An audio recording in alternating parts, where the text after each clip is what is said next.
Amidst the swirling shadows of a losing war, a fortress burns, its last defenders crying out in desperation. The order rings through the chaos. Don't let the elders inside. But it's already too late. A lone figure darts across the rooftops, moving with an impossible grace against the flow of battle. They seem completely unfazed as tens of thousands of Muram Alliance warriors swarm the grounds below. A subordinate spots them, calling out in pure shock. He thought his commander had already escaped, but the Lord of Sando-chan simply turns, their expression calm despite the world ending around them. An elder rushes forward, pleading with them. It's too dangerous to be out here alone. The young lord just smiles faintly, stating that they must go and attend to the cult leader. But the elder's face falls. The cult leader hasn't moved an inch since ordering them all to abandon this place. His eyes fill with dread as he admits the horrible truth. With their leader unresponsive, the situation is grim. The elder grabs his arm, his voice trembling. He insists their defenses will fall any minute, pleading for the young lord to escape. But Jin Yo-myung's expression is resolute. They refuse to retreat until they understand the cult leader's true intentions. Besides, they add with a heavy heart, it's already far too late for that, as they watch the old man flee into the chaos. A single drop of sweat traces its way down their face. A bitter thought crosses their mind, this life is just insane. With that, Jin Yo-myung explodes into motion, a white blur streaking towards the heart of the compound. They land before the Grand Hall, their voice echoing as they announce themselves, Commander Jin Yo-myung. Their face twists with desperation, shouting their name and title again against the roar of the distant battle. For a long moment, there is only silence then. The heavy, ornate doors begin to creak. Losing their patience, they shout one last time, their voice cracking with frustration, demanding an answer. And from the darkness within, a calm, feminine voice finally responds, inviting the commander to come in. Jin Yo-myung freezes, his hand flat against the door. Did she just hear him cursing? He quickly tries to convince himself that, since his words were cut off, it probably went unheard. With a determined groan, he puts his entire body weight into shifting the massive doors. He swallows nervously as a thin sliver of light finally cracks through the darkness. Damn it, why is this thing so heavy? Couldn't someone have just opened it for him? Sweat pours down his face as he strains, gritting his teeth with the effort. The pressure is immense, a single bead of sweat dripping from his chin to the floor. With one final, desperate heave, he tumbles into the room, panting for breath. But a calm voice notes that for a commander, his martial skills are worse than a third-rate demon practitioner's. He looks up, utterly mortified, but thankful that at least no other elders witnessed his embarrassing entrance. Her voice cuts through the silence, casually mentioning that if the Grand Elder had heard his disrespect, he wouldn't have gotten off so lightly for speaking so rudely to the cult leader. A jolt of pure panic hits him. She heard everything. He quickly fixes his posture, hurrying down the steps to show proper respect. Kneeling before the throne, he stammers out a formal greeting to the cult leader. She looks down, unimpressed. The heartless demon empress, Cheon Yu-ra, asks her weakest commander what he wants. But Jin Yo-myung senses something is deeply wrong and asks why she's just sitting there. A single drop of sweat traces her lip as the chilling reason is revealed.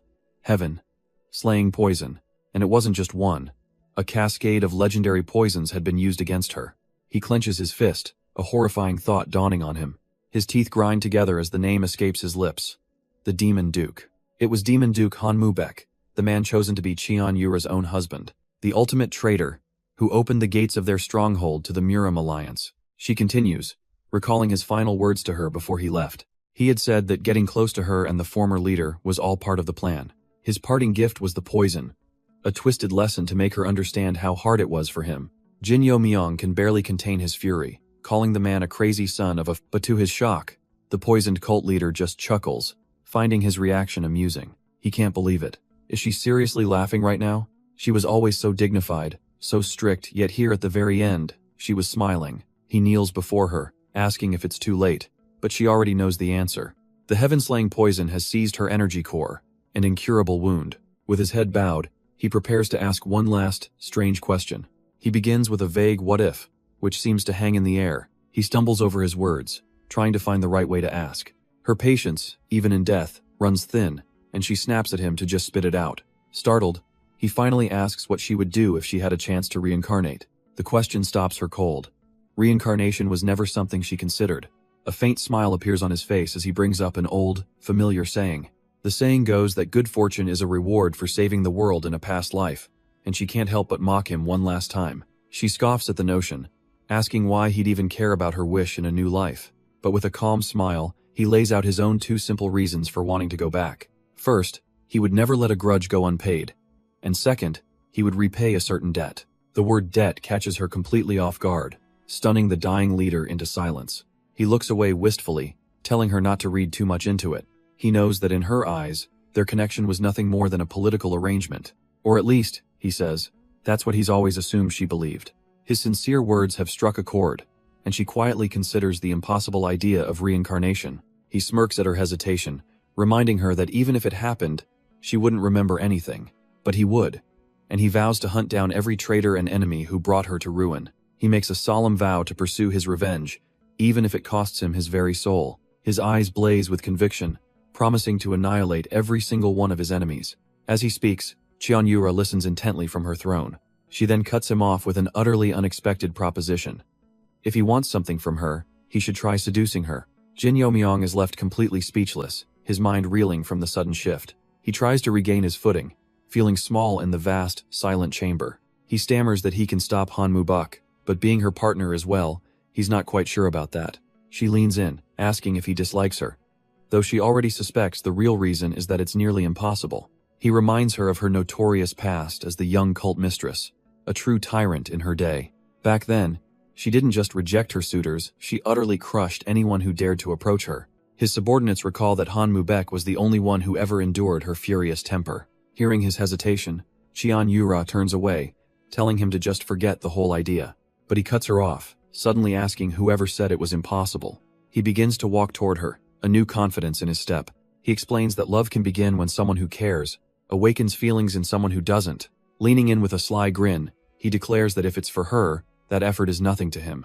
For the first time, the great cult leader is flustered, finding his formal address a bit embarrassing. He simply calls her beautiful and asks for just one promise. Taking her fan, he asks her to forgive him if he's a little rough with the former cult leader. He kneels before her, asking for her trust and any weaknesses she might have. The cult leader's face flushes, stuttering at the sheer audacity of his request. She furiously warns him that if this information leaks, she will hunt him down and kill him. Jin Yo-myung just laughs, remembering how she used to be, which only infuriates her more. Her patience finally snaps, and with a cold glare, she declares their conversation over. But at that exact moment, a thunderous crash rips through the hall. The main doors have been shattered, and a voice announces that uninvited guests have arrived. The leader of the intruders offers them a quick death, but Jin Yo-myung flatly refuses. A sly grin spreads across his face as he says he'd prefer to die with more information. It's the sword master of the Orthodox Alliance, Guan Hyunjin, here to witness the fall of the demonic sect. Jin Yo-myung shouts in disbelief, asking Guan Hyunjin if he's lost his mind. The old master just grins, absolutely certain of his decision. He proudly introduces his ace in the hole, the Azure Sky Divine Dragon, Han Mu-bak, a Grand Duke who endured disgrace for the Orthodox cause. Jin Yo-myung scoffs at the pompous title, sarcastically noting that mingling with the Orthodox factions gave him a new name. But the Duke's attention is fixed solely on Cheon-yura, declaring that her time is up. A bitter, weary smile touches her lips as she murmurs that her hateful husband has finally come home. He justifies his betrayal, claiming everything he did was for the good of the Central Martial World. But her eyes narrow with cold fury, correcting him it wasn't for them, it was for the Half-Heaven Society. The name echoes through the hall, planting seeds of confusion among the demonic cult members. Even Jin Yo-myung is taken aback, wondering what on earth the Half-Heaven Society could be. Her husband panics, screaming for his allies not to be deceived by the witch's wicked schemes. Guan Hyunjin agrees, seeing no need for honor when the cult leader is already hanging by a thread. But Cheon-yura stands defiant, admitting she's poisoned but claiming she can still handle rabble like them. The elder just cackles, amused by what he sees as a pathetic, empty bluff. Then, with a chilling smile, she unleashes the heaven-slaking demonic blade, bathing the throne room in blood-red energy. Even her own subordinates are stunned, wondering how she could possibly have this much power left. Guan Hyunjin's smugness evaporates into rage as he orders his elite heavenly sword unit to charge. His warriors descend like a tidal wave, intent on crushing the servant of dark magic. And in an instant, the battle is already over, with Jin Yo-myung observing the aftermath. He looks down at her defeated form, calmly remarking that he's glad he could say goodbye before her final journey. He understands they retreated from her power, but all he can focus on is his dying cult leader. Looking down at him, bloodied and weak, she softly asks why he's crying. He can't hide his sorrow, openly weeping that he's just so incredibly sad. Her strength finally gives out, her hand falling limp at her side. With what little breath she has left, she calls out his name, Jin Yo, Mayong. He kneels before her, impaled by blades, as she asks if he'll comfort her in her final moments. Through gritted teeth and tears, he gives a firm, resolute yes. Relief softens her gaze, a gentle peace washing over her. She manages a faint, serene smile, glad to hear his answer. And with her last ounce of life, she collapses forward into his waiting arms. As she passes, his world shatters into a million pieces around them. This was his last life, a journey that was supposed to be theirs together. He remembers his first life, a glorious hero who saved the world and was adored by all. For his service, the gods granted him divine blessings and 2 reincarnations. But none of that mattered now, only her final, serene smile as she whispered she was glad. He closes his eyes, a silent vow echoing in his soul. This final life would be dedicated to her. And with that thought, his eyes snap wide open, burning with renewed purpose. The dramatic moment is immediately broken by a splash of cold water to the face. A cheerful, bald servant announces that his lord is finally awake. But seeing that servant's young face, Jin Yo Myung realizes with dawning horror he's gone back in time. His loyal servant proudly presents a grand feast, but the sight of it makes Jin Yo Myung flinch. A cold dread washes over him as he realizes he knows exactly what day this is. He's 17 again, back to the day he snuck into a pavilion to drink before his coming-of-age ceremony. A deeply humiliating memory of being dragged home and berated for his weakness. The memory of his father, the fearsome king of Asura, calling him a pathetic fool still stings. And right on cue, the man himself storms into the room, his presence filling it with pressure. Without a word, Jin Yo Myung drops into a deep bow as his father glares down, clicking his tongue in disgust. The old man reminds him that if his spirit is weak, his mind must be sharp, posing a question. In his past life, he was too terrified to answer and was beaten for it, but not this time. He knows the answer now. It's about the exchange ceremony with the young cult leader, Cheon Yura. He explains that the young cult leader is meeting with heirs from the 6 great houses. But it's a thinly veiled contest, a stage to select her future consort. In his past life, he remembers, no one was chosen not until the traitor Han Mubek rose to power. With a new fire in his eyes, he steels his resolve that future will not come to pass. His father looms over him, coldly stating that his only value, his very reason for living, was for this moment. The king of Asura's eyes flare with intensity, challenging him. Does he truly think he can win her heart? But instead of cowering, a confident smirk spreads across Jin Yo Myung's face as he declares the others stand no chance. A flicker of approval crosses his father's lips. Good. Then he'd better get strong enough not to shame their name. As his father finally leaves, Jin Yo Myung lets out a breath he didn't know he was holding. What an intense start.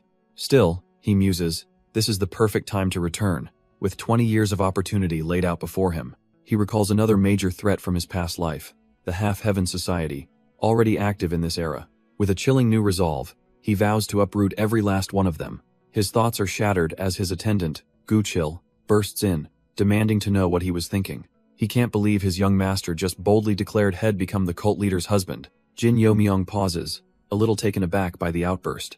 He turns with a blank expression, asking when he ever said something like that. He calmly clarifies that he never once claimed he would be the young mistress's husband. What he actually said, he explains, was that she would reject him completely. Guchil is utterly baffled. Isn't that the same thing? But his master calmly insists it's not even close, because he knows the truth.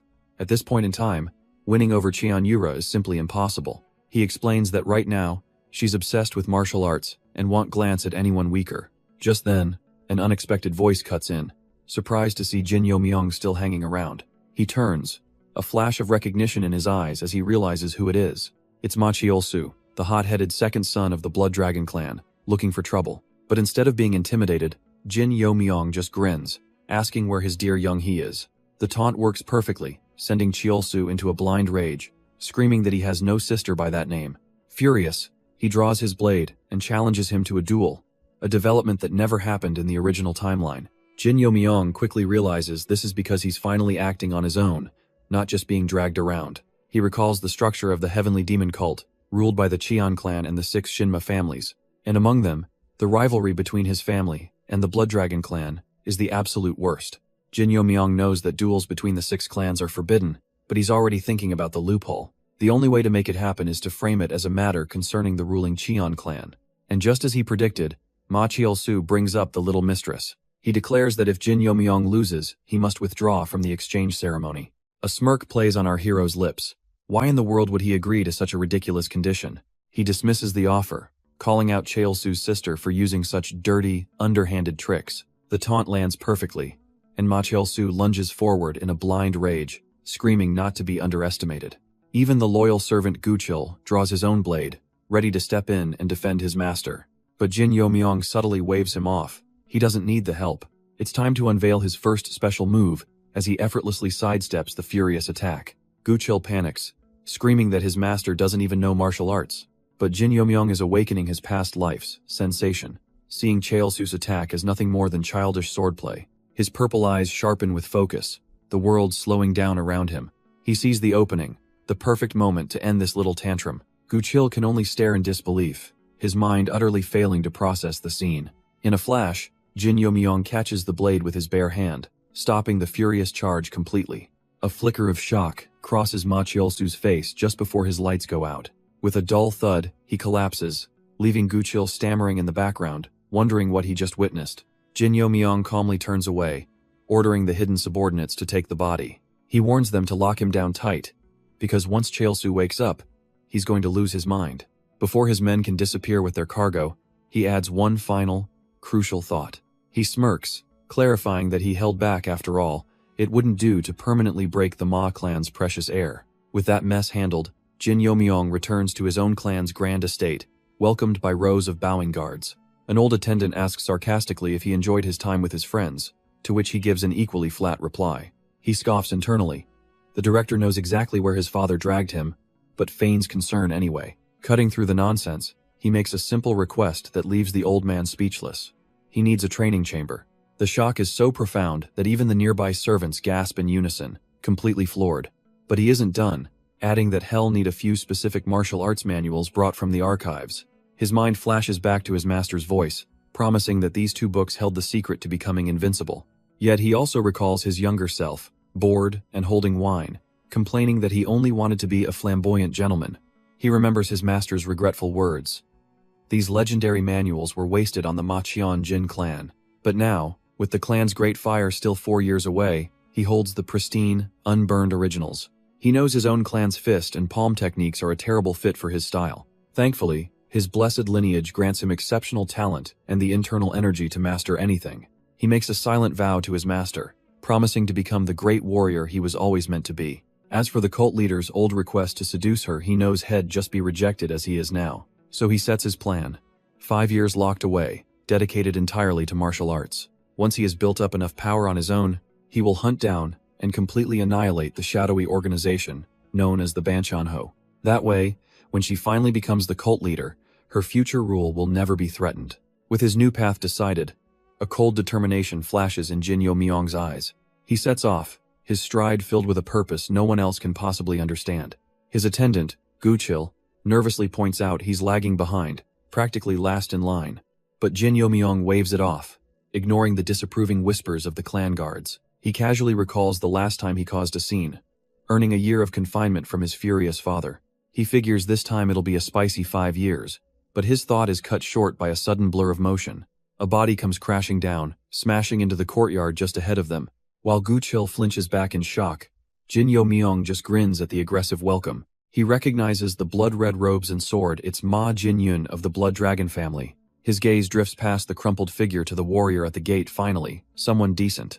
The warrior at the gate, the little mistress, calmly addresses her underling, barely sparing a glance. But Jin Yomyong isn't looking at the small fry. His eyes are locked on the master. He recognizes her instantly, that face, those piercing red eyes, a phantom from his past. Their gazes meet across the courtyard, a silent challenge passing between them. As if to mark the occasion, a single white flower drifts down, landing at his feet. He knows that name well. Qian Yura, the future sect leader of the demonic cult. Guchil is absolutely panicked, but Jin Yomyong just smirks, realizing he's arrived right on time. He waves off his servant's worries, telling him to just sit back and enjoy the show. He remembers this moment clearly in his past life. Ma Jinyun was taken out with a single hit, but something's different this time, as the fallen warrior roars, charging back into the fray. But as their blades meet, Jin Yomyong can't shake the feeling that something is very wrong here. Qian Yura, however, seems to be enjoying herself, a smug little smirk playing on her lips. He was never this strong before, and as Jin Yomyong wonders, she effortlessly disarms her opponent. A brutal kick connects squarely with Ma Jinyun's gut, knocking the wind right out of him. He's sent sprawling to the ground once again, completely and utterly outclassed. But as his followers rush to his side, he points past his victor, his furious gaze landing on Jin Yo Myung. Our hero is understandably confused. Him? What did he do to earn this ire? The defeated warrior screams, vowing that he'll never lose to someone like him. Then, in the most bizarre turn of events, he gets up and respectfully offers his sword to Cheon Yura. She accepts him with a calm smile, telling him to go get his injuries treated. He actually passed. And just like that, the furious warrior is now thanking Cheon Yura for her kindness. Jin Yo Myung watches this unfold, completely baffled by the sudden change in attitude. But before he can process it, Cheon Yura steps forward, calling out his name. She tells him she was waiting for him, a statement that sends a jolt of confusion through our hero. She offhandedly remarks that the kid from the Ma family wasn't bad, but a chilling grin spreads across her face as she warns Jin Yo Myung not to disappoint her. The implication hangs heavy in the air. She expects something great from him, and failure isn't an option. He can only think to himself, this is the demon cult's way, solving everything with violence. Before he can even react, her sword is already swinging directly at his head. This wasn't a test of words. This was a surprise attack, a trial by combat. He can't believe it, she's coming at him with a killing blow right from the start. With a panicked yelp, he just barely gets his sword up, thinking this woman is completely insane. The two warriors are locked in a tense standoff, his desperate defense meeting her aggressive lunge. But oh, she heard that little thought bubble escape his lips, psycho lady. He immediately tries to backtrack, realizing his fatal slip of the tongue. Too late. She challenges him to face this psycho lady, and unleashes a furious, spinning assault. Sparks fly as their blades meet in a sharp clang, the force of her attack far greater than before. He's pushed back, realizing any hope of a simple, graceful rejection just went up in flames. Her face is twisted in pure rage, her killing intent now boiling over, and he can only stare back in shock, realizing he's poked a hornet's nest he might not survive. Through her rage, a sudden realization hits her. He's been hiding his true strength all along. Jin Yo Myung panics, wondering how she could possibly know. Wait, is that sword energy? He remembers she only used the flat of her blade against the other loudmouths. But against him, she's unleashing pure, lethal intent, a completely different level of attack. The force of her strike is overwhelming, sending him crashing to the ground. He gasps for air, the impact knocking the wind right out of him. Now on his knees, he can only listen as she coldly accuses him of trying to fake a loss. How dare he, she seethes, asking if he's finally ready to fight her seriously now. But he looks up, his gaze firm, telling her he's never been anything but serious. And that just fans the flames, her eyes narrowing at the sheer audacity of this stubborn bastard. And it's true, he was never not serious, his sincerity just wasn't aimed at winning this fight. She takes this as the ultimate deception, her demonic energy swirling into a lethal storm. If he wishes to deceive her, she snarls, then she'll grant his wish with death. Watching from the sidelines, Guchil screams in terror for his young master. Jin Yo Myung's foot slides back. He knows if he doesn't block this, he will actually die. Her eyes burn crimson as she channels the heavenly demon killing sword's ultimate form, the six-spirit demon blade. Leaping high, she brings the spectral blades crashing down on him. But he's finally ready, unleashing the 10-finger heavenly demon sword's first form, Heaven Rend. Steel grinds against steel, and a thin cut appears on his face, but his eyes are locked on target. Her attack is shattered, her blade forced aside, leaving her completely stunned, but she refuses to be overpowered, her eyes burning with fury as their blades lock.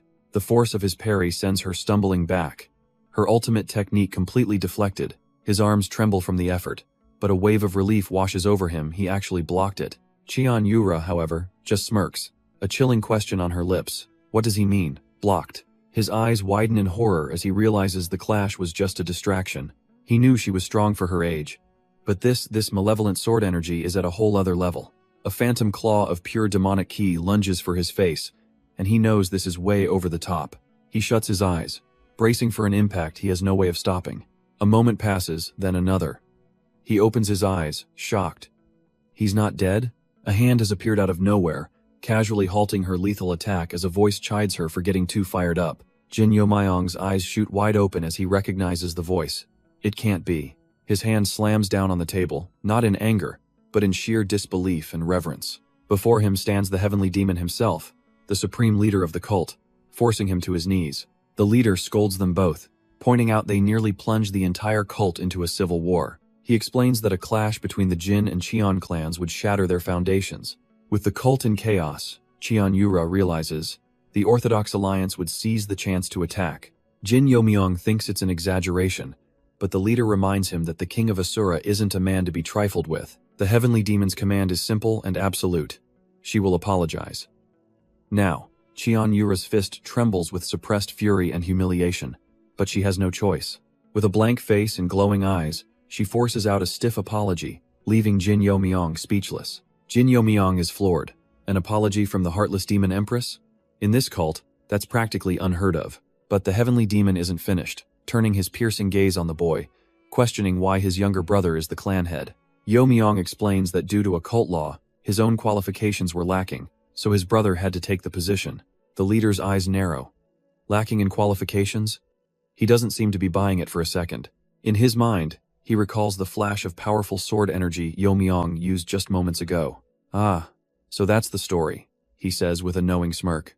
Yomyong isn't the real successor, just a stand-in. The boy quickly agrees to fulfill his duty, then pauses, realizing he's just walked into a verbal trap. Without missing a beat, the heavenly demon declares the matter settled and says they'll be in touch for the next exchange event. He casually adds that he expects to see Yomyong and Yura getting along splendidly by then. As the leader's intense gaze demands an answer, Yomyong can only agree, realizing he is completely and utterly screwed. With the trap sprung, the heavenly demon departs, casually deciding to visit the Jin clan for drinks. Once he's gone, the suffocating silence is finally broken. Yura turns to Yomyong, assuming his ridiculous display was a petty act because he dislikes her. But before she can even finish her thought, he throws up a hand, stopping her mid-sentence. He tells her plainly that it's not that he dislikes her, a statement that leaves her genuinely stunned. His mind flashes to a memory of a past life, bloody and broken, a moment of profound significance. Looking at her with an unnerving intensity, he drops the bomb. If anything, he actually likes her. He immediately starts backpedaling, frantically explaining it's pure admiration, not romance, begging her not to get the wrong idea. As he tries to ramble on, she cuts him off with a single, firm command. During this exchange ceremony, she declares, they are equals, so he'd better stop calling her little mistress. Yomyong, caught completely off guard, asks what he's supposed to call her now. A flicker of his old self returns as he smoothly suggests a new title, Lady Cheon Yura. Back on the road, his servant Guchil can barely contain his excitement over his young master's success. He gushes that the clan head himself is going to be absolutely over the moon with this news. Sure, that kid from the Ma clan might have survived the ordeal, but that's nothing compared to Yomyong, who earned direct recognition from the heavenly demon. As they arrive home, a familiar voice calls out, welcoming back his big bro. It's Jin Yoon, his brother, acting surprised to see him out of his training chamber, but the pleasantries die instantly as he sneers, accusing Yomyong of gunning for the heir's position. Yoon scoffs that a powerful connection like the one he just made isn't so easily broken or ignored. With a snarl, Yoon declares that he doesn't even acknowledge Yomyong as his brother. Guchil tries to interject, reminding him of the great merit his master just earned, but Yoon cuts him off. His eyes flash with cold fury as he questions who this filthy assassin is, to dare butt into a conversation between direct heirs of the family. Yomyong just lets out a tired sigh. This is such a pain, but he realizes if he doesn't handle this now, his brother will only drag the clan down later. A dangerous glint appears in his eyes as he asks if his brother is serious about this. Cracking his knuckles, he points out that they've never actually had a proper fight before. Yoon lunges forward with a furious punch, but Yomyong dodges with insulting ease. Already losing his cool, Yoon screams that he's going to leave him half paralyzed. But Yomyong doesn't just dodge, he effortlessly twists into a kick, telling his brother he has 3 reasons for this duel. As he stomps Yoon into the dirt, he gives his first, to show that even a so-called demon dragon can be weak. A sharp chop to the back punctuates his second reason, for disrespecting the very retainers he's supposed to lead, a move that stuns the onlookers into silence. With his face bruised and his pride shattered, Yoon can only kneel and accept his brother's advice. Yomyong stands over him, casually warning him before asking if he wants to hear the third reason. A jolt of pure terror shoots through Yoon. What could possibly be worse than this? With a chilling smile, Yomyong unleashes a torrent of dark sword energy, revealing the final lesson. It's about teaching him how to properly respect his godlike big brother, a lesson Yoon is now learning through fear. A terrified scream echoes across the entire estate as Yomyong makes it clear that respect isn't earned with words. As night settles over the estate, the day's brutal lesson has clearly ended. But inside, the whole affair is being recounted with a certain amusement. The clan head takes a sip, informing his son, Yomyong, that the cult leader was thoroughly impressed. In fact, The cult leader even praised his own boldness in the matter concerning his daughter. With the pleasantries over, his father gets straight to the point. Does he want to be the little clan head? Yo Myong's gaze hardens. The real game is about to begin. But he shocks his father, suggesting the position should go to his brother, Yo-un. The clan head pauses mid-pour, intrigued by this unexpected display of humility. Yo Myong then lays out his true vision. While the other clans fight over succession, theirs will secure absolute dominance. A soft tap of the cup on the table signals his father's approval. An excellent plan indeed. His father tests him one last time, asking if he truly believes he can pull it off. And Yo Myong's response is pure confidence. He will make it happen. The clan head smiles, pleased. This new, sharper version of his son has completely outclassed his brother, and for that, he will offer his full support. He leans in, a rare glint of excitement in his eyes, asking if there is anything his son wants to help him on his path. With his father's backing secured, Yo Myong leaves, his mind already racing. The real work of digging into who's pulling the strings begins now. He walks through the market, dissecting the political situation. The heavenly demon's reign is solid, forcing any schemers to operate deep in the shadows. This makes Cheon Yura's situation unique. Her support is fractured among the many talented youths in the branch families.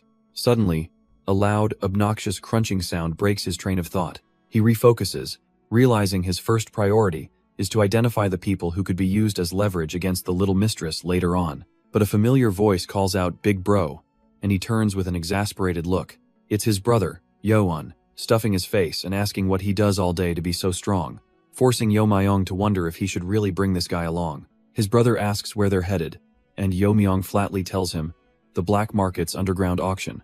Yo-un panics, thinking this is a place for criminals and those who've broken the cult's laws. With a small, knowing smirk, Yo Myong schools him on a simple truth of their world. Here, in the heart of the demonic cult, the word illegal is just a suggestion, something kept from the common folk. He reveals that a place this significant must have backing from one of the 6 great clans. As they walk deeper into the market district, Yo-un is bewildered by the ordinary sight.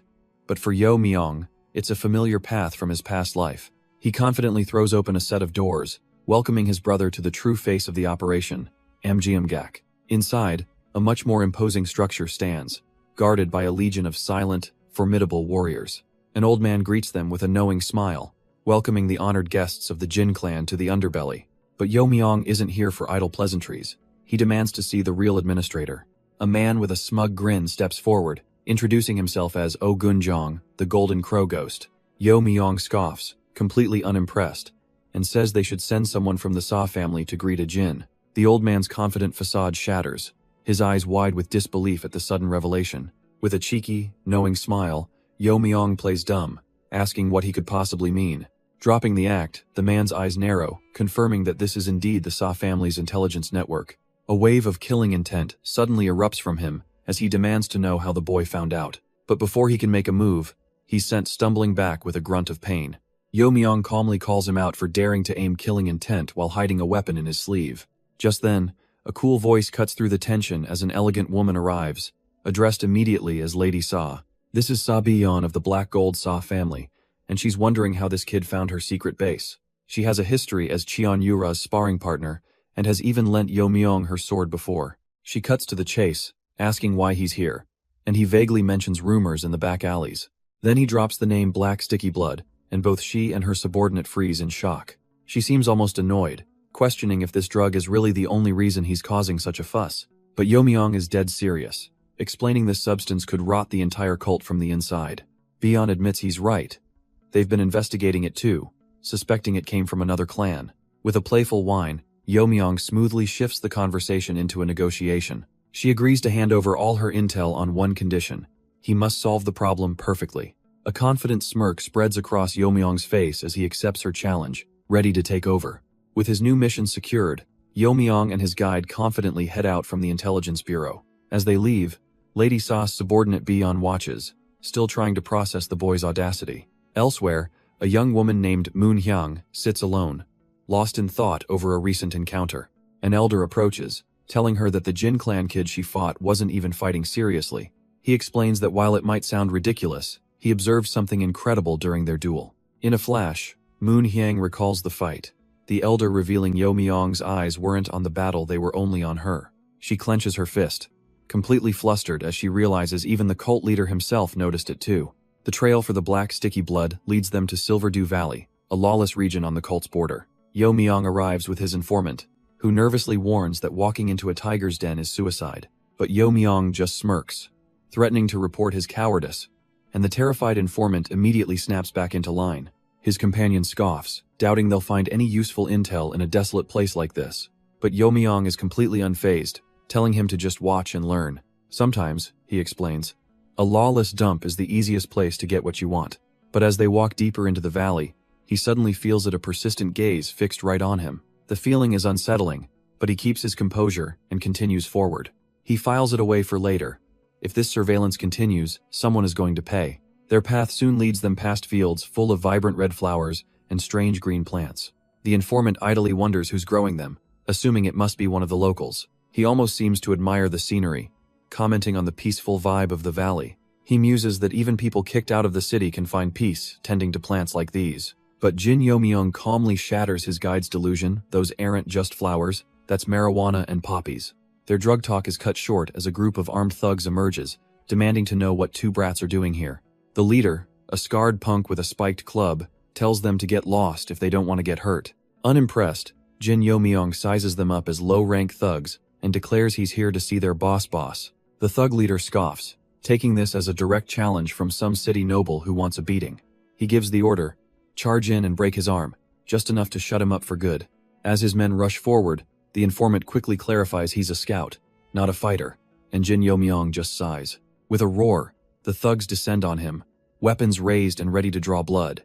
But as they close in, Jin Yo Myung's hand tightens, a subtle sign that playtime is over. A confident, almost predatory smile spreads across his face. These guys are about to be so screwed. After a very one-sided discussion, the thugs lead Jin Yo Myung through a rocky pass to their hidden base. Waiting for them is an elder, remarking on the special occasion of having guests. The former thug leader bows deeply, apologizing to the third elder for bringing strangers. The elder gives a sly smile, noting it's an honor to meet a noble from one of the great 6 clans. But Jin Yo Myung just grins back, turning it into a little game, offering a reward if he can guess which clan. The elder reasons that their supplier is the Hwan clan, a group the Hidden Shadow has never gotten along with. Jin Yo Myung smirks, confirming the Hwan clan's involvement before casually correcting him. His name is Jin Yo Myung. The elder's composure shatters, pointing in disbelief. The Demon Heaven Jin clan's first young master is here? Beside them, the informant starts to panic, questioning if it's wise to reveal his identity to their enemies. But Jin Yo Myung is unconcerned. If they're a problem, his clan will simply crush them. That's the end of it. The elder is stunned when Jin Yo Myung brings up the black clotted blood drug. Our boy just grins, saying he heard this was the source and wanted to learn more. And to help loosen the old man's lips, he casually tosses a heavy pouch his way. The elder's jaw drops as he peeks inside, his eyes widening at the sight of pure gold. Now that he has his undivided attention, Jin Yo Myung asks the real question, who's distributing it? But just as he's about to spill, a subordinate comes sprinting through the trees, screaming about a problem. He frantically points at their group, yelling about intruders, leaving Jin Yo Myung utterly confused. And that's when they see her, a single woman standing calmly in a field of defeated guards. It's Moonhyang, looking completely unbothered by the carnage she just single-handedly caused. Meanwhile, her partner Guchil is just a few feet away, completely passed out and snoring. Elsewhere, a panicked spy comes tearing through the grass, screaming for his team leader. The leader, Gyeon Myunggal, scoffs, asking if the man has been drinking again. But the subordinate gasps that a single woman just cut down a dozen men from the venomous snail sect. The leader's lazy demeanor vanishes, replaced by pure shock. A major figure from the 6 clans is here. He frantically runs through a mental list of powerful women, wondering who it could possibly be. A dreadful thought crosses his mind. Surely it can't be the one they're currently targeting. Stealing his resolve, he gives a quiet order to gather the kids. When his subordinate misunderstands, he snaps at the idiot for his foolishness. No, not their team, he means the real monsters, the elite killer squad. All while Jin Yo Myung and the elder walk away, completely oblivious to the elite death squad being called on them. Elsewhere, a new group is on the hunt, with a masked subordinate whispering to her leader that they might get caught. The leader, Moon Hyang, observes the massive cannabis farm, questioning why her own powerful cult left it untouched. She explains to her followers that it's a deliberate trap set by the Hwan clan to lure in and execute trespassers. A chilling thought crosses her mind. Could Jin Yo Myung have come here knowing all of this beforehand? Her subordinate's voice snaps her back to the present, urging the young cult leader to continue the pursuit. At the same time, Jin Yomyong's thoughts drift to someone else, quietly admitting an affection for them. Moonhyang recalls the words of her lordship. With so many enemies, learning to distinguish friend from foe is vital. A confident smirk forms on her lips.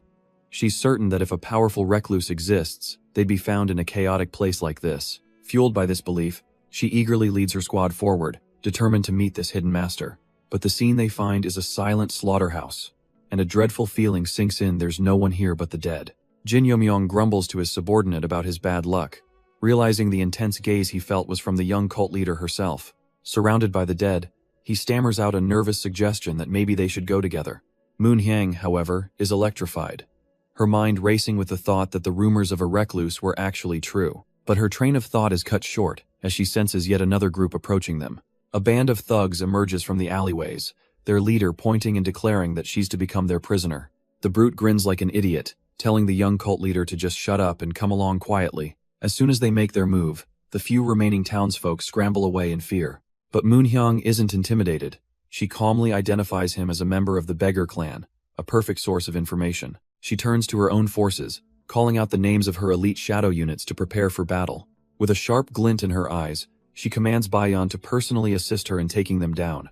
Bayon acknowledges the order, calling forth her dark butterflies to protect young master Jin Yomyong. Jin Yomyong is stunned, realizing his meek escort was this deadly warrior all along as her unit surrounds him. The Beggar clan's leader just grins, mocking her cute strategy and noting none of her guards are at the peak level. He proudly boasts that his side has an exceptional master, prompting Moonhyang to ask how he's so well informed. The leader laughs, smugly confirming his extensive knowledge, especially concerning the Cheon family. The name triggers a terrifying shift, and a dark, murderous aura erupts from Moonhyang as she addresses the insects before her. Caught off guard by her sudden malice, the thug leader screams for his men to attack. But Moonhyang's eyes glow red as she unleashes her power, vowing that not a single one of them will leave alive. She moves like a phantom, her dark energy manifesting as blades that tear through the charging thugs. With a final, graceful sweep, she cuts down the first wave, a chilling smile plastered on her face. She carves through them with blades of pure shadow, an elegant dance of death. A cruel, satisfied smirk plays on her lips as she whispers her contempt for these insects. The remaining thugs can only watch in horror as she moves like a phantom between them. The leader's bravado completely shatters, his hands trembling with utter dread.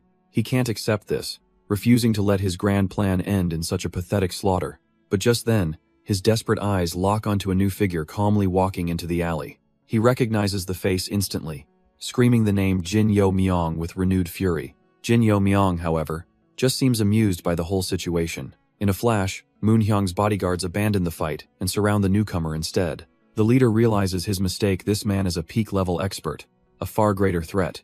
But one of Moonhyang's men lunges forward, convinced Jin Yomyong is too slow to dodge. He unleashes a vicious strike with his bare hands, aiming to kill. Jin Yomyong gets a flimsy block up, but the sheer force of the blow sends him flying backwards. He crashes to the ground, utterly mortified that his grand entrance ended so pathetically. The other bodyguards watch in disbelief. How in the world did he manage to block that? The attacker himself is completely dumbfounded. He furiously grabs Jin Yomyong by the collar, demanding to know why he isn't dead. An attack with that much power should have shattered his skull on the spot.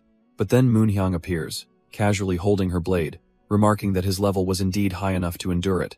The realization hits Jin Yomyong like a lightning bolt. This whole thing was a brutal, life-threatening test. Jin Yomyong stands over his downed opponent, asking Moonhyang if she's finally satisfied with his performance. She is. The scene shifts to the captured Beggar clan leader, who defiantly screams for them to just end him already. But Jin Yomyong casually informs him that killing him isn't on the menu. He's got valuable testimony to give. The thug plays dumb, feigning ignorance about something called the black clotted blood. A cold, calculating look crosses Jin Yomyong's face as he decides to lean into his demonic cult heritage. He cracks his knuckles, musing that while he slacked off on martial arts, there were other subjects he found quite motivating. Specifically, he was a star pupil in the art of torture, a realization that now dawns on his captive's horrified face. With a disturbingly cheerful smile, he asks the man to please remain silent. It's his first time doing this for real, and he wants to enjoy it. Elsewhere, Moonhyang speaks with the third elder, who admits the whole test left a bit of a sour aftertaste. The elder tries to smooth things over, only for a still petty Jin Yomyong to mockingly call him Miss Seventh Tiger. Lady Sa turns to Moonhyang, a subtle test in her eyes, asking what she would do if Jin Yomyong actually passed. Moonhyang looks away, a hint of old dreams resurfacing, admitting she might chase a path she'd long given up on. In the other room, the thug's begging is drowned out by Jin Yo Myong's cheerful humming, telling him to just hold on a bit more. A small, knowing smile crosses Lady Sa's face as she realizes this was never just about some courtesan. Jin Yo Myong strolls back to them, casually reporting that their man was from the Beggars Gang, and his boss is partnered with the Cheon clan. Moon Hyung is visibly stunned by the revelation the Heavenly Demon's own clan is involved in a drug case. He adds that the men he brought were from the Hidden Trace Manor, located in Goryeo Fortress. The name rings a bell for Lady Sa. The manor was founded 50 years ago by a retired member of the Ghost Slayers. At the mention of Ghost Slayer, Moon Hyung's eyes sharpen. That's the same unit their own Guchil used to be a part of. A legendary force, once the Demon Emperor's elite assassination unit, now disbanded but their shadows clearly still linger. Jin Yo Myong turns to Moon Hyang, suggesting it's best if she returns to the cult now. He explains the situation has escalated. Their enemy operates in cells, and Hidden Trace Manor is just a single node. If they lose contact, the entire network will simply vanish without a trace. Lady Sa coolly asks him what he plans to do, given the new complications. But Moon Hyang suddenly cuts in, a determined glint in her eyes. She has a better idea. She argues that no one can assemble an official assault force in time to act, so she'll go herself. An official visit from the young cult leader will force them into the light. Jin Yo Myong's expression hardens. Absolutely not. He refuses to let her risk her life like this. Her hand clenches in frustration. He thinks this is just something. He looks her dead in the eye, explaining that compared to her life, yes, it is, but his plan isn't over. But Moon Hyang insists, telling him that because of her, his plans were ruined, and she wants to make it right. A faint smile plays on his lips. This relentless spirit of hers is exactly why he fell for her. And so, the scene cuts to the rugged outer edges of the 10,000 mountains. The doors to the Hidden Trace Manor fly open as Moon Hyang storms in, unannounced. The manor's third master nearly chokes in shock. The young cult leader is here? He can't believe it. They were just about to flee after their recent failures, and their target just delivered herself to their doorstep. Composing himself, he puts on a welcoming face, bowing and asking to what he owes the honor of her visit. Moon Hyang gives a plausible excuse, mentioning his grandfather's old service and her wish to amend the clan's neglect. But as she steps forward, her eyes sweep across the courtyard, taking everything in. She notes how busy everyone is, almost as if they were packing up to leave in a great hurry. She coolly asks if he's not even going to offer a guest a cup of tea. The third master forces a smile, claiming the young cult leader is never just a guest here, and gestures for her to come inside. From the shadows, one of his assassins watches, asking for the order. What should they do? The master's true thoughts are revealed. This is another chance, and they must capture her alive this time. As they walk, he addresses her too casually, and Moon Hyang's eyes narrow. He should be using the proper honorifics. But the old man just scoffs. He drops the act, declaring they both know what's really going on here. On his signal, assassins drop from the rafters, surrounding Moon Hyang and her retinue with drawn swords. He sneers, thinking she got arrogant just because she caught one of their life-slaying unit members. But Moon Hyang is completely unfazed, noting that this pathetic display can't possibly be all he has. Then, her energy flares, and the entire room begins to shift and transform around her, a mechanical formation technique. But the master just laughs, revealing this is his trap, a maze-pursuing killing formation. Moon Hyang takes in the vast, complex structure, realizing the immense resources it must have taken. This was no simple hideout. A retired assassin could never build something like this alone. Her hand tightens on her hilt. She has many questions for him, but one takes priority. She asks him plainly, is he still a loyal dog to the Cheon clan? Or is he a traitor? The old man's polite facade shatters, his eyes filled with nothing but cold, murderous intent. He gives a single, chilling order to his men. Kill them all. Moon Hyang understands, so that's his answer. She explodes into motion. A whirlwind of shadowy energy and razor-sharp steel erupts from her, consuming the assassins. Her blade drips with blood, yet she knows this is just the beginning. She still has a long way to go. She looks down, disgusted to be covered in the blood of such scum, as the old master calls her a monster. A cruel smile plays on her lips. She wonders aloud if she can cut out his tongue to prove his loyalty. He panics, realizing she intends to use a painful acupoint locking technique to interrogate him. But just as she prepares, a voice cries out a warning as a deadly presence erupts from the shadows. In a split second, Moon Hyang whips her blade around to parry a lightning-fast ambush. Steel screams against steel, the force of the blow far greater than anything she expected. Her confidence vanishes, replaced by sheer shock. This power, it belongs to a true master. All she catches is a glimpse of a chilling, featureless white mask. The third master bows with relief and reverence. His true commander has arrived. Moon Hyang is frozen in place, realizing the master didn't even try to fight her, he just blew past her guard. The third master practically cackles, pointing out that the young cult leader is right there. He begs his commander not to miss this perfect chance to trap her, but his words are cut short as his own master's blade slices right through him. A useless dog that fails to hunt, the masked man thinks, deserves to be put down. Moon Hyang, completely unfazed, now wonders aloud who he serves. The mysterious warrior stands silent, his back turned to her. Her wounded subordinate warns her that this man is far too dangerous. Of course, she knows. A slight smirk appears on her face. His sheer power is exactly what makes her curious. He, in turn, is already calculating how much the information on her would sell for. Moon Hyang studies his unwavering posture, recognizing it not as arrogance, but as pure confidence. Done talking, the masked warrior launches forward, sneering that what she sees isn't confidence, it's arrogance. Their blades meet with a deafening crash, and Moon Hyang feels the raw force shudder up her arm. A spiderweb of cracks instantly appears on her sword. His power is on another level. Through his mask, she can feel his surprise. He actually seems impressed she withstood the blow. He gives her a moment, acknowledging the sheer power of the heavenly demonic divine art. She has to agree. Her technique is potent, even when facing someone of a higher cultivation level. But the masked man's eyes glint with a dark promise, hinting that power isn't the whole story. He moves again, his swordsmanship a blur of efficiency, easily deflecting her every move. Gritting her teeth, she's forced back, a small grunt of effort escaping her lips. His blade stops just short as he looms over her, declaring that no technique can close a gap in pure experience. With a final, crushing blow, he completely overpowers her defense. Moon Hyang is sent hurtling back, slamming hard into the wall behind her. He approaches her broken form, noting that his master wanted her alive. But now he has other ideas. That person? The mention of a hidden superior catches her completely off guard. He sees her potential, musing that in 20 years, she'd be a threat he'd have to poison. A wicked grin spreads across his face. Because of that potential, she has to die today. But she's not done yet, defiantly planting her sword into the ground. She admits she knew about the traps, and even expected a master far beyond her capabilities. Her only real miscalculation, she reveals, was a small disagreement with a certain someone.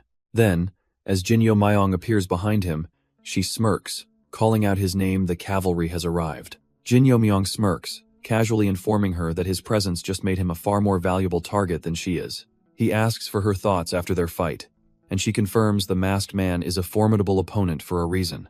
It seems his swordsmanship is the perfect counter to their cult's techniques, a clear sign of his prestigious origins.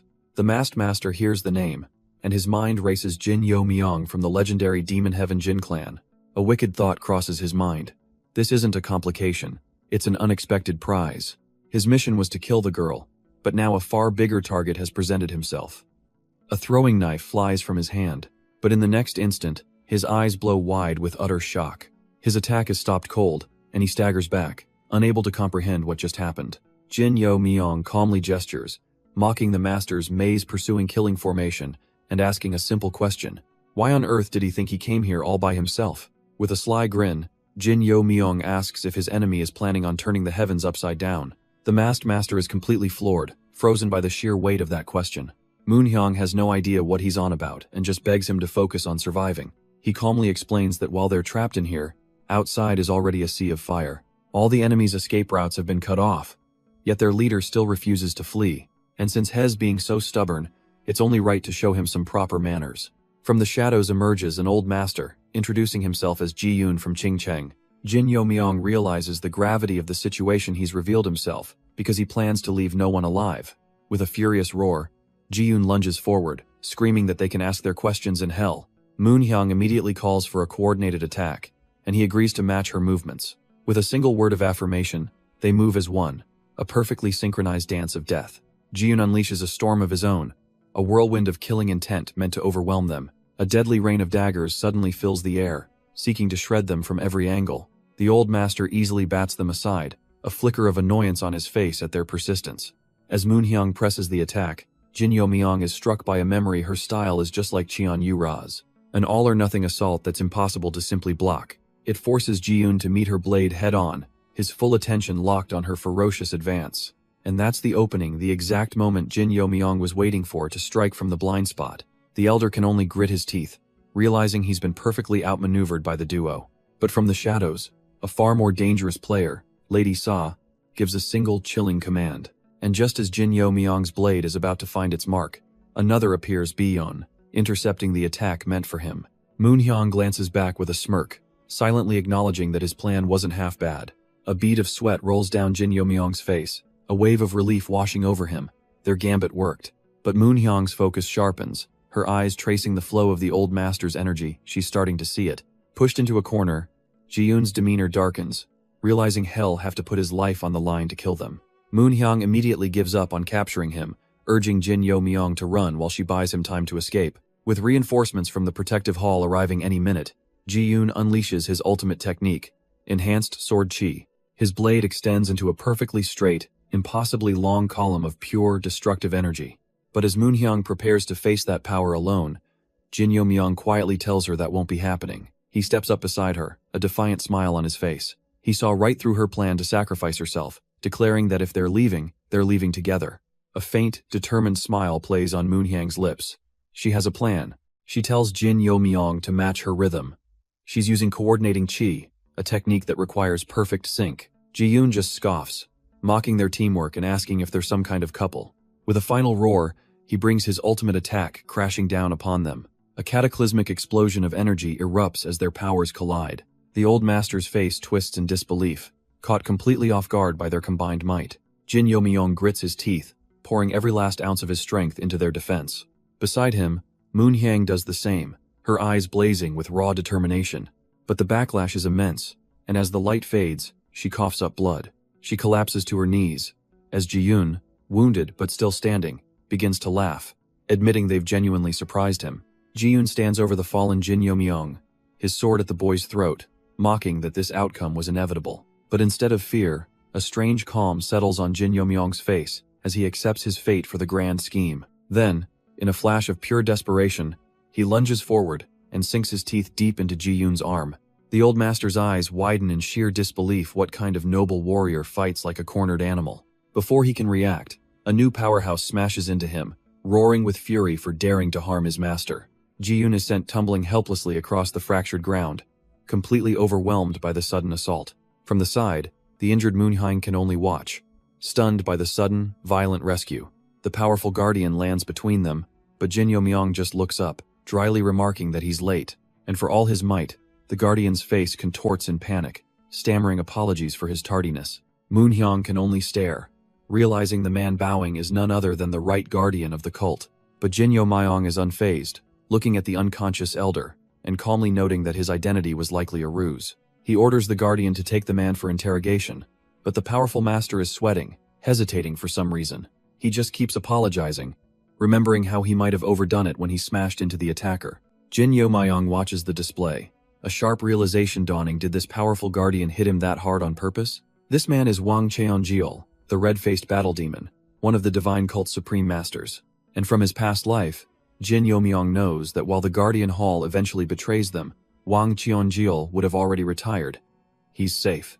Looking over the destruction, Moon Hyang finally speaks, admitting that this whole mess was her fault for pushing forward alone. With a fire lit in her eyes, she promises him that she will absolutely repay the debt she owes him. With the immediate threat handled, Jin Yo Myong surveys the quiet aftermath of the battle. He turns to a darkened corner and quietly calls for his most trusted servant, Gu Chil. As if summoned from nothing, a figure silently steps out from the shadows. Gu Chil appears, his expression calm and ready for orders. Kneeling, he reports that the fires destroyed most of what they were looking for, but he did manage to salvage a small, folded note from the hidden Trace Manor Master's corpse. A smug grin crosses Jin Yo Myong's face, realizing this clue only exists thanks to the Guardian's enthusiastic intervention. His modern slang goes right over Gu Chil's head, leaving the loyal servant completely baffled. But as Jin Yo Myong unfolds the note, his smirk vanishes, replaced by cold shock at its contents. Scrawled on the paper is a simple, brutal message. A kill order. An assassination request from the 1001 Hall. Jin Yo Myong's mind begins to race. This is perfect timing, a golden opportunity he can't pass up, much to Gu Chil's confusion. With a wry smile, he informs his loyal servant that they'll have to part ways for a while. The news sends poor Gu Chil into an absolute, face-clutching panic. Meanwhile, in the grand halls of the demonic sect, a furious report is being delivered. An elder roars that they must immediately annihilate the Qingcheng sect for their heresy. But on his throne, The heavenly demon is the picture of calm, his expression unreadable. His followers can only stare, stunned by his lack of immediate, violent agreement. The leader speaks, his voice steady, ordering them to first confirm if the culprits are truly orthodox members. The left guardian, Wang Qianjiol, is summoned before the heavenly demon. He is tasked with a new investigation and accepts the command without a word of protest. Meanwhile, word of Jin Yoan's recent achievements spreads like wildfire through the Jin clan. But our hero isn't resting on his laurels. He's in front of his father, making an audacious request. The clan head erupts, smashing his fist on the table in pure, unadulterated rage. He can't believe his ears, thinking his son should be aiming for the prestigious Demon Dragon Hall. But Jin Youn remains perfectly calm, explaining that his goal is to recruit talent for their clan. He plans to scout the 1001 Hall, a place usually overlooked, to find hidden gems. After all, he argues, the top prospects from the main halls are always snatched up by rival clans. He even cites a precedent, Ma Chiol, Su from the rival Ma clan, who likely did the exact same thing last year. With a smirk, Jin Yomyong declares that he is certainly not inferior to Ma Chiol Su. Stunned by this unshakable confidence, his father can only agree. Jin Yomyong kneels, promising to bring back warriors who will define the clan's next generation. But as he finalizes his application, another clan member runs up, aghast at the news. Jin Yomyong just sighs. He's heard the same shocked question over 10 times today. His brother can't believe it, exclaiming that for a direct descendant, this is unheard of. The gossip is already spreading, with servants whispering that the young master is being exiled. But he just looks at his brother, asking if he knows who founded the 1001 Hall. It was the first heavenly demon, whose original training was so brutal it killed noble children. With a glint in his eye, he reveals his true goal, to experience that original, legendary regimen, a regimen designed to forge true warriors, men obsessed with nothing but martial arts. But his brother is completely lost, wondering why he's so driven when he's not even gunning for the clan leader position. Jin Yomyong turns to him, his expression deadly serious, insisting they both must become stronger. He warns that a great storm is coming, his gaze fixed on something far in the distance. With a final, cryptic promise that his brother will understand soon, he walks away. Elsewhere, news of his decision is already making waves, and not in a good way. To some, it's like a man running off to join the military right in the middle of a crucial family meeting. A messenger reveals she's here on behalf of the young cult leader, sent to ask a pointed question. Moonhyang listens, barely able to process the absurdity, before asking if the cult leader is insane. Unfazed, the messenger sets her cup down, adding that he also demands a clear answer about her intentions. Realizing he has to play this perfectly, Jin Yomyong claims his decision was made after a harsh realization of his own powerlessness. Lady Sa listens intently as he explains that if he were at least in the peak realm, things would have been different. He lays it on thick, feigning distress over how easily he was defeated, hoping to appear pitiful. But she isn't entirely convinced, pointing out it wasn't a true defeat, forcing him to rethink his approach. He quickly pivots, passionately declaring that to stand beside the young cult leader, he must meet the minimum qualifications. This answer finally seems to resonate with her, earning a quiet O of understanding. In fact, she muses. He and the young cult leader are quite similar in their thinking. The leader, she reveals, also deeply blamed herself for her own shortcomings. This sense of inadequacy is precisely why she chose to enter isolated training to begin with. With a slight smile, Lady Sa delivers the leader's message. When she emerges, she wants to compare notes with him. Yomyong freezes, his mind racing. Is this her way of saying she's going to kill him? The scene cuts to a brutal training ground, the infamous 100 Tempering Peak. A voice booms across the cliffside, berating the trainees scaling the sheer rock face. An instructor with a fierce eye patch lays out the rules: conquer the peak or fall and die. And among the struggling climbers is our hero, cursing the demonic cult with every strained muscle. He's literally crying, vowing to curse his grandfather for throwing him into this hell. Below him, a pit of sharpened stakes waits, ensuring that any fall is instantly fatal. With a surge of desperation, he grips the rock, his will to survive kicking in. He has to make it if only to get revenge on his grandpa, but the stone gives way. His hand slips, and with a gasp of shock, he plummets from the cliffside. Plummeting towards the spikes, he can only think one thing: this is how I die. But just as his life flashes before his eyes, another hand shoots out and grabs his wrist. A fellow trainee, with surprising strength, hauls him back onto the cliff face. He can barely catch his breath, heart pounding from the near miss. His savior, Sandojan, just gives him a reassuring smile, asking if he's okay. Finally reaching the summit, he stammers out a thank you, still in disbelief. Around them, other trainees collapse in exhaustion, but Dojian says they must help each other survive. Jin Yomyong calls him a great warrior, but the man just laughs it off with a humble wave. Lying on the ground, he insists that anyone who practices chivalry is a true warrior. Du Jian gets completely flustered by the compliment, blushing as our hero realizes his mistake. But the warm feeling vanishes as he remembers exactly where he is, the demonic cult, where his peers wished he'd fallen.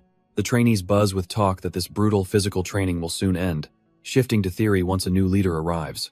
Du Jian then shares a rumor from a senior, claiming someone absolutely incredible is about to enter their hall. An exile, our hero thinks with a grimace, deciding it's best to avoid any pointless conflict with such a person. We then see his own dramatic arrival, with his servant Guchil begging him not to go. Jin Yomyong cringes at the man's wailing, telling him to get a grip and that hell call him from the inside. As the new recruits march, a sharp-eyed young man with red hair watches them, judging their potential. He sees it in their eyes. They're not just empty vessels, they all carry the weight of someone's expectations. Whether it's the sting of mockery or the burden of duty, every single one of them has brought their baggage to this mountain, and he hopes that among this sea of new faces, he can find at least one person who truly impresses him. The trainees finally arrive, gathering in the courtyard of the 1001 Hall. A masked man steps forward, welcoming them with a cheerful laugh, praising their sharp, bright gazes. The recruits whisper amongst themselves, thinking this leader seems a bit strange, lacking any real dignity. But that cheerful facade cracks in an instant. A tidal wave of demonic energy explodes from him as the fog prison wolf, Zhou Jinsang, tells the brats to listen carefully. The immense killing intent washes over the trainees, buckling their knees and silencing their foolish gossip. He explains that this hall is not just for education, it's a merciless arena governed by one iron law: survival of the fittest. As he speaks, another group of warriors runs past, their movements sharp and disciplined. These, he reveals, are their seniors, who arrived only a year ago, and the difference in them is terrifying. But while the others are just intimidated, Jin Yomyong's eyes see something more: old wounds. And more than that, he sees the look in their eyes, the gaze of true survivors. The masked instructor is amused, noting that at least one of these kids has a sharp eye. Jin Yomyong puts it together: these seniors have already tasted life and death combat. But then wait a second. His gaze locks onto one particular figure among the seniors. That's unit leader Sandojan, a name that sends ripples of awe through the crowd. The boy's talent was undeniable, even to the elders. He shattered expectations, becoming a squad leader in one of the 4 demonic heart harvesting units. But Jin Yomyong isn't impressed. He's possessive. He decides then and there, he will take that prodigy for himself. Meanwhile, the fog prison wolf sits alone in his office, cursing that damned Asura king for sending him this troublesome brat. The fog prison wolf wonders why the king still cares so much about his exiled son. The scene flashes back a few days, to a private meeting with the king of Asura himself. The king had made him an offer he couldn't refuse, a recommendation for Demon Dragon Hall leader. But back in the present, the math isn't adding up. If the king is an ally, why send this troublesome kid? He discusses the puzzle with his vice hall leader, weighing the possibilities. It can't be the young cult leader's influence, not while he's under house arrest for the hidden Trace Manor incident. The vice hall leader then reveals that the Asura king's request was unusual. It wasn't a demand for special treatment or a guarantee of his son's safety. All the king asked for were a few small conveniences to ensure the boy could train without interruption. A flicker of understanding crosses the fog prison wolf's mind. This isn't about politics, it's about power. Elsewhere, under a pale moon, another plan is set into motion. But the one being summoned is less than pleased with the method. Jin Yomyong complains that even he could tell how obvious this meeting spot was. A hooded figure emerges from the mist, apologizing and calling him second order. The summons is an urgent one from above. He smirks, wondering what could be so important that it's worth sabotaging his years of hard work. The messenger seethes internally. This arrogant kid is weaker, but he's a candidate for the next leader and can't be disrespected. This mission, they explain, originally belonged to the Killing Demon Squad, but they were annihilated after an unfortunate encounter with the young cult leader, so the task now falls to him. Intrigued, Jin Yomyong demands to know the target, ordering the messenger to use a secure sound transmission. As the name is whispered into his mind, his smug confidence shatters into pure shock. The initial shock melts away, replaced by a slow, predatory grin. An abrupt sound startles the hooded messenger. It's Jin Yomyong, breaking into wild, unrestrained laughter.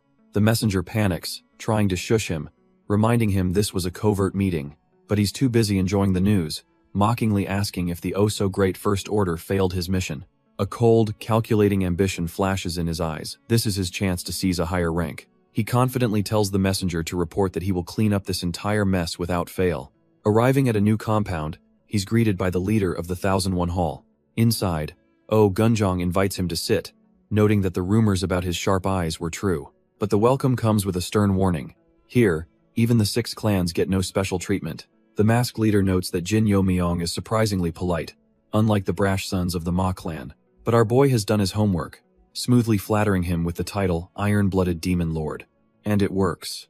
The Fog Prison Wolf chuckles, admitting he likes this kid's style. He gets down to business, asking what favor Jin Yo Myong came here to ask for. He can offer some conveniences, of course, but there are rules: no staying out overnight.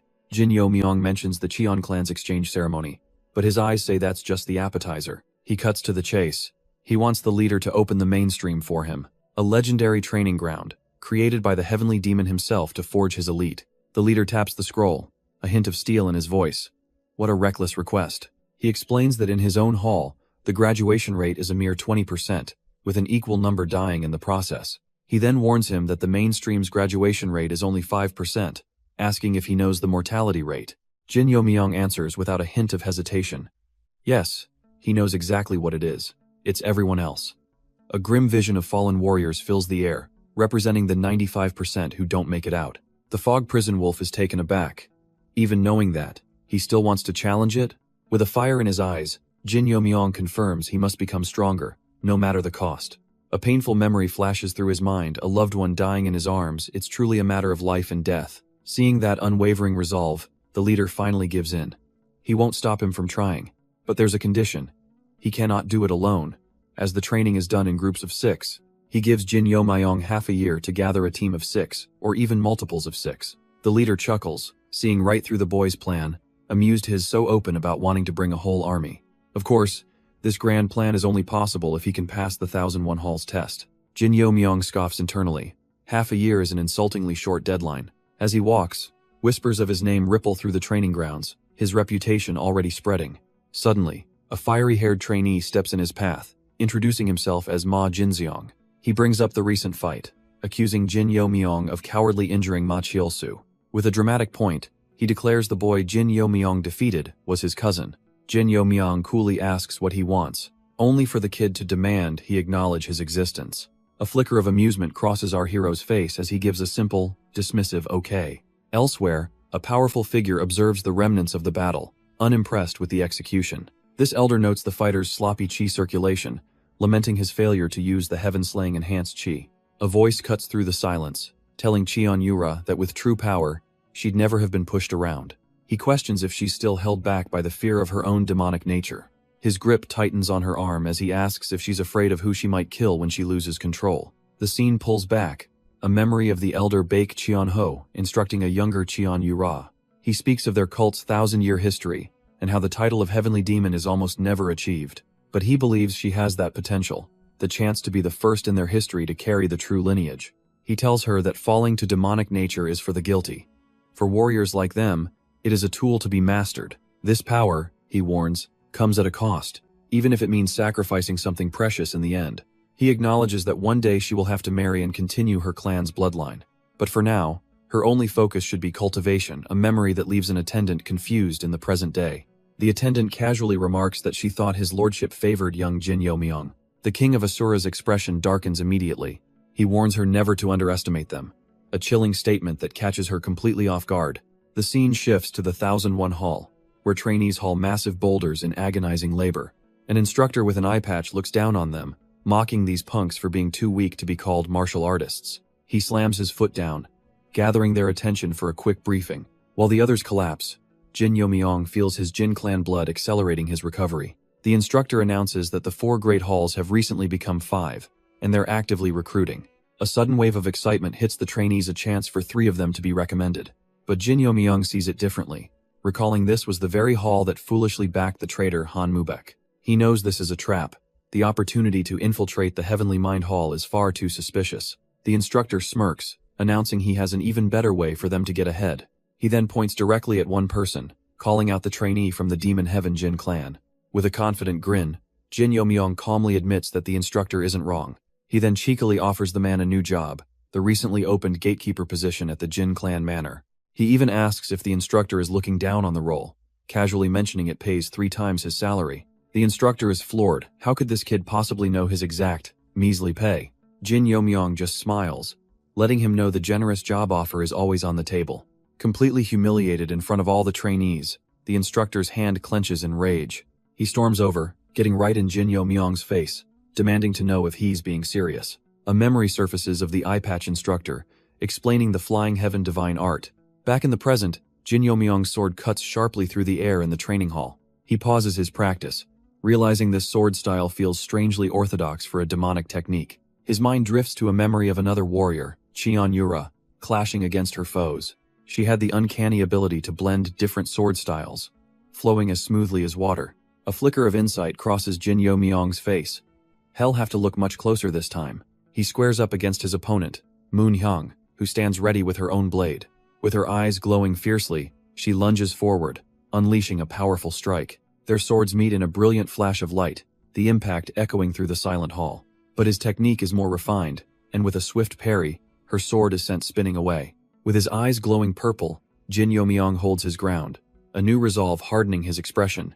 This time, he knows he can take her attack without being pushed back. Moon Hyung clenches her jaw in silent frustration, her full power completely nullified.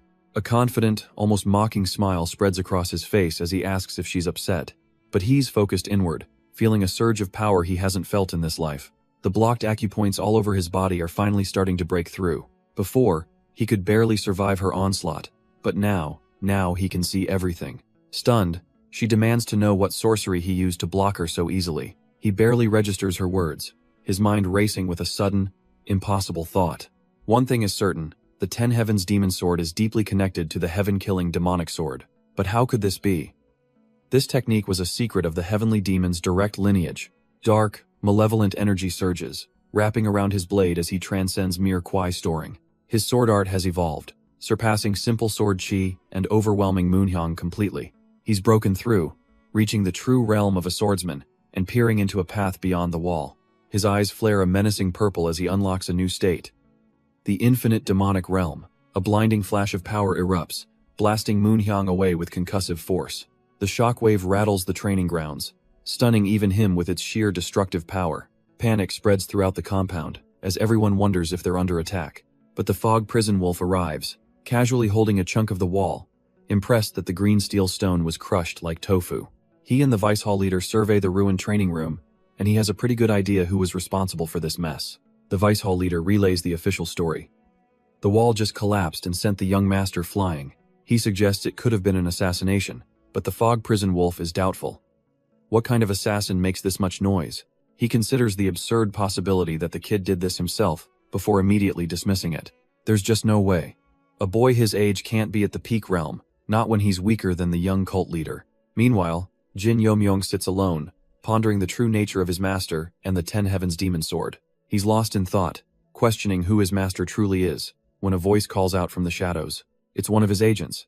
He asks if the false traces were left, planning to use an assassination attempt to hide his new strength. But his subordinate looks terrified. He managed to plant the evidence, he says. But Jin Yomyong's head snaps up. The man confesses he sensed someone else lurking nearby. And there it is, a snapped branch on the ground. It seems a real intruder was watching the whole time. To Jin Yomyong, this isn't a problem, it's an incredible stroke of blind luck. A wicked smirk spreads across his face as he asks his subordinate if he can track the spy. Guchil grins back with absolute confidence, reminding his master just who he is. He was once part of the demonic king Ghostslayer squad, an elite unit under the Cheon clan. In his past life, he was Byok Cheon-woon, the second group leader of the 9th Cloud Ghost Order. A few days pass, and elsewhere, another plot begins to unfold. A hooded messenger appears from the shadows, warning a young man not to ruin their grand plan. The young plotter is sweating, complaining that the 1001 Hall's defenses have suddenly become impenetrable. But his superior offers a solution. An upcoming external training will provide the perfect chance to act, recruit him, or kill him. Meanwhile, completely unaware of the new threat, Jin Yomyong is calmly focused on his own cultivation. The destruction of the training hall turned out to be a blessing, giving him time to fully stabilize his power. With the risk of the heart demon now gone, he decides it's time to head back to the dormitory. The moment he steps inside, an overly enthusiastic trainee named San Dojion clears a path for him. As he walks, He can hear the whispers of the others, all worried about their future in the clan. His loyal new follower has already prepared a pristine bed for him. Jin Yomyong offers a simple thanks, taking the gesture in stride. But the peace is shattered as Ma Jinseong barges in, declaring himself the boss of this room. With a sly, knowing smile, Jin Yomyong offers to give the loudmouth an order of his own. Ma Jinseong sputters, completely offended, refusing to ever serve under some collateral branch nobody.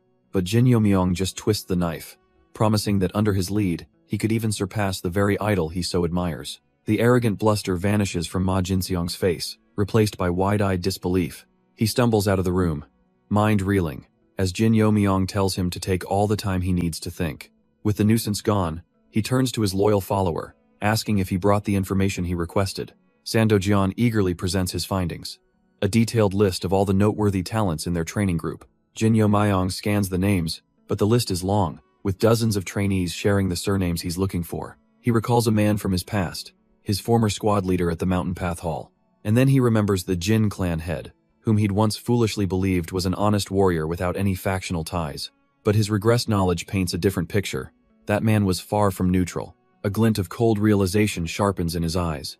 He focuses on a single name, Han Muyeon, a name that sends a strange, unsettling chill down his spine.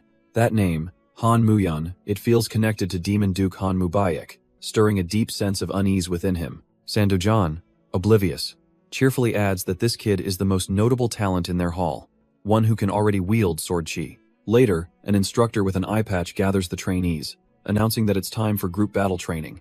He lays out the harsh reality. They'll form 9 groups for mock battles, and the 3 losing groups will be expelled on the spot. The winners? They'll be deployed to the territory of an unorthodox sect known as Evil Domineering Heaven, a name with a dark history, founded by a prodigy who died without an heir, leaving a power vacuum. The sect immediately fractured, consumed by a bloody civil war where the weakest disciple clawed his way to victory. The instructor explains that for this trial, their leaders will be their seniors. He gestures to a line of warriors who have already passed this exam with flying colors. Jin Yomyong finds himself in Group 2, now craning his neck to see which of these so-called elites will be leading him. A timid voice announces that she's been chosen as the leader for Group 2. Jin Yomyong stares in disbelief. Wait, wasn't the leader supposed to have the highest grades? The girl looks absolutely terrified, stammering that she's looking forward to working with them. His heart plummets. Of all people, it had to be her. The one person he wanted to avoid is now his commander. He knows all too well that in a group battle, the leader's ability is everything. And this leader is standing before them, practically vibrating with anxiety. A portrait of incompetence. A wave of despair washes over the group. Yep, they're completely and utterly screwed. But just as all hope seems lost, a hand shoots up from the seated trainees. Startled, the girl meekly tells him to ask his question. It's Ma Jinseong, and he gets straight to the point, demanding to know if there's any way to change the leader. She meekly replies that leaders are appointed, but he presses her, asking what happens if that leader is unreliable. Jin Yomyong watches from the side, knowing that if she gives the wrong answer, her team will instantly collapse. He considers stepping in, but a flicker of curiosity stays his hand as her entire demeanor changes, asking if he has a problem. Before Ma Jinseong can even process the shift, she begins to unsheath her sword with a calm, deliberate motion. A memory surfaces her grandfather's simple advice. If someone refuses to listen, just hit them. The other trainees can't believe it. What kind of old man taught her that? Even Ma Jinseong is stunned silent. With her blade now drawn, she challenges him directly. If he wants to test her capability, then he should come and try. He's completely thrown off guard, stammering as he tries to understand what just happened. Gone is the timid girl. In her place stands a warrior with blazing eyes, offering him a deal. Defeat her, and she'll make him the leader and leave. The crowd goes wild. A duel is set.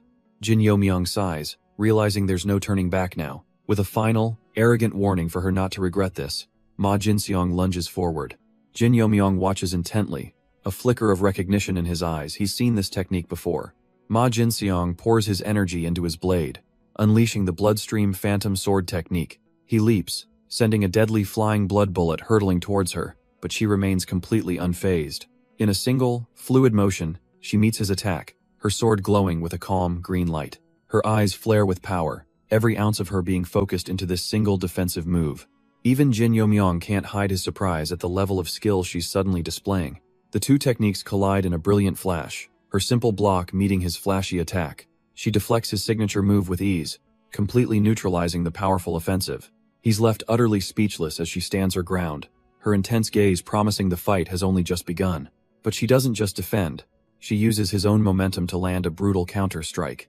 Ma Jinseong's world shatters, his mind screaming in disbelief at the sudden reversal. He's sent tumbling across the dirt, utterly defeated in a single exchange. Watching from the sidelines, Jin Yo-myung feels a jolt of recognition that posture is strangely familiar. He recalls a legendary sword art, but quickly dismisses the idea that would require a second blade. No, it couldn't be. A technique of that caliber would be enough to turn the entire divine cult on its head. Pushing himself up, Ma Jinseong's face is a mask of pure, unadulterated fury. He points a trembling finger at the girl, his voice raw with the promise of death. Channeling all his rage, a crimson aura begins to swirl violently around him. Hess unleashing a true master's technique. The Chi, infusing sword. The other trainees whisper in awe, having never seen a Blood Dragon Ma clan technique up close. Jin Yo-myung, however, just grins to himself, thinking the guy looks seriously ticked off. Unfazed, the girl simply warns him to put the sword away unless he's looking to get hurt for real. Ma Jinseong explodes in a torrent of red energy, roaring that a small fry like her has no right to look down on his prestigious clan. But before he can attack, a hand shoots out to stop him. It's the instructor, telling him that's enough. Ma Jinseong can only sputter in disbelief, his rage completely cut short. The instructor reminds him that while the strong may rule, the cult is still a society governed by laws, and by breaking those laws, Hes dishonoring his own clan's founder, who helped write them in the first place. Defeated and utterly humiliated, Ma Jinseong lowers his weapon, forced to admit defeat. With the drama settled, the instructor orders everyone to split into groups for their next training schedule. And Jin Yo-myung can only smirk, thinking this should at least help unify their new team around their brave leader. But one of his new teammates, a fiery red-haired girl, seems less than convinced. The group's new leader, the same girl who faced down Ma Jinseong, nervously asks if she's okay. Half a month flies by, and the training grounds are a flurry of motion as squads drill their formations. But their leader is completely overwhelmed, struggling to call out the complex sequences. Still, her team scrambles to follow her frantic orders, launching into an attack. Their blades strike the training dummies with a sharp, satisfying crack. For a moment, it looks like a success until the trainees are left exhausted and panting, waiting for the next command that never comes. Frustrated, the red-haired girl turns to Jin Yo-myung, asking what he plans to do about this situation. She can't believe it. Are they really all going to fail just because of their incompetent leader? But Jin Yo-myung just smirks, casually reminding her she's the one who got one-shotted by that idiot. She insists everyone knows how clumsy and incompetent their current leader's commands are. He considers this, uncorking his flask. She's not wrong, so what's her brilliant suggestion? Simple. He should be the one to give the commands, or they're all going to be humiliated. Jin Yo-myung's expression is unreadable as he silently weighs her proposal. The red-haired girl presses her case, puffing her cheeks in frustration. It's humiliating. Pointing directly at him, she declares that he's the most qualified person for the job. Everyone else would follow him without hesitation. He takes a long drink, knowing she's right about that. But that doesn't mean Hes interested in the slightest. His answer is a simple, crushing no, leaving her absolutely floored and demanding an explanation. She absolutely loses it, demanding a real reason for why he's turning down the leadership role. But he doesn't need to say a word. He just glances to the side, and her confused gaze follows his. They look on as another squad implodes, with one member publicly blasting their leader. The leader, a stone-faced trainee named San Do-jeon, simply states that his orders are absolute. But the dissenter isn't having it, yelling that while San Do-jeon may not care about failing, they do. The sentiment spreads like wildfire, with the whole group chanting for their leader to step down. From the bushes, a faint, knowing smile touches Jin Yo-myung's lips. That is his reason.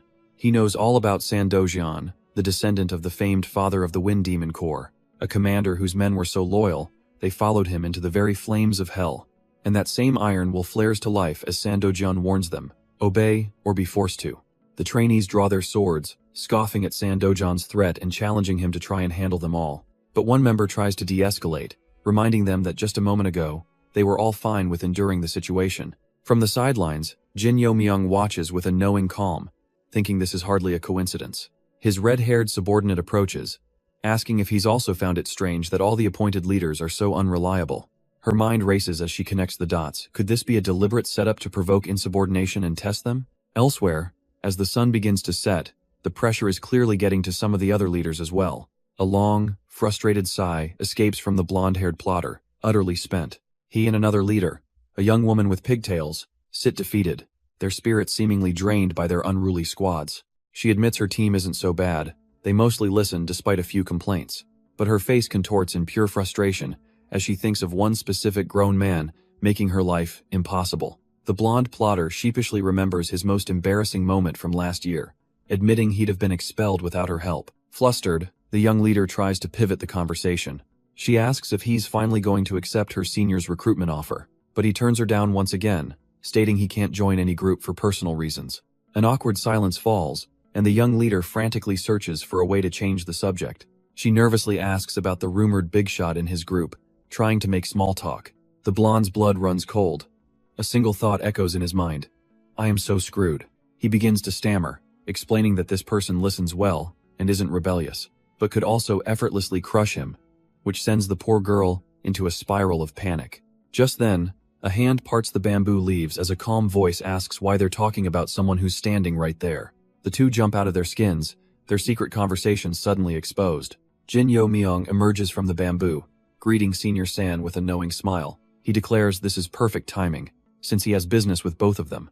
He turns his full attention to the man, extending a hand in invitation. Without wasting a breath, he directly asks San Dojian to join him. San Dojian is completely thrown. How does this kid know who he is? This is their first meeting. Jin Yo Myung's smirk widens as he reveals he knows his title too, the Butcher Blade of the Great Bear Stronghold. The poor girl's blood runs cold. Butcher Blade? She's been pestering a notorious killer all this time. But San Dojian is nothing but impressed. This kid knows his past and his clan affiliation. Jin Yo Myung simply closes his eyes, admitting he's quite interested in recruiting someone of his caliber. San Dojian is baffled. He insists he's done nothing to warrant such attention. But Jin Yo Myung calmly explains that, despite his great talent, he has a glaring weakness. His internal energy and martial arts are holding him back, a fact that hits San Dojian like a ton of bricks. With unwavering confidence, Jin Yo Myung makes an impossible promise, to make him a supreme peak master in 10 years. The girl gawks in disbelief at the sheer audacity of the claim, while San Dojian falls into a stunned silence. Jin Yo Myung already knows the outcome, recalling his past life where this man led a corps with only second-rate skills.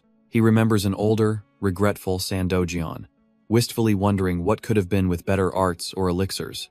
Now, that very dream is being dangled right in front of him, backed by the full power of the Jin clan. Jin Yo Myung's eyes gleam, silently urging him just say yes. But after a long, tense moment, San Dojian shuts his eyes and delivers a single, shocking word. Sorry. The girl's jaw drops as San Dojian confirms his refusal, grateful for the offer but unable to accept. Hess actually rejecting a golden ticket to the top, and Jin Yo Myung urges him to reconsider, warning him that he'll regret it. But San Dojian's resolve is firm. He cannot betray the one he serves, a loyalty Jin Yo Myung never expected from him. Jin Yo Myung presses on, arguing that the seventh elder would surely want his disciple to spread his wings and succeed. With a heavy sigh, San Dojian shakes his head, revealing that he was assigned a specific mission. A mission? He must stay by the side of a senior Han to assist him, a name that immediately piques Jin Yo Myung's interest. He confirms San Dojian is talking about Han Muyen, and suddenly, the pieces of this puzzle start clicking into place. With a soft, knowing smile, San Dojian reveals the truth. Han Muyen is the seventh elder's true heir. The revelation hits Jin Yo Myung like a physical blow. In his past life, someone else held that title. Who is this man? San Dojian's shadow looms as he turns the tables, sensing that Jin Yo Myung has a question for him as well. Seeing his approach, the vice leader of Group 2 eagerly asks if she's getting the same offer, but he shuts her down instantly. No, he's not here to recruit her. He's here to talk about her group, and her expression immediately sours. Jin Yo Myung's eyes narrow with a knowing smirk, asking if it isn't time she started doing her job properly. She sighs, admitting he's seen through her act, but insists it's not time yet, a policy of the academy he already knows. Her plan was simple: draw out as much opposition as possible before the mock battle by playing the fool. But Jin Yo Myung smiles, telling her that since has figured it all out, it's time to see how he handles things. He fully grasps her intentions and now offers his complete support, promising to back her authority as vice leader. All he asks is that she fights with the same burning passion she used to utterly crush Ma Jinseong. The reminder sends a wave of red across her face as she stammers, blaming her grandfather's teachings for her excitement. He calmly notes it's a good thing it was just excitement, because if Shed used one more sword, there would have been serious injuries. He continues, calmly pointing out that she specializes in dual swordsmanship. The comment sends her reeling, her mind scrambling. Who is this person? How could he know? Her eyes widen in shock as she demands to know how he figured out her secret. Jin Yomyong just gives a slight cough, playing dumb, though he's now absolutely certain he was right. She's not having it, accusing him of taking her for a fool. He explains that any skilled warrior can see the openings when a dual wielder uses only one sword. She scoffs, asking if he's claiming to be that kind of master. He simply picks up a twig. In an instant, her disbelief turns to wide-eyed horror as dark energy erupts from the stick. With a smirk, he holds up the twig, now glowing with immense sword energy, asking if this is proof enough. She's utterly speechless. Channeling sword chi into a twig is a feat of unimaginable mastery. She guesses he's one of the famous 6 demonic dragons, but he casually corrects her that's his younger brother. He then brings a finger to his lips, proposing they both keep their skills a secret, just like her dual swords. With a knowing smirk, he suggests they call it a draw, his mind racing, now certain she's an outsider named Baek Sanga. As she walks away, he quietly orders his subordinate, Gu Chil, to keep a close watch on her. Hiding in the shadows, Gu Chil asks if he should just eliminate her if she seems suspicious, confident he can leave no trace. But Jin Yomyong sharply rebukes him with a slap, insisting they absolutely have to protect her. His expression darkens as he reveals the truth to himself. He knows she's the assassination target. He's figured it out. She must be from the greatest sword family in the Central Plains, the legendary Baek clan. Her grandfather is likely the clan head, one of the 5 kings and leader of the Orthodox Alliance. And in the future he remembers, both the Baek and Namgung clans are destined to be annihilated by the demonic cult. And he recalls the future chaos, with even the mighty king of Asura blindsided by the cult leader's schemes. The realization hits him like a bolt of lightning. His own future father-in-law is behind this whole mess. He can almost picture the man, completely oblivious that his future son-in-law is cursing his name. Shaking off the shock, Jin Yomyong puts his foot down, his mind now set. He makes a silent vow to keep Baek Sanga alive and to personally dismantle every one of their twisted plans. A month flies by, and the trainees gather in the arena for a mock battle between 2 groups. Leading Group 2 is none other than Baek Sanga, the very target of the conspiracy. Her opponent is Group 4's leader, Ju Guxian, and the goal is simple: capture the enemy flag. With a grand gesture, the eye-patch-wearing instructor declares the start of the battle. Immediately, Ju Guxian barks an order, deploying a complex formation that catches Sanga by surprise. With a unified roar, the battle begins as both groups charge forward in a chaotic clash. The instructors watch from the sidelines, one questioning the wisdom of a head-on assault. But her colleague, Instructor Joan, just grins, confidently placing a bet. He's putting his money on Group 4, surprising everyone around him. He smugly clarifies that his bet isn't on the group, but on 3 specific members within it. The very same trio who excelled in the last test by following their leader's orders perfectly. Down on the field, that trio moves with flawless, almost unnerving coordination.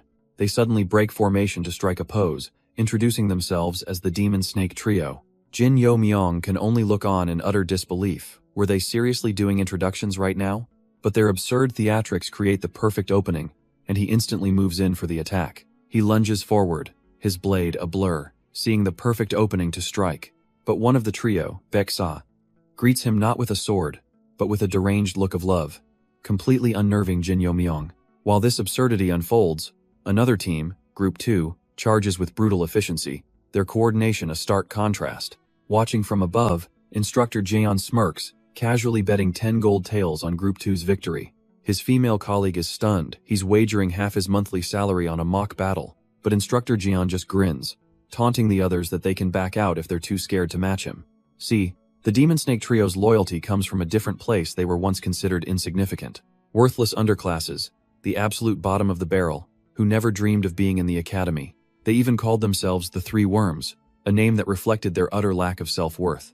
That was, until the demonic Heaven Tower Master himself gave them a new name and with it, a new purpose.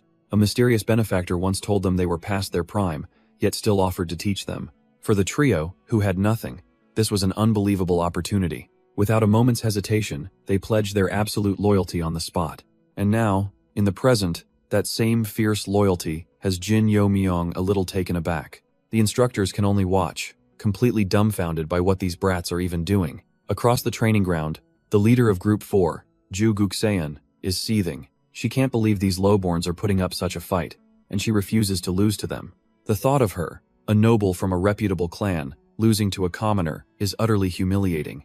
It's totally unfair, she fumes. They have members from the powerful Jin and Ma clans. Enough is enough. She orders her team to switch to the surging flow formation. With victory in her sights, she leads the charge, dead set on taking down Baeksanga. But Baeksanga instantly reads the pincer movement they're targeting her directly. Group 4 surges forward, a wave of bodies meant to overwhelm and crush their opponents. Juguxion's confidence shatters as she watches her formation slam into an unexpected wall. Her team is instantly bogged down, lured into a chaotic close-quarters brawl they weren't prepared for. A swift kick breaks one trainee's stance, leaving him completely open. Before he can recover, a blade slices deep, and her soldiers start falling. From the rear, Jin Yo-myung calmly gives a hand signal. Now is the time to strike back. Baeksanga's eyes sharpen as she sees the command, a silent confirmation passing between them.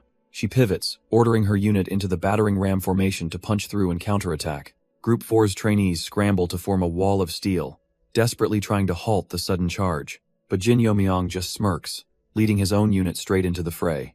From her command post, Ju Guxion is absolutely losing it, screaming at her forces to stop them. Her soldiers meet the charge, vowing that the line will not be broken. They fight with everything they have, determined to prove they are worthy of being Baeksanga's subordinates. Jin Yo-myung, however, carves through them like they're nothing, thinking it doesn't matter if they let him pass. One brutal strike sends a body flying, clearing the path with contemptuous ease. He turns to the remaining trainees, a playful glint in his eye as he reveals he's not the main lord. Just then, his red-haired subordinate flashes past them with a wild, triumphant grin. The truth dawns on Ju Guxion in horror. The real main lord is Ma Jinseong, and he's just captured her flag. And with one final, decisive kick from Ma Jinseong, the battle is officially over. Group 2 wins. His team roars in celebration, ecstatic that their unorthodox strategy paid off so perfectly. The instructors are just as pleased, especially the head instructor, who cashes in on his winning bet. Elsewhere, the losing teams are understandably dejected, sulking in their defeat. Jin Yo-myung's team, however, is taking it a bit too far, one of them punching the ground in utter despair. A pair of feet suddenly land before them as a calm voice asks why they have such long faces. It's their leader, Jin Yo-myung, casually strolling up with a smile, wondering who got them so upset. He asks if they're just frustrated they didn't get to show off their skills. Or perhaps, he says with a knowing grin, they were actually planning to tear down the whole tower if they lost. One of his subordinates is stunned silent. How did he know? Jin Yo-myung simply calls it instinct. He reflects on his past life, realizing he's lived far too meekly for someone of his standing. So when his subordinates are overjoyed at his offer to help, promising to never forget his kindness, Jin Yo-myung cuts through their relief with a sly, predatory grin. They eagerly assume he's recruiting for the upcoming special trial, not grasping the true weight of his offer. But he clarifies with chilling calm. They have to survive first, because the dead make for terrible subordinates. The trainees gulp in unison, the gravity of his words finally sinking in. Without hesitation, they all drop to their knees as he demands to know if they have the guts to follow him into hell itself. Elsewhere, that decision is already sending shockwaves, as a table is sent flying across an opulent room. Someone is absolutely furious, kicking the shattered furniture while screaming about his status as the Jin clan patriarch's nephew. The noble seethes, enraged that someone dared to use Jin Yo-myung's name to threaten him. The noble watches as Jin Yo-myung casually mentions his fondness for the demonic Heaven Tower. He then adds with a chilling smile that it would be a shame if anything happened to it, a clear warning. Enraged, the noble can't comprehend why someone of Baeksanga's status would associate with a nobody. He peeks around a corner, his suspicions confirmed as he spots the two of them together. Hearing Baeksanga and Jin Yo-myung on friendly, familiar terms only deepens his fury. He seethes, wondering where this peasant crawled out from to get so close to her. His eyes lock onto her expression. Why is she being so friendly with him? Why is she looking at this? Nobody with such interest in her eyes. His mind begins to twist reality, concluding this is all wrong, and it must be someone's fault. Then, the delusion solidifies. The battle, Jin Yo-myung's involvement, it's all Baeksanga's doing. Just as his delusion takes hold, a calm voice asks if he's arrived at a bad time. The purple-haired noble, Ju Guxion, whips around, completely startled. He stares, shocked to see Jin Yo-myung standing right there in his room. Without missing a beat, Jin Yo-myung casually notes his intense hatred for Baeksanga. He pushes further, asking if that hatred is really strong enough to make him want to kill her. He then begins to spin a tale, a what-if scenario where Baeksanga is the true villain. What if she's the one who seduced the instructors and trapped a naive boy in her games? The twisted logic finds fertile ground in Ju Guxion's rage, and his face hardens with conviction. Seeing the hook is set, Jin Yo-myung's own eyes gleam with a chilling, predatory light. He leans in, whispering a tempting offer. a chance to kill Baek Sanga, served up by him personally. The time has come to choose a leader for the new unified squad. Ju Guxian wastes no time, arguing that the only winner among them, Baek Sanga, should take command. The thoroughly defeated leader of Group 4, Jong Ho, is more than happy to agree. With the decision made so quickly, Baek Sanga can't help but feel that something is deeply wrong. Ju Guxian's sudden apologies and overly sweet demeanor are setting off every alarm bell in her head. Having lived through this before, Baek Sanga knows for a fact that this girl holds a grudge like a coiled viper. She glances at the assassination request she's holding, and a dark theory begins to form. A faint, knowing smirk appears as she starts connecting the dots. Her eyes glint with suspicion. Is it possible Ju Guxian is involved in this too? As she ponders, the new squad begins their training for the upcoming mock battle. Baek Sanga cheerfully admits their new squad is a complete mess, right? In theory, they'd be a perfect, synchronized unit executing the Black Star formation. But in reality, they're a clumsy, flailing mess who can't even get the basics down. Jin Yomyong agrees, deciding they should just focus on basic cohesion for now. Meanwhile, the eye-patch-wearing instructor slams down a betting map, putting money on Squad 1. Jin Yomyong overhears someone saying that at least they aren't a total disaster like Squad 3. Baek Sanga explains with a grin that Squad 3 couldn't even agree on a leader. And speaking of drama, their opponent, Squad 2, is also a mess, with their leader San Dojian yelling at his squabbling members. Jin Yomyong's ears perk up at the mention of San Dojian's name. He and Baek Sanga share a look. With their opponents in disarray, this is a golden opportunity. And elsewhere, in a secluded hall, Jin Yomyong gives a simple, cold command: kneel. The young woman before him immediately complies, pressing her hands to the cold stone floor. He smirks, satisfied that his plan to provoke San Dojian into leadership had worked perfectly. Now, he explains, their rival's hands will be tied, giving her the perfect chance to kill Baek Sanga. But the woman hesitates, knowing the academy's surveillance has tightened after a recent incident. Jin Yomyong sighs internally, cursing the idiot who barged in recklessly and dragged them all into this mess. He turns back to her, explaining that because of that very mess, they have no choice but to act now. But then he lays out the trap. If she kills Baek Sanga, all the blame, all the attention, will fall on her. Instead, he offers a far better deal: he will find an escape route for her. Stunned, the woman looks up from the floor, wondering if he could possibly be telling the truth. She kneels, her mind made up. It doesn't matter what happens to her, for she is merely a tool. Bowing low, she accepts her fate as a disposable assassin, ready to follow his orders. Meanwhile, on the training grounds, the mock battle between Squad 1 and Squad 2 officially begins. With a deafening roar, the two forces collide in a chaotic frenzy of bodies and blades. Baek Sanga's squad pushes forward with their shields, a wave of unstoppable force. They charge with brutal efficiency, their only goal to break through the enemy's formation. San Dojian screams for his squad to hold the line, desperate to show their new leader what they're capable of. Steel rings out as swords clash violently against the shield wall. Baek Sanga shouts orders with authority, telling her warriors to focus their entire assault on the center. And watching the chaos unfold from a distance, a masked Ju Guxian observes with a curious hum. His eyes scan the battlefield, and San Dojian finally spots a weakness in the shield wall. A triumphant grin spreads across his face. This is it, an opening. But before he can even shout an order, he sees Jin Yomyong is already one step ahead. San Dojian's eyes widen in disbelief. What is he doing? He watches in shock as Group 4, led by Ju Guxian, suddenly pulls back from the line. A smug, treacherous smirk appears on Ju Guxian's face. This wasn't a mistake. It was a planned betrayal, and Baek Sanga never saw it coming. With a gaping hole in their defenses, the shield formation shatters instantly. Trainees are sent flying as Squad 1 pours through the breach, completely overwhelming them. And with cold, calculated precision, Jin Yomyong gives the final command to move in. Ju Guxian barrels forward, her primary target locked. Baek Sanga. Baek Sanga watches her approach, thinking it's just a clumsy attempt to take the flag. But the traitor isn't going for the flag. She's reaching for a hidden lethal weapon. A sudden cold dread washes over Baek Sanga as she senses something is terribly wrong. Her eyes widen in shock as she feels that this isn't competition, it's pure killing intent. Before she can even move, Ju Guxian leaps through the air, closing the distance in a flash. With murder in her eyes, she drives the hidden blade forward, screaming for her to die. But out of nowhere, a leg whips through the air, intercepting the attack. Jin Yomyong slams a powerful kick into the assassin, casually asking if she'd prefer to die instead. The eye patch instructor roars, ordering the entire mock battle to a dead stop. Jin Yomyong is baffled. Why are the instructors just surrounding the scene instead of capturing the assassin? Up on the balcony, the fog prison wolf, Zhou Jinsang, and the Vice Hall leader watched the chaos unfold. With a dismissive thumbs down, Jo Jinsong makes it clear he has no intention of stepping in. This lack of action from his superiors is starting to seriously annoy Jin Yo Myung. Jo Jinsang turns to his colleague, deciding they should just leave the assassin to their young prodigy. He knows the Vice Hall leader harbored the same suspicions he did about the boy's true power. And this, he declares, is the perfect opportunity to confirm everything. They will use this life-or-death battle to see if a true monster has emerged from the Jin clan. The Vice Hall leader nervously points out the massive risk they're taking. If that kid dies, the Asura king will personally drag them to his court with only their heads left. Jin Yo Myung knows asking who sent the assassin is pointless. A professional would never talk.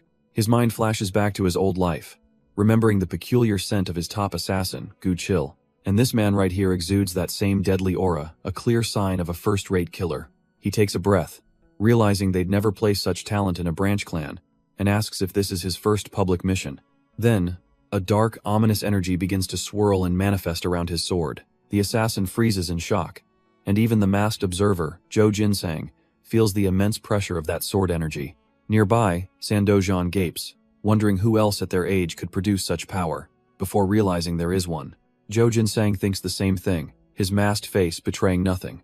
The young cult leader. The realization hits Sandojan with the force of a hammer. He suddenly remembers that this kid was the one who managed to get close to her when everyone else failed. If those two were to join hands, Sandojan muses, they'd be the strongest couple in the cult's history. But Jo Jinsang just smiles behind his mask, offering a cryptic, "Who knows?" to the silent question in the air. The assassin, however, has no time for speculation, and lunges forward with a desperate slash. Jin Yo Myung ducks under the blade with almost insulting ease, the attack whiffing completely. His eyes flare with a chilling purple light as he prepares the sixth fang of the 10-fang divine sword art. He unleashes the limitless demon realm, a tide of pure demonic energy erupting from his sword. The assassin is blown off his feet, sent tumbling through the air by the sheer force of the technique. Jin Yo Myung calmly watches him, wondering aloud why he's even bothering to keep fighting. Stunned and disoriented, the assassin can only mutter a weak, "What?" in disbelief. Jin Yo Myung turns, explaining that he once asked what a first-rate assassin does when they fail a mission. His mind flashes back to Guchil's words. A first-rate assassin who doesn't flee or die is a fool. The defeated killer remains silent, his options dwindling with every passing second. Guchil had explained that if they insist on a fight they can't win, it means they have another objective. It triggers a bloody memory of his past life, where a second assassin struck him down from the shadows. But back in the present, a sudden thud snaps everyone to attention. The assassin has fallen, a dagger on the ground beside him, another member of Group 6 silenced. Panic erupts as the instructors scream for every member of Group 6 to be restrained immediately. Jin Yo Myung recalls the choice he just gave him. Surrender quietly, and he could live. But he already knew the answer. Assassins are conditioned, their minds twisted by drugs and techniques. For them, there is no surrender, only the mission, or a self-inflicted end. He understands now it's the insidious goo poison planted deep within their souls. A final drop of blood hits the dirt, a grim testament to the poison's power. But one man defies his fate, spitting blood as he offers his name, Doc Geol. With a heavy thud, he kneels before Jin Yo Myung, who promises to remember him. And for the first time, the broken assassin feels a sliver of hope. Later, Jin Yo Myung is summoned to a quiet, secluded building. Inside, the fog prison wolf greets him with open arms, declaring the academy owes him a great debt. He gushes with praise, saying he witnessed the moving birth of a new dragon. But Jin Yo Myung cuts right through the flattery, asking if he was called here to withdraw. The masked man is utterly floored, waving his hands in a panic at such a blunt question. He quickly grabs Jin Yo Myung's arm, explaining that he's here because the academy was in danger, a fact his father already knows. Far from sending him away, the fog prison wolf is here to offer him a reward for his incredible deeds. As they walk through a secluded forest path, he reveals a grave secret about the academy's main division. It's not a school, but a life-or-death trial, a truth that he claims fewer than 10 people are aware of. This, he says with a knowing glance, is one of the academy's most protected secrets. Jin Yo Myung looks up, his gaze fixed on something truly unbelievable just ahead. A colossal, demonic-looking structure looms over them, explaining why the academy master must be an absolute pinnacle of martial arts. Piecing it together instantly, Jin Yo Myung realizes the master's true purpose, to protect this very place. Impressed by his sharp mind, the fog prison wolf confirms his guess as he leads him toward the entrance. With a heavy groan, a massive stone door grinds open, revealing a path into the darkness. But before they can step inside, The fog prison wolf stops, turning to our hero with a single, serious question. Out of nowhere, he asks where Jin Yo Myung learned his sword art, a question that catches him completely off guard. Wary of the sudden interrogation, Jin Yo Myung deflects, asking why the masked instructor needs to know. The man insists it's critically important, so Jin Yo Myung gives a safe answer.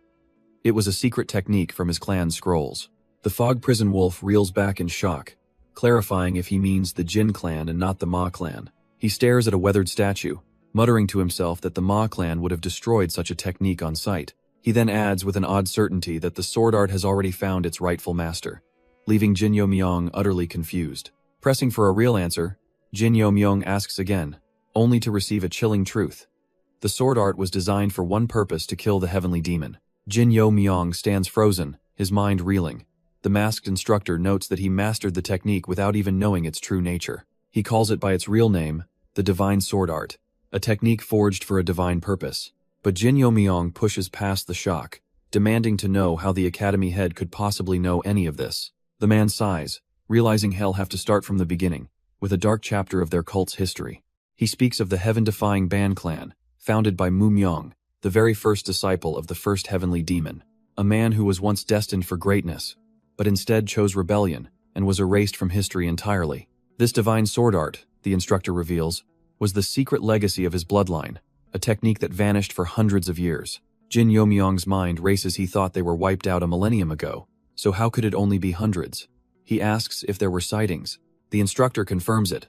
When the second heavenly demon appeared, a lone warrior claiming to be Mu Myung's descendant challenged him, and though the challenger was ultimately defeated, he gravely wounded the heavenly demon, forcing the supreme leader into years of recovery. This new information only proves one thing to Jin Yo Myung. His master must be a complete madman, and it adds another reason to find him, to uncover his true identity and why he taught him such a secret art. He processes the gravity of the situation. He's just learned a forbidden technique, an art created for the sole purpose of killing the heavenly demon, the god of their very own cult. Alone with the instructor, a paranoid thought flashes through his mind. Is he being set up to be silenced? But Guan Hyunjin calmly states that his assumption isn't entirely correct. The technique is derived from the first heavenly demon, so for direct descendants of the 6 clans, it's not forbidden. He explains that long ago, the head of the Ma clan was even granted the manual by the second heavenly demon himself. With the history lesson over, the instructor tells him it's time to collect his reward. He immediately senses Jin Yo Myung's suspicion, and our hero can only admit it. He's completely at the man's mercy here. Seeing our hero's paranoia, the instructor decides to reveal something about himself. He drops a bombshell. His real name is Cheon Jinsang, which leaves Jin Yo Myung reeling. The Cheon clan? Guan Hyunjin adds that this is a secret not even his own father knows, and it all clicks, so that's why he wears the mask. But Jin Yo Myung is still wary. A fancy name doesn't guarantee safety, though he decides to follow for now. They walk deeper into the dark cavern, the path illuminated by glowing night pearls set into the stone. The instructor points ahead, explaining that path leads directly to the main academy's first gate, but he warns him not to go that way, instead pointing toward a much smaller side path. Jin Yo Myung is confused, wondering what could possibly be hidden down there. Guan Hyunjin explains, the main academy is just an imitation of the original training grounds. He tells him this is the right place, where he's about to be shown the true legacy left behind for him. Jin Yo Myung is stunned as he's led into the hidden chamber. They stand before a massive vault, a reward so secure that even the instructor can't break it. He scoffs internally. How could a treasure like this sit untouched for 1,000 years? But Guan Hyunjin just smirks, reminding him to consider what's built on top of this place. And it hits him: the massive, sacred statue. His suggestion was to desecrate a holy relic. A wave of shame washes over him. He's just been subtly called an ignorant fool. The instructor then draws his attention to the complex patterns etched across the door's surface. Jin Yo Myung peers closer, and his eyes widen in utter disbelief. This isn't just a seal, it's the legendary sword path of the 10-range divine sword art.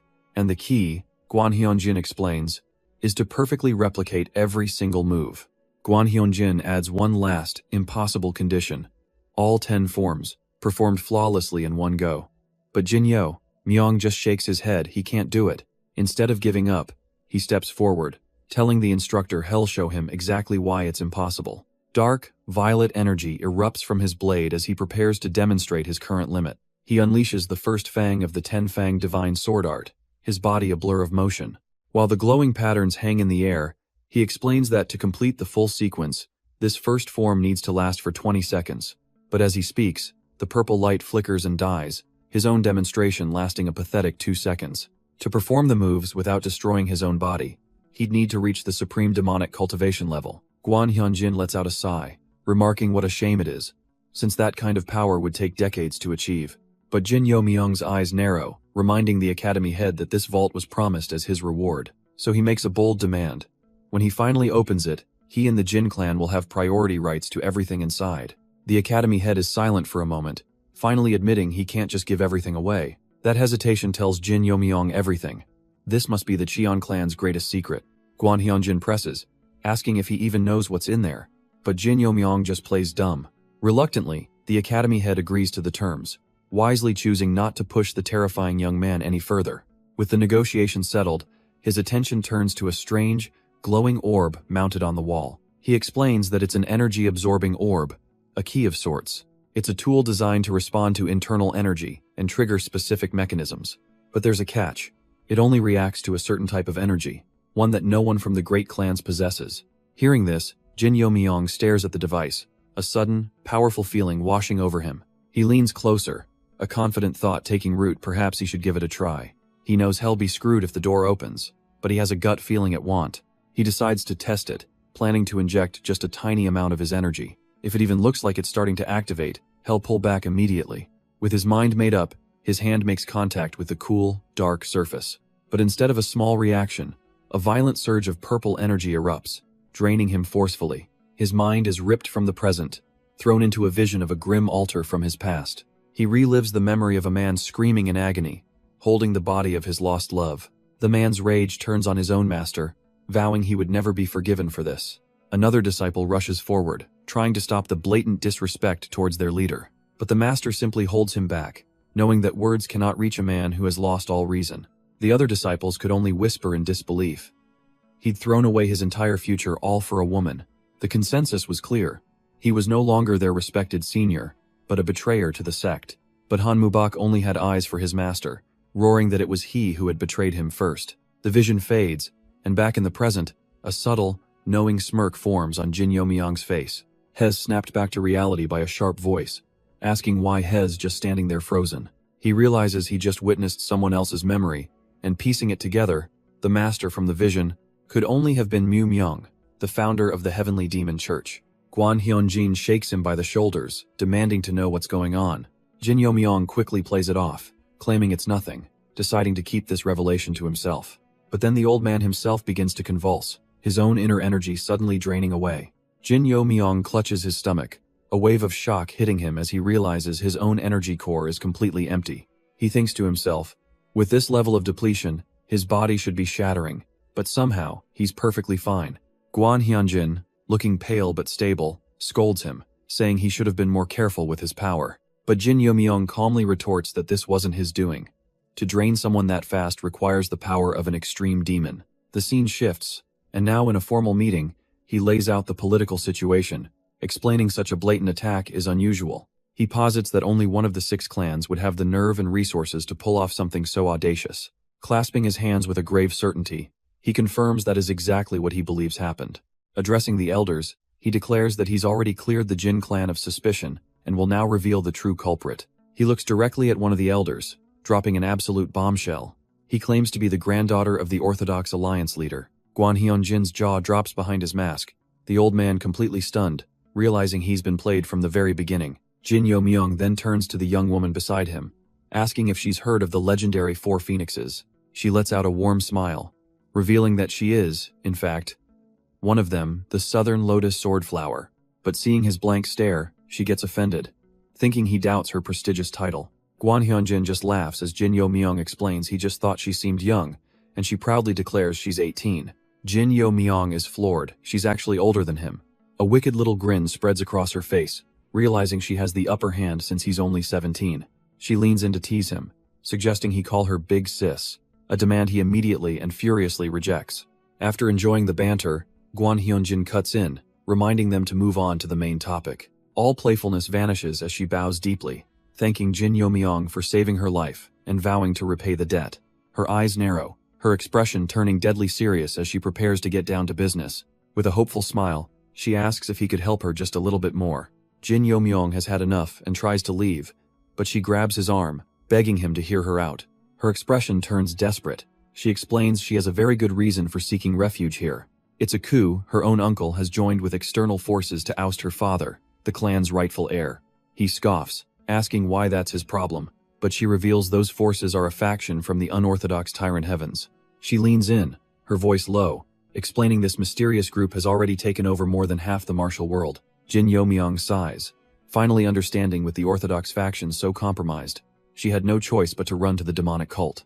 But that still doesn't explain the assassins, and for that, she places a hand on the hilt of her sword.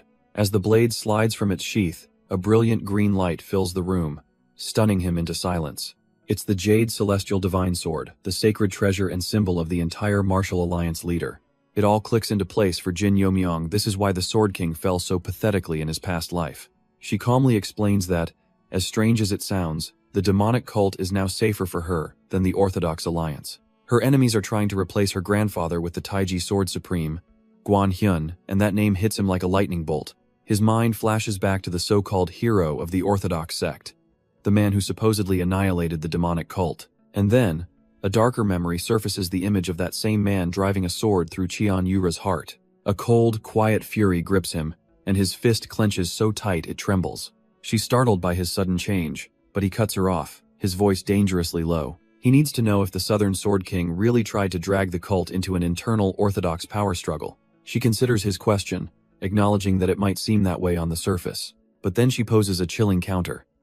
If it was just a simple squabble, why send assassins deep into their sacred mountains? She reveals her deepest fear. A hidden organization is manipulating all three major factions from the shadows. They may not have found a single trace of them yet, but she is absolutely certain they exist. To make matters worse, she's convinced that one of the 6 great clans is a traitor, working with this enemy. But as she looks to Jin Yo-myung, she sees no surprise, only a chilling confirmation he knows. He knows exactly which of the 6 families betrayed the cult. She quickly pulls back, admitting there's no guarantee this specific attack was their doing. And even if it was, they can't afford to reveal such a devastating truth at this point. She gives him a sidelong glance, her mind racing. The simple fact is, she still doesn't fully trust him. Sure, the cult leader must have told her about him for a reason, but Cheon Taejong's insights could be eccentric. He was, after all, the same man who once declared he'd make the Heavenly Mind Hall his right arm, a man who'd happily throw the entire cult into chaos just to prove a point. Back in the room, Guan Hyunjin laments that there are so few people you can trust these days, but Jin Yo-myung's gaze is sharp, positive that the elder won't ignore this crisis. As Guan Hyunjin begins a speech on loyalty, Jin Yo-myung smirks, saying he's ignoring it though. The elder's composure shatters for a split second. He quickly saves face with a laugh, calling it a joke while wondering what is wrong with this cult. Jin Yo-myung plays along with a grin, agreeing they should absolutely root out the traitor together. But then he pivots, explaining the real problem.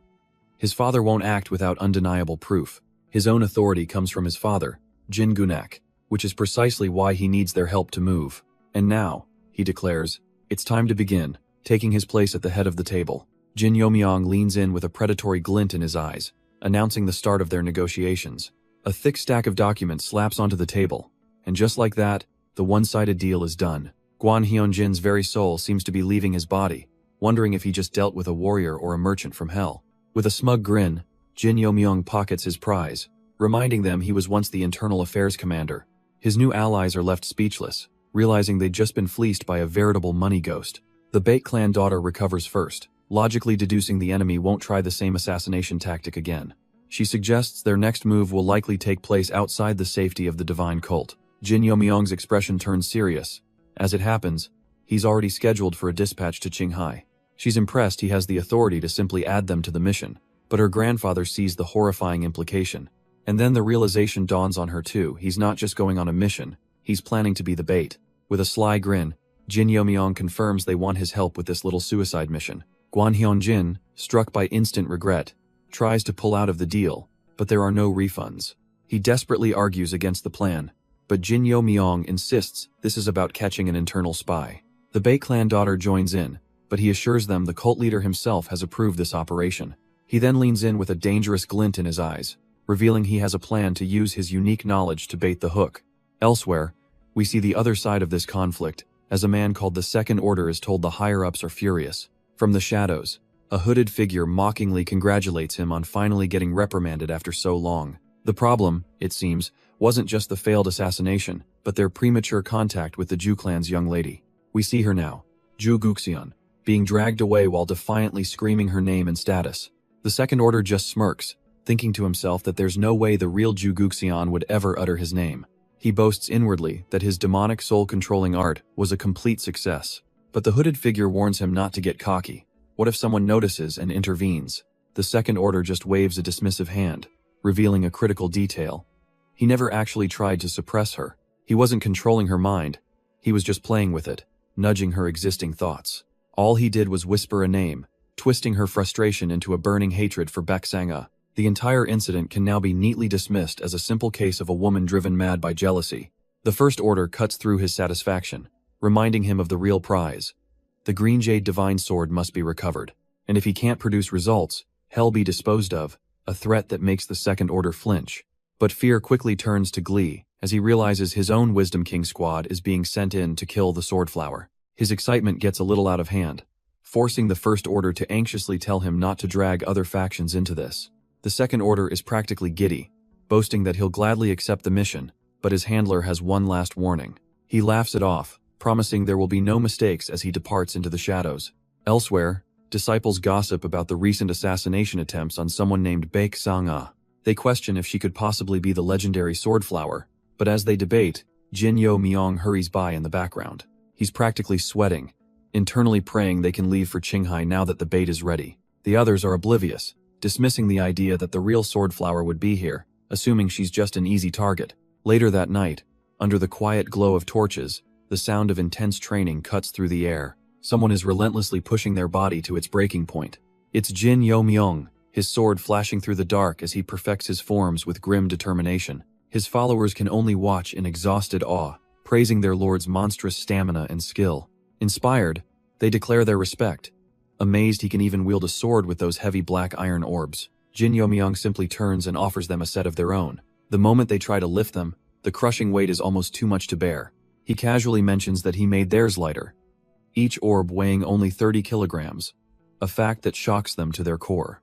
As he watches them struggle, he muses that without raw strength, no martial art can truly shine. Of course, he thinks, that rule doesn't apply if you're a born genius like Cheon Yura, blessed from the start. But these men are different. Grimacing in pain, one of them vows that to survive, they absolutely must endure this. They made a vow to risk their lives for him, and Jin Yo Myong is genuinely impressed these guys truly have spirit. He recalls how others who worshipped him immediately backed down at the first mention of the mainstream, so he lays down the challenge. If they can keep up with his training while wearing those weights, then he'll see. He even promises them techniques from the Demon Heaven Jin clan's secret vault, and the men are absolutely floored. Screaming their undying loyalty, they throw themselves into the grueling training as Jin Yo Myong walks away. He glances back, a flicker of approval on his face as he notes their hard work. But in an instant, his expression completely changes. He senses a powerful presence. A mysterious figure in a veiled hat appears from the shadows, addressing him by name. She stands across the courtyard, coolly asking just how many months it's been since they last saw each other. Jin Yo Myong is stunned, not by her arrival, but by the terrifying power she now radiates.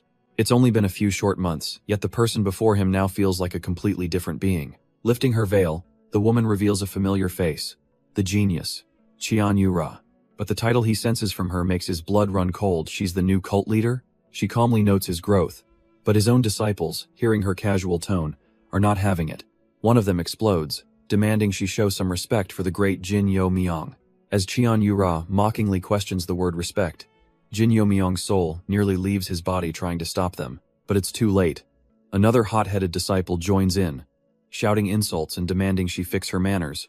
Suddenly, a third, much smarter disciple slams both their heads into the ground with a resounding thud. He forces them into a deep bow, formally greeting the woman before them as the young cult leader, a title that freezes them in pure terror. This disciple, Baeksan, begs for forgiveness on their behalf, promising this disrespect will never happen again. With the commotion settled, Jin Yo Myong asks why she's traveling without guards, but she just smiles. His blood runs cold if even his heightened senses can't detect her escort. Could it really be the infamous Right Guardian? Cheon Yura confirms his worst fear with a single word. and the legendary warrior materializes right behind her. The right guardian raises his hand, and a shimmering sound barrier envelops the three of them. With their privacy secured, Qian Yura reveals she knows he'll soon be heading to Qinghai. Jin Yomyong notes her intelligence network is already vast, but the guardian simply says he couldn't ignore this. He then calls Jin Yomyong a potential future companion, a statement that leaves our hero utterly stunned. He stammers, asking what that's supposed to mean, but she just playfully asks if he dislikes her attention. Her tone then shifts, becoming serious as she asks him to speak freely with her. She drops a bombshell, asking if he's ever heard of a group called the Heaven-Defying Society. Jin Yomyong's blood runs cold. That name, how could she possibly know it at this point in time? He mentally scrambles for an answer, wondering if it would be a lie to just say he has no idea. But her unwavering stare seems to pierce right through his facade, questioning his silence. He carefully crafts his response, admitting that such a group wouldn't be her concern anyway. Clenching his fist, he reminds her that major issues are for the leadership, not mere followers. He requests that she grant his plea and not pry any further, and to his shock, she simply agrees. With a promise to meet again soon, Qian Yura turns and walks away with her guardian. Jin Yomyong is left alone under the quiet night sky, the tension finally broken. Or, so he thought. The right guardian suddenly steps up to him, asking why he isn't leaving with her. The old man's eyes narrow, stating he can tell Jin Yomyong just rejected a favor from his master. Annoyed, our hero asks if he was eavesdropping, but the guardian scoffs at the very idea.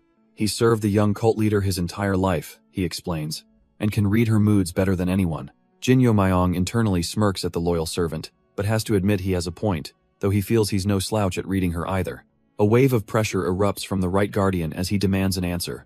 Why did you hurt her feelings? Jin Yomyong doesn't flinch, even as the old man's killing intent washes over him. He begins to explain that what he did was for her own good, but before the guardian can argue, he cuts him off, stating Qian Yura isn't weak enough to be wounded by this, and telling him not to insult her. The two lock eyes in a silent, intense standoff. Suddenly, the guardian's furious expression breaks into a sly grin. He erupts in laughter, admiring that stubbornness, which he says is just what he'd expect from the Jin clan.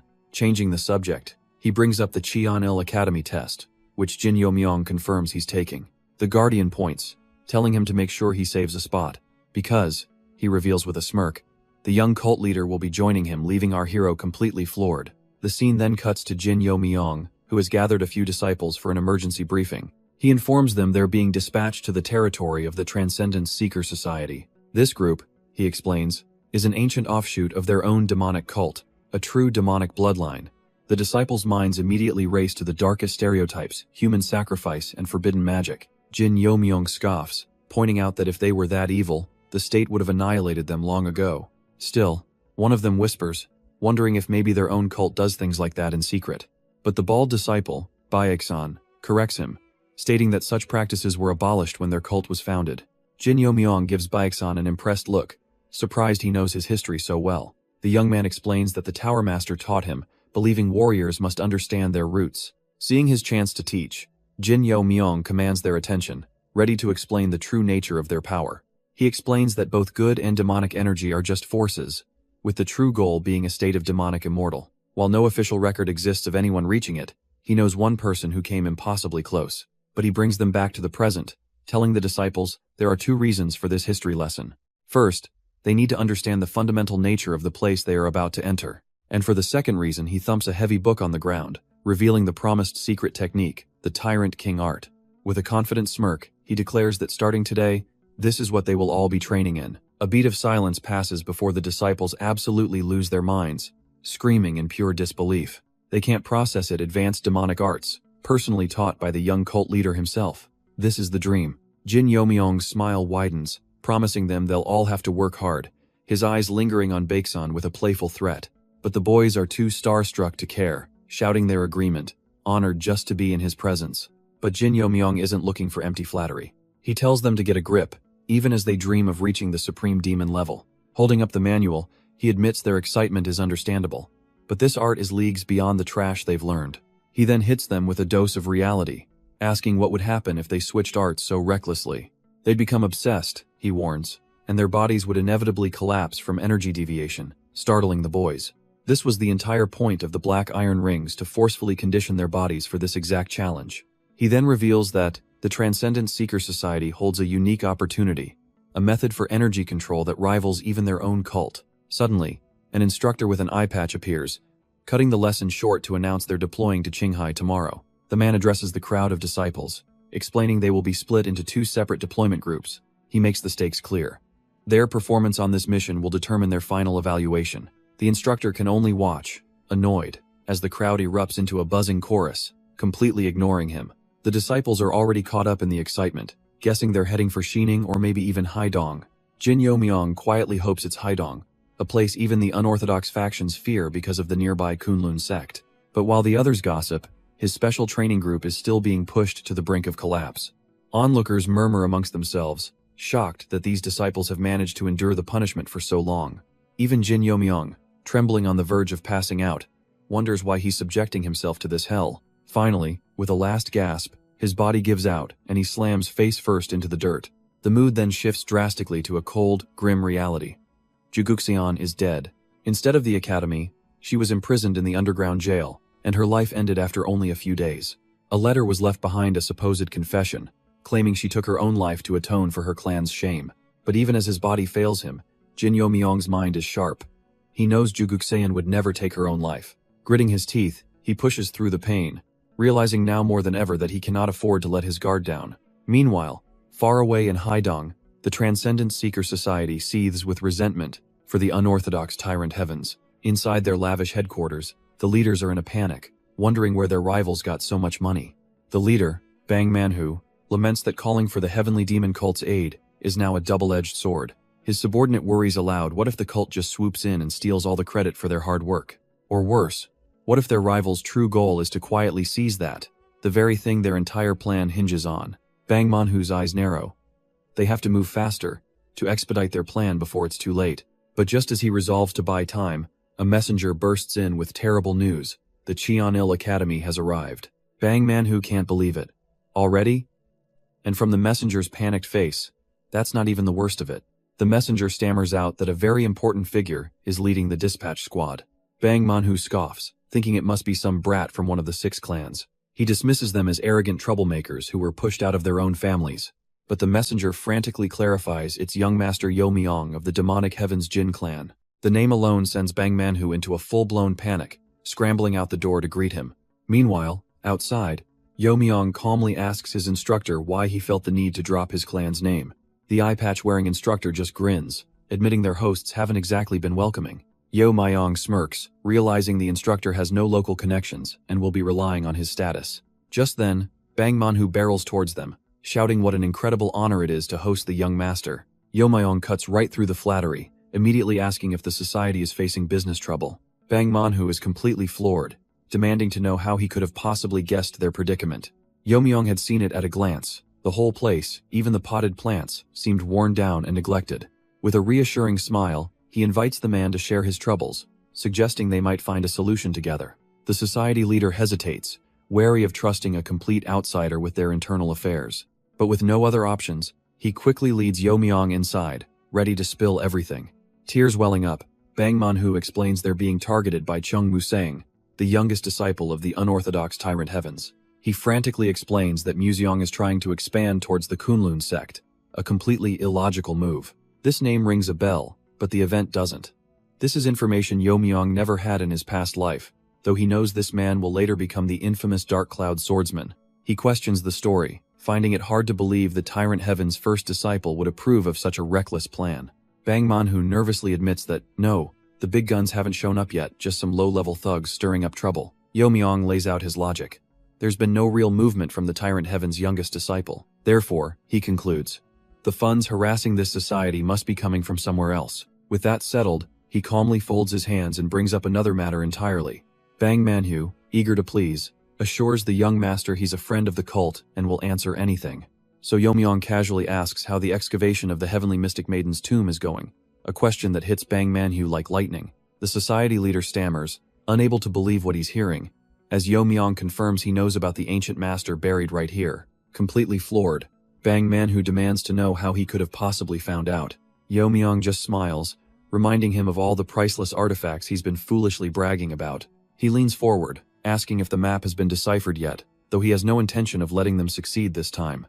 In his past life, This very man and his group became so powerful that even he, the internal affairs commander, had to greet them personally. He remembers Bang Manhwa laughing, boasting about how the treasures from that tomb allowed his gang to prosper. It was a bitter memory. The man had even flaunted the treasure map while keeping the discovery secret from the cult. But their worst offense, the one that truly sealed their fate, was how they packed their bags to abandon the cult the second they heard it was facing destruction. And oh, how could Yomiong possibly forget a betrayal like that? He snaps back to the present, placing a comforting hand on the terrified society leader. Leaning in closer, he begins to spin his tale, offering a proposal as the first young master. He suggests they join forces to raid the tomb together. Bang Manhwa, practically melting from fear, can only ask what happens to the treasure. A 50-50 split.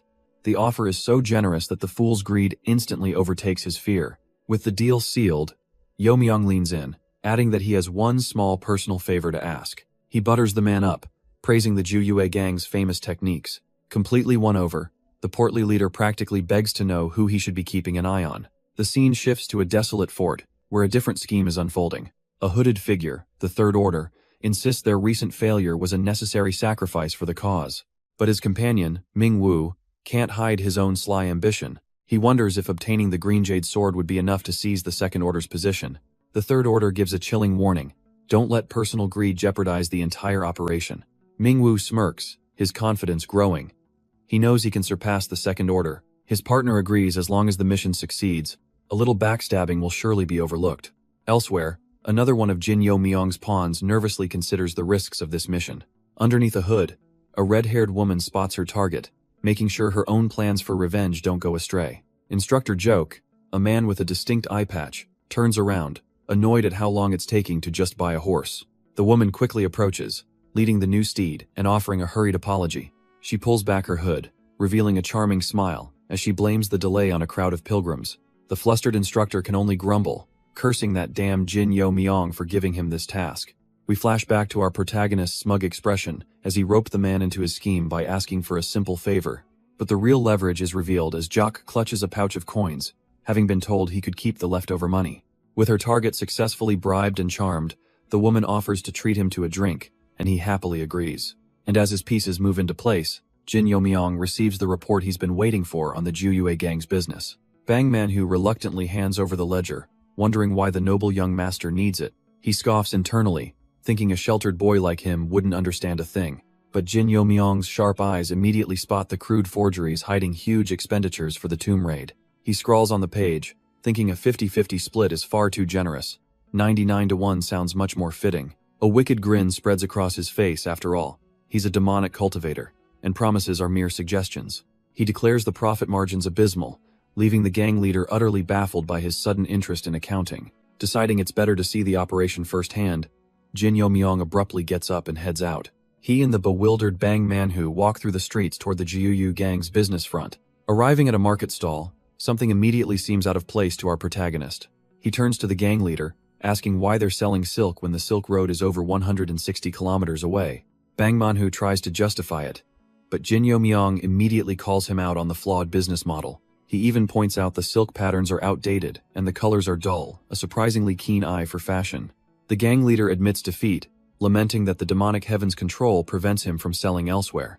In fact, their last sale was a full week ago, and he was desperately hoping this new connection would fix his finances. Jin Yomiong effortlessly offers a better strategy before moving on to analyze the rest of their stock. He continues his audit, declaring their entire distribution network is fundamentally flawed.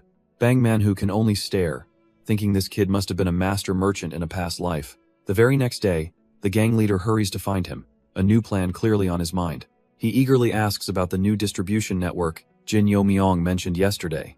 With a sly glint in his eyes, our protagonist simply raises a finger to his lips, signaling that some things are best left unsaid. His new assistant points accusingly, flustered that he was right. Jin Yomiong did have his own funds, but our protagonist just smirks, suggesting they use military funds for dignity, which only makes her panic more since it was her money. He cheekily offers to show her the very contract she signed, leaving her to stew in frustrated defeat. With the funding now secured, he calmly moves on, announcing it's time to tackle their real problem. Their destination, the Sea Moon Tea House, the most stable and profitable business under the rival Juyue gang's control. Looking up at his target, Jin Yomyong quietly vows to wipe out those domineering bastards from the demonic heaven.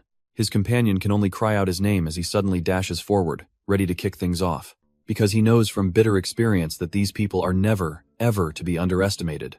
Meanwhile, in a distant location, a mysterious horned elder observes that someone is preparing to turn the world upside down. His companion asks what that means, and the elder cryptically brings up the classic tale of mountains and seas. The blue-haired swordswoman admits she's only vaguely heard of this mythology. The elder begins to explain. An ancient text tells of mythological beasts and their descendants, who now seek to restore that bygone era. However, he adds that their bloodline has thinned over time, leaving them with little more than raw potential. His other companion questions why anyone would want to bring back such a dangerous age. The elder strokes his beard, recalling the ancient records he's studied. He paints a picture of a time overflowing with spiritual power, when human talent knew no bounds. The two women are captivated by the idea of unlimited martial arts growth, asking if that isn't a good thing. But the elder poses a chilling question. In such a world, what would humanity's survival rate actually be? The reality hits them hard as he explains only the absolute strongest would survive. The rest would be slaughtered by monsters. He finishes with a quiet confidence, stating that as long as he is alive, these descendants won't dare show themselves. He dismisses their sweet words as a minor issue, but his companion seems to doubt his casual attitude. To him, they are nothing more than bugs to be stepped on, a simple solution she quietly accepts. His other companion then asks who else knows their secret, prompting him to reveal a delicate arrangement. The Alliance leader's own granddaughter was entrusted to their care, and she's now working with the Jin clan's child. The blue-haired woman senses his underlying tone, cautiously asking just how amicable this partnership truly is. He insists he is perfectly calm, but the fiery aura flaring to life beside him tells a very different story. Seeing right through him, she suggests that if he's this worried, he should just go see for himself. The elder considers her words, agreeing that a break might do him some good, and decides to lift her probation. A vacation? The idea instantly lights her up, much to the shock of her gray-haired colleague. He chuckles, agreeing to the term, but knowingly adds that a workaholic like her won't be gone for long. But the vacation her father just approved wasn't for rest and relaxation within their own territory. In Haedong, Cheon Yura and her companion are already discussing their newfound freedom, a vacation granted alongside young Master Jin. And speak of the devil, Jin Yomyong himself strolls in, a combination that onlookers find more than a little strange. He casually accepts a cup of freshly poured tea, taking a seat with them. Then, with a serene smile, he drops a bombshell. He plans to negotiate with Kunlun's orthodox families. The very idea sends Bang Manhu into a tizzy, demanding to know what he could possibly be thinking. Jin simply explains his strategy, pitting enemies against each other, a classic divide-and-conquer tactic, but Bang Manhu can't wrap his head around it. Convinced their rivals would never even consider talking, Jin's smug silence does absolutely nothing to calm the man's spiraling panic. A little too late for doubts, as they're already standing before the Nine Sages sect leader, one of the 6 demonic clans. The Nine Sages leader announces another guest is coming, the first disciple of the evil domineering heaven. Jin Yomyong casually remarks that he heard those guys were causing trouble, as Bang Manhu gawks beside him. Taking the bait, the old leader launches into a tirade against those damn bastards from the evil domineering heaven. With the room's attention secured, Jin calmly lays out his philosophy for dealing with this threat. He states that 3 things are needed: agreement, justification, and of course, practicality. The leader worries aloud, fearing a scenario where the demonic cult and orthodox sects might join forces. And that, Jin explains, is why one more person is coming, just as a new guest steps into the hall. The entire room recoils in shock as Jin explains his simple logic. 2 factions create an alliance, but 3 factions, he declares, force a compromise. As the Yellow Ghost Lord himself makes his grand entrance, the 9 Sages members can only stare in abject terror, unable to process why such a monster is suddenly in their hall. The Yellow Ghost Lord remarks that he accepted the invitation, though he hadn't expected to find himself deep in orthodox territory. Jin Yomyong calmly thanks him for coming, and formally introduces himself as a member of the Demon Heaven Jin clan. The Lord acknowledges him, noting he's already heard whispers of the famed new demon dragon. Jin smirks, realizing the evil domineering heaven's intelligence network is even better than he thought. The panicked leader of the 9 Sages demands to know when Jin could have possibly contacted such a dangerous faction. Jin reveals it was when he dispatched his 2 instructors to Liaoning, recalling the red-haired woman drunkenly riding her horse. The Yellow Ghost Lord admits he was truly surprised that the heavenly demonic divine cult's young master used a secret contact method known only to a select few, which is why he knew to call him the new demon dragon. A silent, Tense understanding passes between the two power players. With the pleasantries over, the Lord agrees to focus on the real issue, resolving their youngest member's transgression. Jin latches onto that word, transgression, a small, knowing smile playing on his lips. The Yellow Ghost Lord smoothly confirms it. His investigation was thorough, and the blame lies solely with his youngest. But Jin pivots, mentioning his concern that the Central Plains might fall into turmoil over a certain tomb. The Lord leans in, suggesting they handle its contents privately, as the 9 sages' disciples whisper in panicked confusion. Reading the situation perfectly, Jin holds up 2 fingers, already knowing the unspoken terms of this deal. The first condition is that this entire affair remains a secret, buried from the outside world. And the second is the life of the youngest disciple, a demand that sends a shockwave through the 9 sages. The Lord scoffs, feigning affection for his junior, but his cold eyes wish death upon those who led him astray. Jin plays along, suggesting that if the youngest disciple were to be accidentally harmed, well, that would be a shame. With a satisfied laugh, the Yellow Ghost Lord agrees that such an accident would be truly unavoidable. The disciples of the 9 sages are still lost, questioning what their leader and a demon are even discussing. Jin simply schools them with a smile, explaining that this is a compromise for the mutual benefit of all 3 factions. The Yellow Ghost Lord lets out a hearty laugh, impressed by how well he and the young master are getting along. Jin agrees, remarking that he now sees exactly why the Lord is the first disciple of the myriad sinful king. As they both share a sinister laugh, the disciples watch in horror, finally understanding that the unorthodox and demonic are indeed one and the same. The tomb, it's revealed, belongs to the legendary goddess Jutian Xuanu, a peerless expert who nearly annihilated the Kunlun sect 400 years ago. Within it could be her lost martial arts or priceless relics, a prize worth far more than any amount of money. A realization dawns on the disciples. Their leader told them to handle this among themselves. And just like that, their principles evaporate, replaced by coin-shaped eyes as they eagerly pledge their full support for this great cause. Satisfied, the Yellow Ghost Lord stands, declaring that the matters in Haidong are now settled exactly as he wished. With their deal struck, Jin thanks the Yellow Ghost Lord for his generous compensation. The Lord strokes his beard, a thoughtful gleam in his eye, hoping their paths will cross again. They share another laugh, loudly proclaiming their shared hatred for the Orthodox sects as the poor disciples awkwardly listen in. But as the Yellow Ghost Lord rides away, his thoughts drift to someone far more interesting than Jin. He murmurs to his subordinate that while the young master was a wolf, the real threat was that masked woman. She was a different beast, entirely a silent tiger, hiding its claws, radiating a danger he couldn't ignore. Spurring his horse, he accelerates, a new urgency in his command. He orders a full list of all known female masters in the demonic cult above the peak realm. He needs to know who she is. Meanwhile, Jin walks with his own retinue, his mind already on the next phase of his grand plan. But his plotting is interrupted when Bang Manhu asks for an update on a previous request. Bang Manhu beams, proudly announcing that the grand art he promised is fully prepared for Jin's subordinates. This isn't just any technique, it's a secret art that purifies demonic chi, something the demonic cult itself would covet. Jin's response, however, is chillingly indifferent. He couldn't care less if his men are taken advantage of to the point of death. Left alone, Bang Manhu shudders, feeling a wave of pity for them and wondering if he should pray for their souls in advance. The next morning, Jin stretches, already plotting how he'll use his overlord art to buy himself time and resist the technique's influence.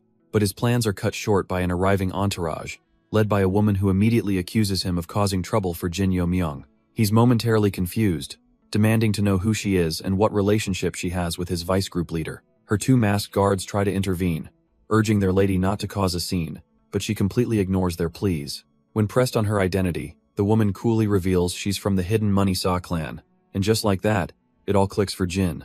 A lady from one of the 5 great clans, of course she'd have the nerve to treat him as an equal. Just then, his vice group leader, Jin Yomyong, arrives, asking what they're doing here since he was on his way to a meeting. The female assistant immediately perks up, suggesting they all go to this mysterious meeting together. Jin Yomyong appreciates her enthusiasm but warns her to be extremely careful, as the situation they're walking into is serious. He tells her to stick close to him for safety, then turns to lead the way with his group leader. But the veiled lady steps forward, stopping Jin Yomyong. If it's truly so dangerous, she insists, then she wants to help. The assistant flusters, nearly calling her young lady Cheon, before correcting herself a slip of the tongue Jin Yomyong immediately clocks. He frantically tries to refuse the lady's offer, explaining that it's absolutely impossible because his own life is on the line. Her hand tightens around the hilt of her sword, a dark energy beginning to stir. The air grows heavy as her eyes glow red with fury. Is he saying she's less capable than his little assistant? Jin Yomyong instantly backpedals, now begging for her help as he inwardly curses the assistant for putting him in even more danger. The scene shifts to the Sea Moon Tea House, an infamous hub for information brokers and gossips. Inside, the patrons are abuzz with the latest news. The Tang family's fall at the hands of a single warrior. A waitress quietly places a steaming cup of tea before one of the patrons, Bang Manhu. He glances up, startled by her sudden and silent approach. The beautiful but menacing server asks if this wasn't his order, and he chugs the tea in a cold sweat. At a nearby table, 2 other men watch her, wondering who this intense new face could be. Just then, their own waitress appears, the cheerful assistant, now in disguise to confirm their order. The 2 men are completely caught off guard by her sudden appearance. She flashes them a brilliant smile, offering to help with anything they might need. But her overly friendly act sends a chill down their spines. Something is wrong. They have to report this immediately. Downstairs, the cheerful assistant boasts about her sales, sparking a little rivalry with her dark-haired partner. A silent challenge is thrown down, a contest to see who can be faster and sell more tea. But their personal competition is immediately cut short by a sudden uproar from the floor above. Their mysterious, veiled companion is holding court, advising a merchant to sell his Ice Moon Jade in Sichuan. She reveals her deep knowledge, explaining the Tang family's demand for the jade to craft hidden weapons. The crowd erupts as people realize they're in the presence of a business prodigy, the queen of all trades. One grateful merchant, already seeing massive profits, declares that he's buying a round of tea for the entire house. Watching from the stairs, the 2 waitresses are stunned as the crowd worships their friend's business acumen. Even the vice group leader is in disbelief, realizing this woman has tripled their customers in just 3 days. His quiet observation is broken, however, as a hand appears at the door, someone seeking his attention. The man at the door is Bang Manhu, the merchant, now panicking about disrespecting the young cult leader. He's convinced He's going to die a miserable death, but Jin Yomyong casually tells him he'll be fine. The poor man is reduced to tears, while Jin Yomyong muses that he'd probably faint if he knew who Baek Sang-ah really was. But their tense conversation is shattered by a loud bang from downstairs. The doors are kicked open, and 3 imposing figures make a dramatic entrance, demanding a welcome. A subordinate rushes to report the intruders are from the Black Tiger sect, but Jin Yomyong just smirks, as if this was all part of the plan. We see that same merchant, Bang Manhu, absolutely ecstatic just moments before, clutching his jade as his assistant asks why he's so happy.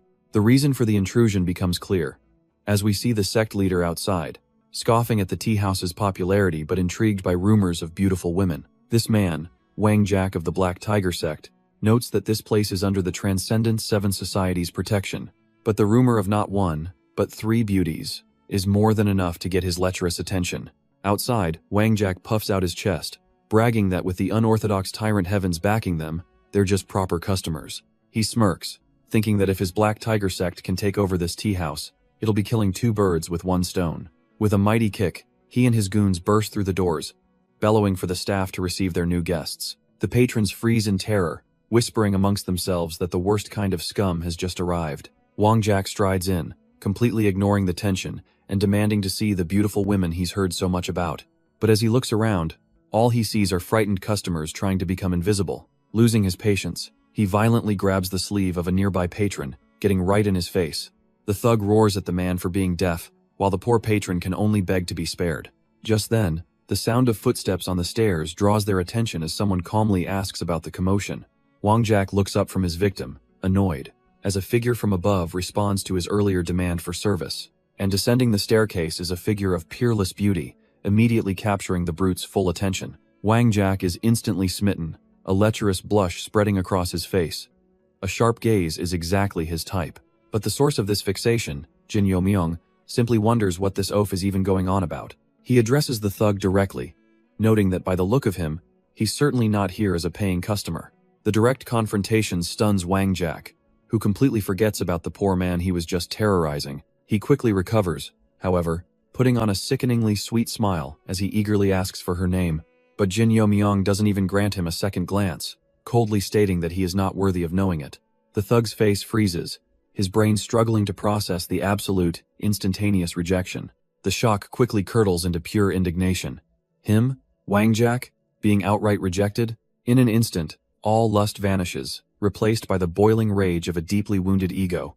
Screaming that he'll kill this wench, Wang Jack lunges forward with a clumsy, rage-fueled strike. The tea house staff can only cry out in terror, warning the young lady to get away. But their fear is wasted.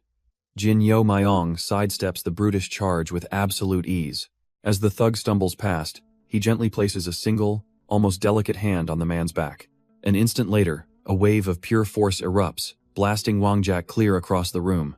The entire tea house falls into a stunned, gaping silence. What just happened? As the dust settles, they see the thug embedded in a wall, finally recognizing him as the infamous leader of the Black Tiger sect. The patrons are bewildered. Why would such a notorious figure be causing trouble in their humble establishment? One brave waitress approaches the dazed brute, demanding to know if he truly came here to seize their tea house. His subordinate, still standing, flinches in terror, stammering that it's all just nonsense. But the goon is frozen in terror, his eyes locked on the calm woman who just obliterated his boss. Just then, a stout man declares that the Transcendence Seeker Society will be demanding full compensation from the Black Tiger sect. A horrifying realization dawns on the goon. This is the exact same shakedown they pull on others. He screams for them to run, realizing it's a trap, as the crowd begins to chant the society's name. But they don't get far. The exit is suddenly blocked by more society members. A whole squad of swordsmen enters, looking thoroughly bored and ready for some action. Their leader turns to the tea house patrons, explaining he'll need their testimonies to demand proper compensation. The crowd looks on, a little confused but quickly putting the pieces together. One by one, they start shouting their support, eager to share what they witnessed. Hilariously, even the remaining goon joins in, ratting out his own sect to save his skin. One of the captured goons tries a last-ditch threat, asking if they have any idea who's backing his sect.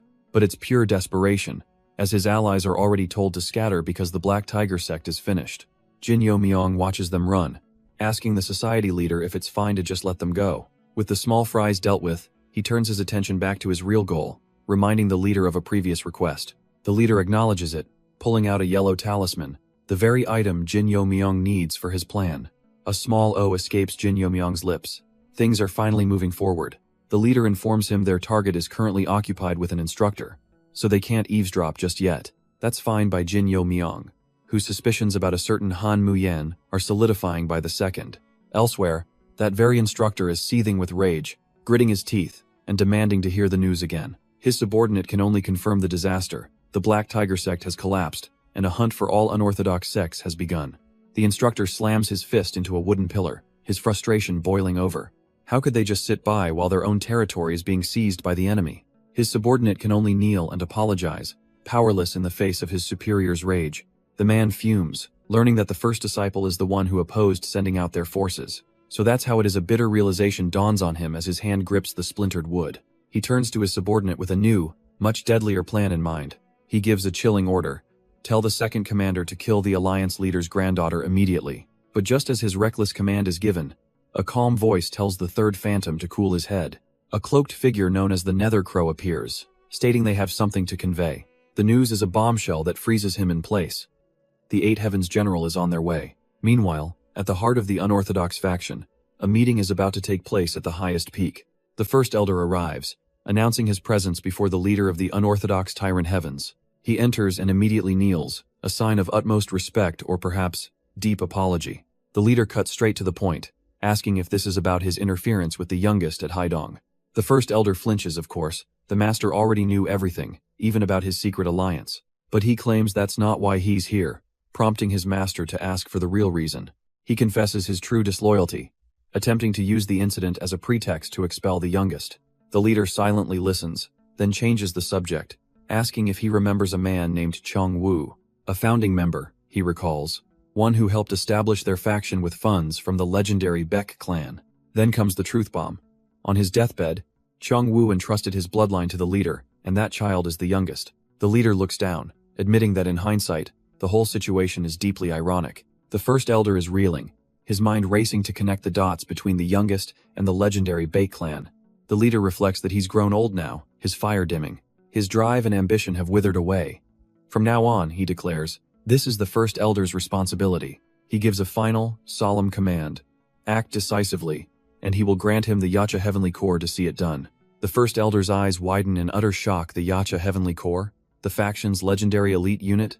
Elsewhere, a figure sprints across the training grounds, someone calling out for Instructor Jack. It's Jin Yo Myong, who rushes over wondering why he was called so late at night. But it's just his instructor, a cheerful red-haired woman, proudly presenting a jug of fine liquor. She pours him a cup, teasingly asking how he could possibly think of drinking without her. Jin Yo-myung takes a sip, and a curious expression crosses his face.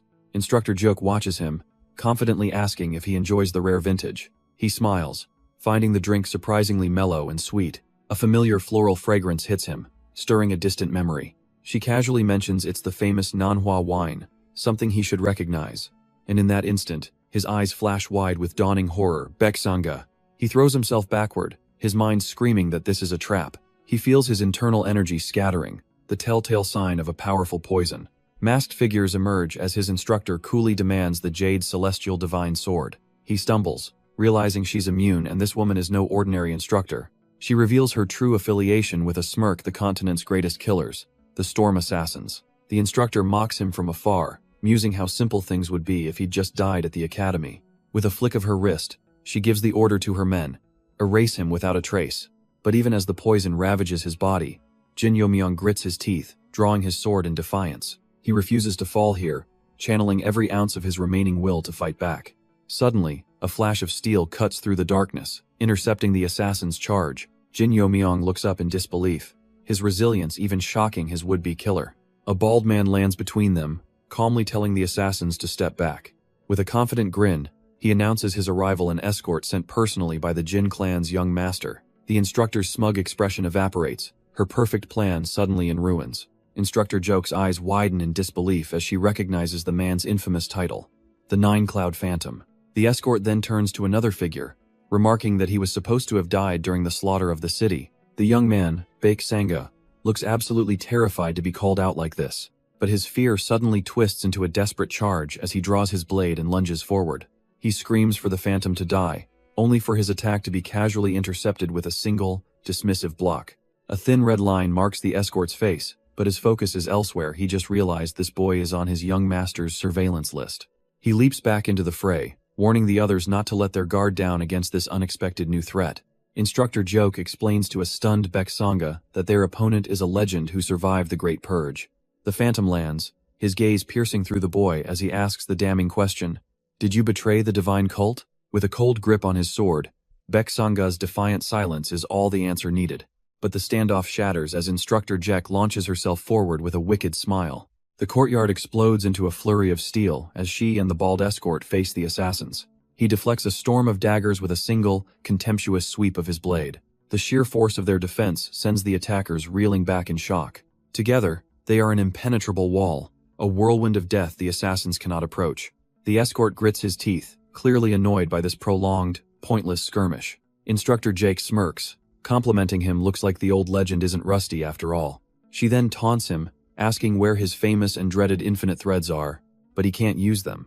Unleashing that power here would cause untold destruction. Seizing his hesitation, her blade finds an opening as she names him, the second phantom. But the bald escort's eyes widen in disbelief. That technique is unmistakable. In one hand, raging fire energy. In the other, swirling water. It's the sun-moon destruction demonic art, a power only one person in the cult should possess.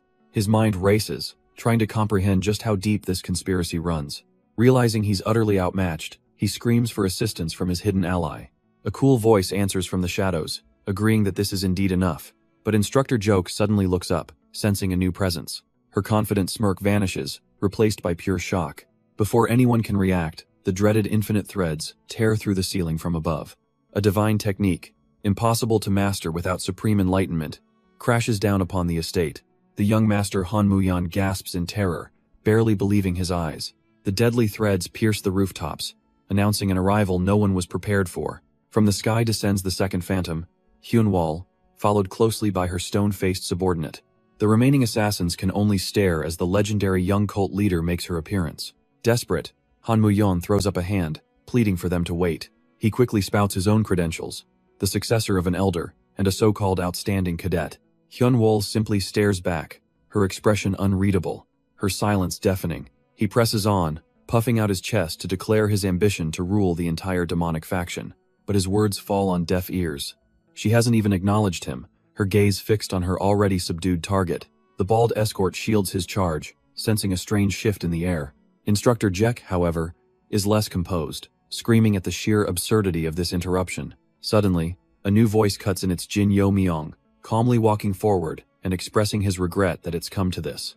Hyunwol turns her head ever so slightly, questioning his sudden mention of worth. But it's Han Muyan who answers, puffing up his chest to prove he's a man fit to stand by her side. As he grandstands, a mysterious woman in the shadows smirks, a forgotten memory suddenly resurfacing. Jin Yo Myung feels it too, a jolt of recognition. He's seen this exact scene play out before. A memory flashes through his mind. That same intense gaze, that burning determination, all directed at him. And because of that memory, he realizes Han Muyan's desperate declaration isn't even for Hyunwol. Done with this sideshow, Hyunwol's aura flares as she declares she won't be a mere bystander. But Instructor Joke has had enough of his nonsense, smacking him aside for his ridiculous posturing. Suddenly, she feels a chill as she recognizes the technique, the heaven-slaying demon sword, and screams for her people to run. A command rings out through the chaos. The operation has failed, and all forces must retreat to the tomb immediately. Hyunwol's demonic energy tears through the compound, a whirlwind of destruction that clears the field in an instant. Her companion asks if it's all right to let them escape, but Hyunwol calmly confirms this is all part of Jin Yo Myung's plan. A thought crosses the woman's mind as she studies the young cult leader. He has changed her. Her fiery temper, her rigid way of speaking, it's all softened, and she wonders if Hyunwol even realizes it herself. Amidst the rubble, the poor society leader can only kneel and weep for his utterly destroyed tea house. Just then, Jin Yo Myung and the Silent Elder arrive, who notes that thanks to his help, there were no casualties, a claim the owner loudly disputes. But the man's tears carry a new urgency as he presents a flaming message. Several cadets from the academy have just vanished. Jin Yo Myung already has a suspect in mind, asking if a large-built cadet was one of the spies. The society leader confirms it was none other than Sandojian. Hyunwol wonders why he's so fixated on him, and Jin Yo Myung admits he was scouting the kid as a potential subordinate. Suddenly, the owner falls to his knees, exclaiming that Sandojian must have been threatened. He explains the cadet claimed to be protecting the others, but it sounded more like someone close to him was being held hostage. The pieces start to click into place for Jin Yo Myung, so it was coercion. That explains everything. He muses that winning over Sandojian would be a useful move, especially considering his clan's power. But this train of thought seems to deeply trouble his bald escort, who watches with a pained expression.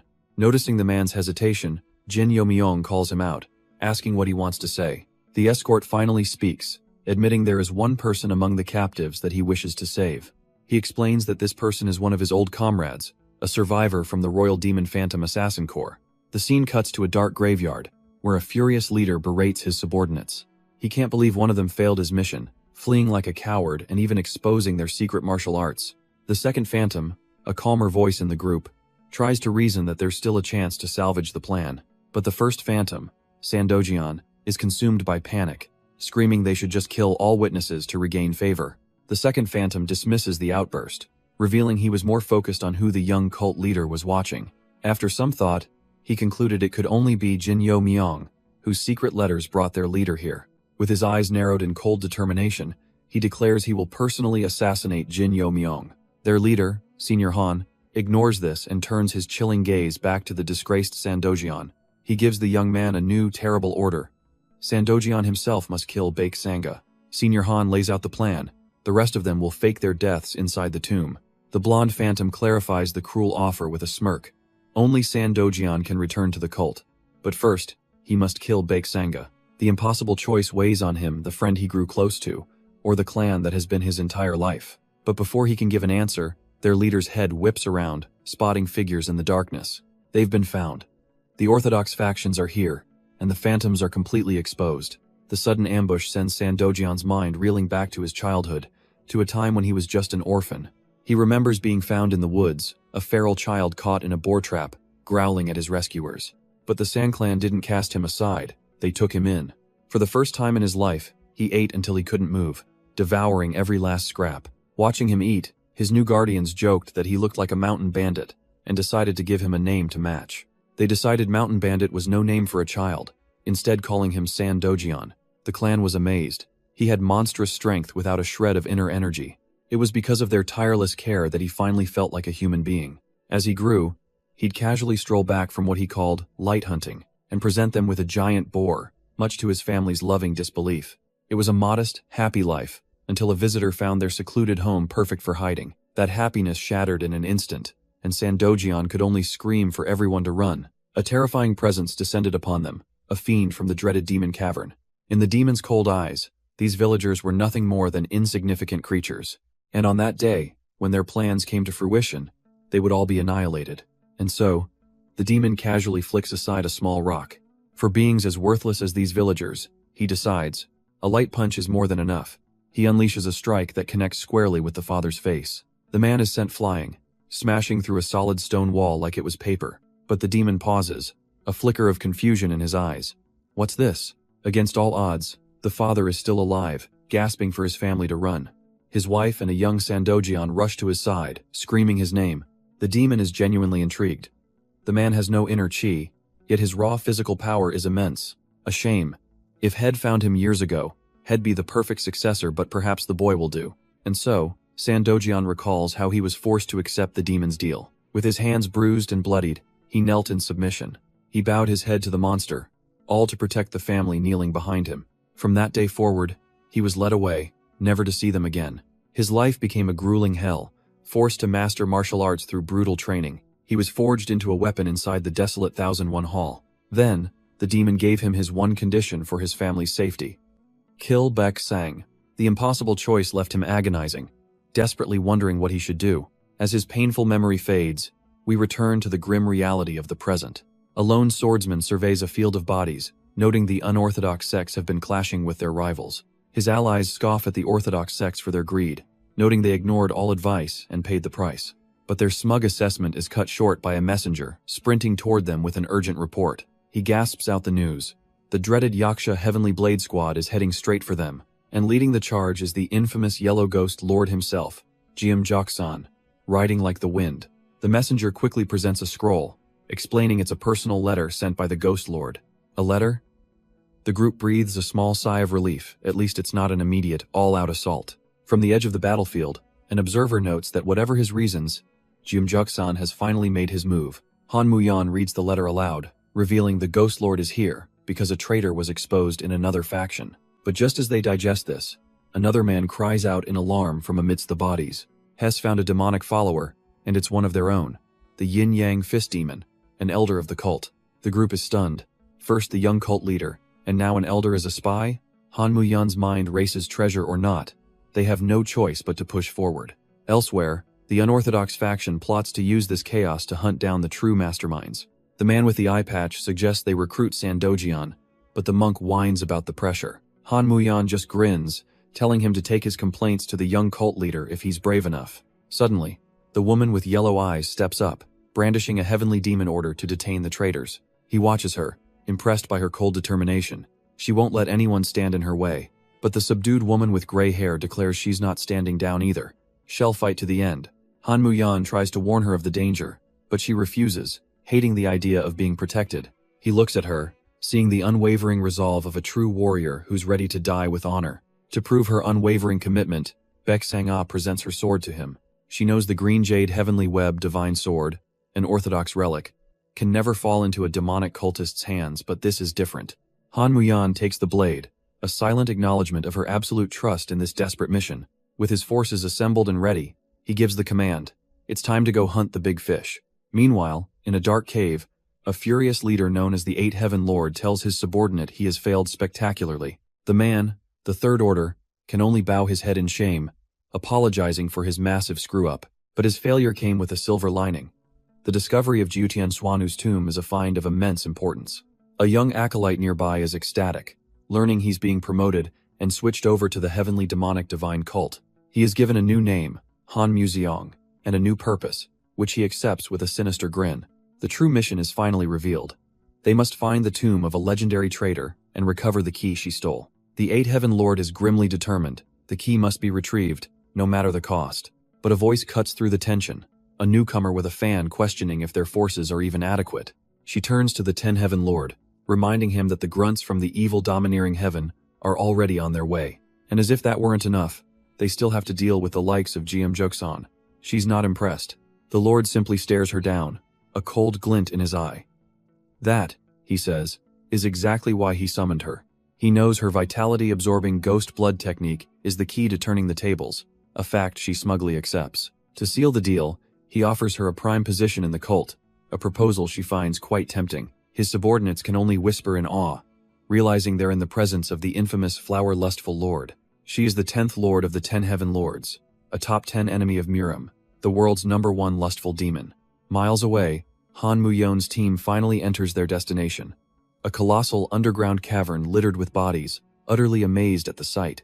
But as they survey the carnage, the bald escort suddenly freezes, a look of grim recognition on his face. He leans in, seeing the insignia on a fallen warrior's arm, and whispers the name, the Wisdom King Squad. His mind flashes back to a quieter time, to instructor Jake telling him she would one day form her own squad. She'd look to the sky with a confident smile, having already chosen the perfect name for her dream team, a dream that now lies shattered at his feet, her entire Wisdom King Squad annihilated. After the heavy discovery, the rest of the large party ventures deeper into the cavern. They emerge into a massive, dark chamber, their murmurs echoing off the cold stone. The path ahead splits into 9 different tunnels, a confusing maze of choices. One of their scouts, a man with a sharp eye and a leather eye patch, quickly investigates. He reports back that the enemy scattered, leaving tracks down every single passage, leaving the team wondering which way now. Jin Yo-myung knows he can't be certain, but he has a powerful hint from his past life. He recalls Bang Man-hoo's drunken ramblings, pointing to one specific path for success.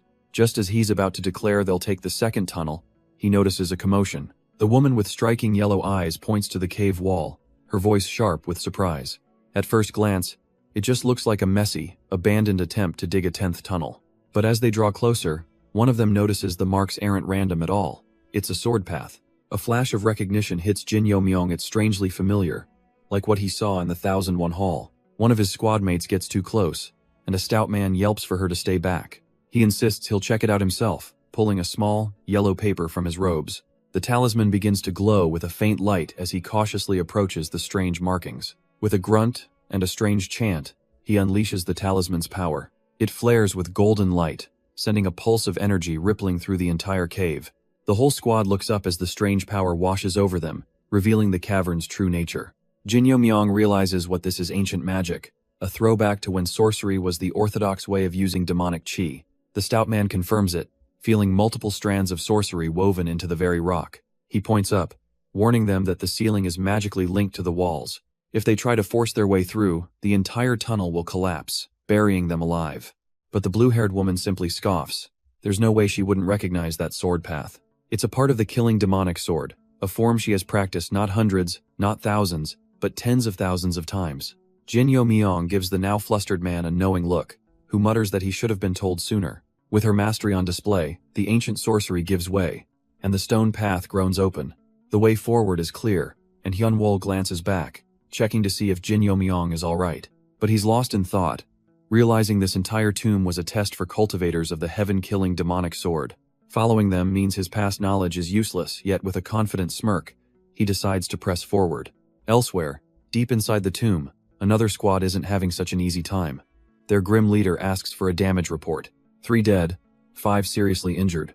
He can't believe it. His elite Yaksha Heavenly Blade squad is in shambles. They're trapped in a bizarre magic realm, a place teeming with an unsettling, alien energy. The formations are one thing, but the grotesque monsters they've been fighting are unlike anything he's ever seen. A terrified disciple suggests they should retreat immediately and seal the entrance behind them. But the leader just sighs. There's no guarantee this is the only way in, and there's a far more important reason they can't turn back now. This mission is everything to him. If he succeeds, he'll be named the successor of the evil domineering heaven.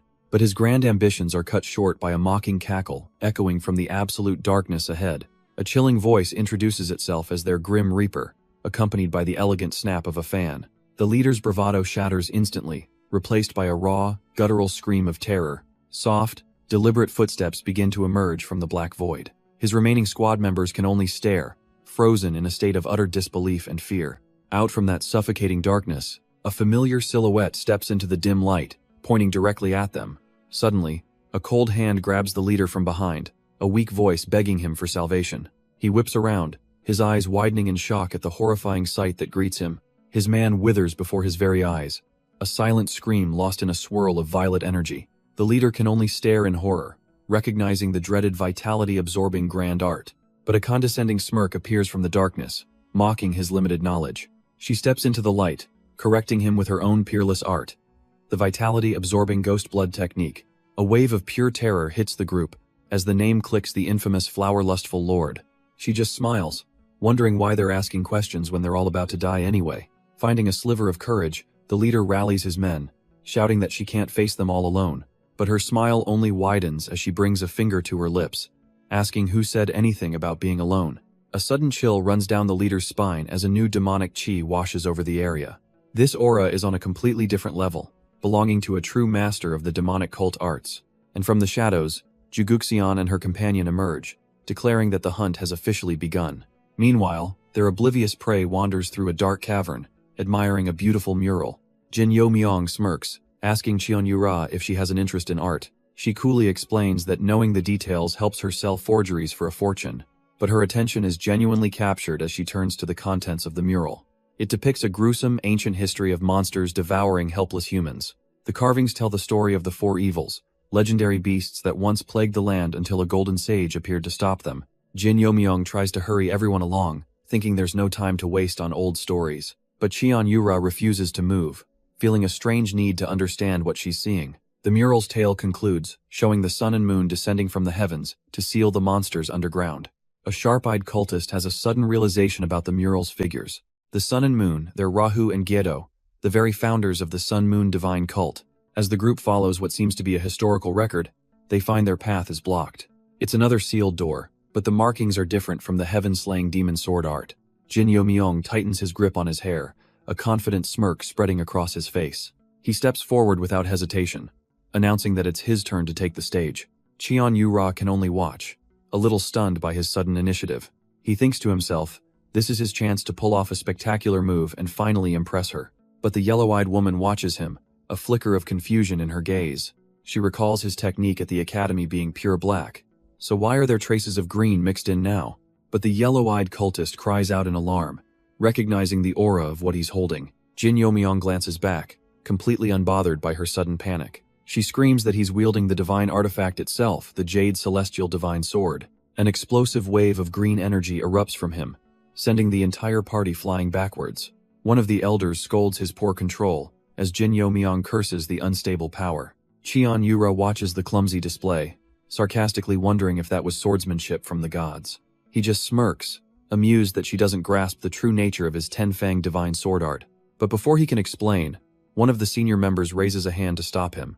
He points out that the blast has opened the way to the real divine artifact. The group now stares into the darkness of the newly revealed passage ahead. The passage opens into a deep, ominous cave, with a strange sound echoing from the darkness. It's a low, skittering noise that grows closer and closer.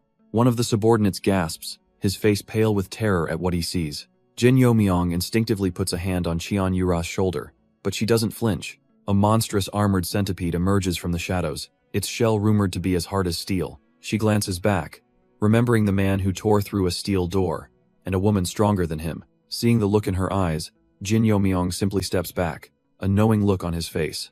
A confident, almost hungry smile spreads across Cheon Yura's lips. She's been itching for a real fight. With a burst of speed, she lunges forward, sword drawn and ready to strike the beast head-on. Her blade crashes down against its armored head with a deafening shriek of metal on chitin. But as her strike lands, Jin Yo Myong's hand hovers over his own blade. He's not one to be left out. The centipede shrieks, reeling from the powerful blow that just cracked its supposedly impenetrable armor. Green fluid begins to ooze from the wound, the beast's glowing red eye burning with rage. One of the subordinates desperately yells out a warning. Its blood is a highly corrosive acid. Hearing this only brings a wicked grin to Cheon Yura's face. A little danger just makes it more fun. She dashes along the monster's back, her blade carving a deep, glowing trench in its hide. The beast roars in absolute agony, acid blood spraying everywhere from the fresh, gaping wound. That's when Jin Yo Myong smirks, deciding it's time to unveil one of his own little secret arts. With a flash, he draws his second sword, preparing a dual-wielding technique the monster never saw coming. He unleashes the dual star-cross strike, a devastating X-shaped slash of energy that slams into the beast.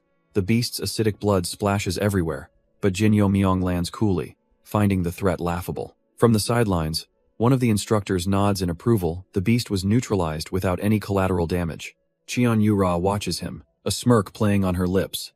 His ruthless style is more demonic than orthodox, but she has to admit, he's useful. Seeing his raw talent, she extends an invitation, asking if he'd be willing to join her demonic cult. But our hero immediately panics, realizing that joining a cult would completely destroy his family's reputation. She sighs, a bit disappointed by his rejection and the weakness of the trap, as their attention turns to a mural on the cave wall. The ancient art tells a story of how the monsters changed their strategy, deciding to take on human forms. They infiltrated society, whispering poison into people's ears, and stoking the flames of conflict from within. They preyed on fear and suspicion, urging humanity to turn on anyone who was even slightly different. This chaos continued until two figures, one representing the sun and the other the moon, appeared to plead for peace. But their pleas were ignored, for a new overwhelming power had appeared. Looking at the ominous silhouette, Jin Yo-myung thinks he knows exactly who this is. And one thing is certain, this tomb wasn't built by the heavenly mystic maiden. The dark entity depicted could only be one person, the ancestor heavenly demon. He mutters it aloud, accidentally calling him the greatest devil, a grave insult to the cultists. Realizing his mistake, he quickly covers his mouth as every single cult member glares at him. A stout man smugly puffs out his chest, declaring that his Ju-Yua gang knows the cult's history. But the yellow-eyed cultist grabs his face, reminding him his sect fled when things got tough. Even Cheon Yura, the young cult leader herself, is baffled, wondering why she knows nothing of this place. With more questions than answers, the group decides their only option is to venture deeper inside. The path forward is blocked by a colossal iron gate, emanating a palpable sense of dread. Its two crimson orbs glow ominously, leaking a wispy, dark aura into the chamber. Both Cheon Yura and Jin Yo-myung steel themselves, knowing this is the final hurdle. The others can only gasp, realizing the gate is constructed from an immense amount of ki-absorbing jade. Taking command, Yura promises to take responsibility for whatever lies inside, warning against greed. Jin Yo-myung, however, is already lost in thought, calculating just how big his share would be. He flashes a quick, reassuring smile, deciding it's best to just go with her plan for now. But as two cultists try to approach the gate, they're violently thrown back onto the stone floor. Yura is completely baffled, demanding an explanation for what just happened. One of the fallen men reports that the jade on the gate actively repels any inner chi, making it impossible to open. The Ju-Yua gang leader steps forward, puffing out his chest, announcing that he will try. Jin Yo-myung watches, a realization dawning. This isn't about force, but a specific type of inner chi. The leader explains the gate's secret. It's a lock requiring two opposing energies. The left bead demands the most destructive demonic chi, while the right needs the absolute purest. Hearing this, Cheon Yura steps up without hesitation, knowing her time has come. She places her hand on the left bead, unleashing the full might of her cultivation. A torrent of violent, crimson energy floods the mechanism, the signature of the heavenly demonic divine art. The other cultists are stunned by the display, praising the young cult leader's immense power. With the first lock glowing ominously, a new, more dangerous question hangs in the air. What technique could possibly generate a purer demonic chi than the art of the heavenly demon himself? And of course, the leader of the Ju-Yua gang steps up, puffing out his chest and claiming his arts are the purest. A female disciple agrees to give it a shot first, ready to channel her energy. But the moment she touches it, a violent backlash sends her flying with a scream. The eye patch instructor tries to add his own power, only to be blasted back by the gate's defense. Then the yellow-eyed cultist makes her attempt, gritting her teeth as a sharp shock repels her hand. Even Cheon Yura herself is rejected, her own refined demonic energy deflected with ease. The group is left in disarray, some of them knocked to the floor. Had they really failed to meet the conditions? The once confident Ju-Yu gang leader is now on his knees, tearfully apologizing for his weakness.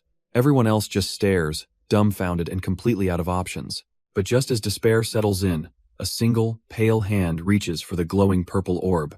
It's Jin Yo-myung's turn, and as his fingers make contact, the ancient doors begin to rumble and grind open. He turns back with a smug little smile, revealing that it's not about power, but purity. His heaven-soaring art was the key. Cheon Yura can't believe it. Her own technique is one of the cult's top 10. How could it possibly be insufficient? But he has no time for her shock, grabbing his companions and pulling them forward as the gate activates. The rest of the group is violently yanked through the portal, their faces contorting from the disorienting spatial shift. They find themselves in a cavernous chamber far deeper than before, stunned by the incredible technique that brought them here. To test the strange new area, Jin Yo-myung casually flicks a wave of sword chi up towards the ceiling. But the slash vanishes without a sound, proving this isn't some simple illusion they're trapped in. He explains that this is a higher-level distortion, then points towards a faint light in the cavern's depths. There, gleaming in the darkness, is a massive golden altar, the true objective hidden within this impossible space. The sight of glittering gold immediately awakens their greed, with Cheon Yura eager to secure the treasure. The Ju gang leader agrees, convinced they've finally reached the core of the ancient relic. But as he rushes forward, a strange sense of unease creeps in. The gold isn't getting any closer. One of the other members confirms it, smacking face first into an invisible, shimmering barrier. Suddenly, an ethereal voice echoes from the void, explaining that this entire location is a false trap. Qian Yura and her companions spin around, on guard, as the voice expresses surprise they weren't caught. The mysterious speaker seems intrigued, wondering if they're worthy of meeting the next condition. Her voice then lays down the law. Only those under the age of 30 are permitted to approach the altar. She clarifies that anyone older simply cannot obtain the arrangement hidden within. Jin Yomyong and his 3 young companions step forward, leaving the others behind as the voice wonders how 4 of them passed the initial gate. The woman's ethereal voice then makes a curious observation. The 2 of them must be a couple. Jin Yomyong and Cheon Yura turn to each other, completely taken aback by the assumption. Cheon Yura quickly looks away, a flicker of embarrassment on her face. The Guardian seems to sense their confusion, asking if she was perhaps mistaken. She explains that since she and the original Cheon Gege were lovers, she assumed their successors would be too. The sharp-eyed cultist with Jin Yomyong finally puts the pieces together, asking if she's the legendary Jutian Xuanu Rangrang. The woman smiles faintly, chiding them for coming here with so little information but confirming her alias. Her real name, she reveals, is Yu Chao, and she is the last survivor of the Heaven-abiding Yu clan, a name that sends a shockwave through the group. With a soft touch, she descends to the ground, confirming the unbelievable truth. She proudly claims her heritage as the descendant of Yu Zhan, the disciple who supposedly committed treason. She recounts the history of the great clans founded by the ancestors, ending with her own, the Heaven-abiding Yu clan. Qian Yura is visibly repulsed, finding it hard to believe this place was created by a traitor. Yu Chao simply smiles, suggesting the young woman hasn't heard the real story yet, perhaps due to her age. Her gaze then fixes on Jin Yomyong, questioning how he seems to know at least some of the truth. His sharp-eyed companion quickly tries to correct her, insisting he's from the Demon Heaven Jin clan. Amused, Yu Chao notes a peculiar darkness in the cultist's heart, before pointing out the contradiction. The other companions cringe as she observes that Jin's build is far too small for a Jin clan member. Instead, she feels the undeniable presence of the Dark Heaven Divine Art, a technique she herself left behind. With her suspicions mounting, she cuts straight to the point, asking about his relationship with the second heavenly demon. With a sly smile, Yu Chao drops a bombshell. She wasn't just his rival, she was his lover. Cheon Yura can only stare, confirming the rumors of her disappearance but demanding how Jin could possibly know such things. But Yu Chao isn't done, adding that she was also the third heaven lord of the Heaven-defying Association. The name alone sends a jolt of pure terror through Cheon Yura and her companion. She explains the murals depict their origins, an organization with 10 lords, 2 of whom are currently inside these very ruins. This entire complex arrangement, she reveals, is to deal with the great heaven lord and an evil spirit yet to be born, an entity of pure darkness, foretold to be powerful enough to revert the entire world back to a chaotic, ancient era. As torches flare to life, she warns that her time is short, as the other 2 lords are approaching. She gestures to the heart of the chamber. The demonic spirit soul weaving chi, flowing formation. The raw demonic energy is so immense that Jin's companions can barely breathe, a terrifying but unparalleled opportunity. Yu Chao offers them this immense power with a sly, chilling condition. If you can survive it. The pressure is crushing, yet Jin feels his entire body overflowing with raw, untamed strength. His eyes narrow with grim determination. It's a simple choice now, get stronger or die. With a bright, almost cruel smile, she raises her sword and declares that the trial begins now. But panic grips Cheon Yura, who cries out that she isn't a demonic arts user. Outside, a terrifying surge of demonic energy erupts, and the instructor realizes his grave mistake. As the darkness closes in, she screams desperately for them not to approach, but a barrier of pure demonic chi blocks their path, as new orders echo in the instructor's mind. Her warning is swallowed by the swirling abyss as she's completely consumed by the dark energy. The eye-patch-wearing instructor can only grit his teeth and accept the command, deferring to the Right Guardian. And with a cold, determined glare, the Right Guardian confirms the brutal command. The instructor turns his back, leaving the disciples to their fate in the cavern. Inside, the trial is already a hellscape, with dark tendrils consuming everything. But within the abyss, Yu Chao rallies the survivors, proposing the 4 symbols formation. She believes it's worth a shot since their foe seems to be holding back, but the real danger is themselves. One of the disciples realizes the problem. They're being flooded with far too much demonic power. The energy is surging into them uncontrollably, filling them to the point of bursting. The formation demands perfect synchronization, but a single misstep with this much power would be catastrophic. Qian Yura worries that if they aren't careful, they could lose their very sense of self. A hand trembles on a sword hilt, a thought that terrifies Jin Youmyong most of all. Qian Yura can only see one outcome. Her own heaven-killing enhanced chi will rampage and destroy them all. But Jin Youmyong cuts through her fear with a chilling voice, mocking such weak resolve. He asks if this is truly the best that the so-called greatest genius in the cult's history can muster. He challenges her directly, saying someone with her talent should easily overcome the realm of Anatta. After all, the path of a demon is not to find oneself, but to immerse in the chaos and rule it. A wicked grin spreads across his face as he tells her to go on and dominate everything. And in his mind, the image of Yu Chao appears, offering a serene, knowing smile. He's correct. Meanwhile, two figures watch from the shadows, annoyed that the trial hasn't weakened the disciples enough. The Eighth Heaven Lord decides they can't wait, ordering the Second and Third Order to prepare to take the prize by force. His companion questions an elder showing himself so openly, but he just brushes her off, his mind set. Deep within the tomb, the society leader catches his breath after the unseen enemy finally vanishes. He realizes this wasn't a trap, but a ploy to force his group to be the ones to excavate this place. He racks his brain, trying to figure out what treasure could possibly be worth all this trouble. Then it clicks. He remembers the two masters of the extreme demon realm involved in this affair. Just then, his men shout from ahead. They can see the end of the passage. With his elite squad having already rebelled, the leader knows he cannot afford to return empty-handed. He pushes forward, his eyes suddenly catching a brilliant gleam in the darkness. The passage opens into a massive chamber, revealing an enormous pile of gold. His men are stunned, but the leader can't help but wonder if this is truly all there is. Still, he thinks to himself, for now, this fortune is at least a good start. But just as he's celebrating, another faction emerges from the darkness, complimenting his find. Their leader, the Yin-Yang Fist Demon, smirks at GM Jioksan, stating the obvious. One of them isn't leaving this cave alive. GM Jeksan's expression instantly darkens, the brief moment of triumph vanishing. But the tension breaks as a wicked grin spreads across his face. He likes the sound of that. His eyes glint with madness as he declares that this rule applies to everyone here. He roars that the Yin-Yang Fist Demon came prepared, even bringing an underling who's reached the extreme demon realm. But that underling, the Seventh Elder, seems confused, his gaze fixed on someone else approaching from the shadows. He can't believe it did his master bring another extreme demon without telling him.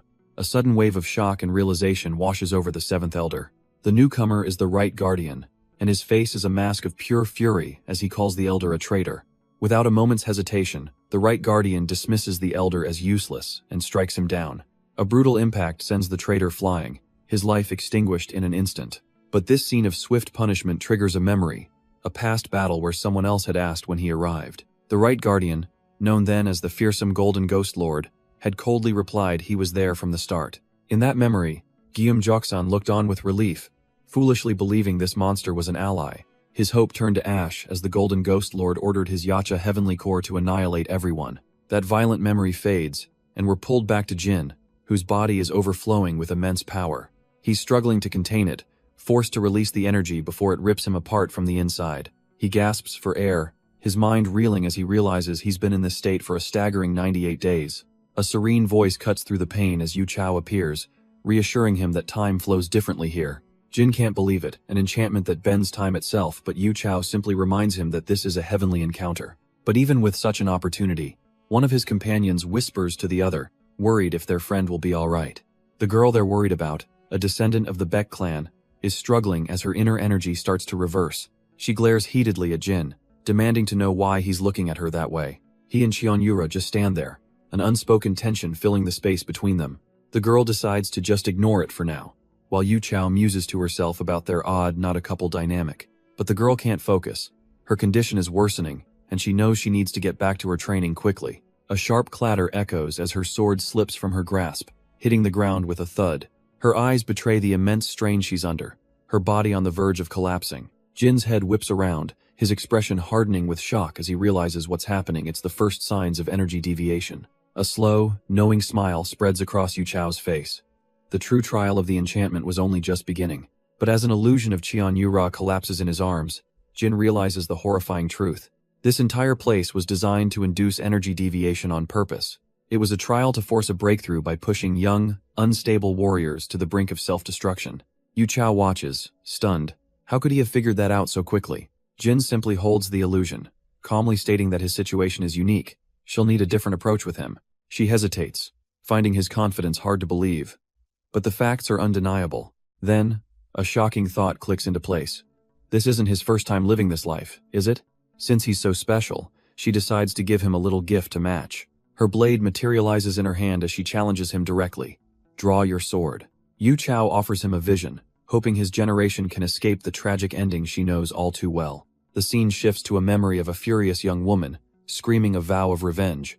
The name called out, however, belongs to the victor, a calm and collected Qian Yura. It was the day the title of young cult leader was officially given to the main family's heir. The defeated girl, Yu Jung, refused to accept it, vowing to reclaim the position she felt was hers. But as she stormed away, she was met by none other than the cult leader, Cheon Taejong. He acknowledged her struggle, granting her the right to learn the heavenly demon art.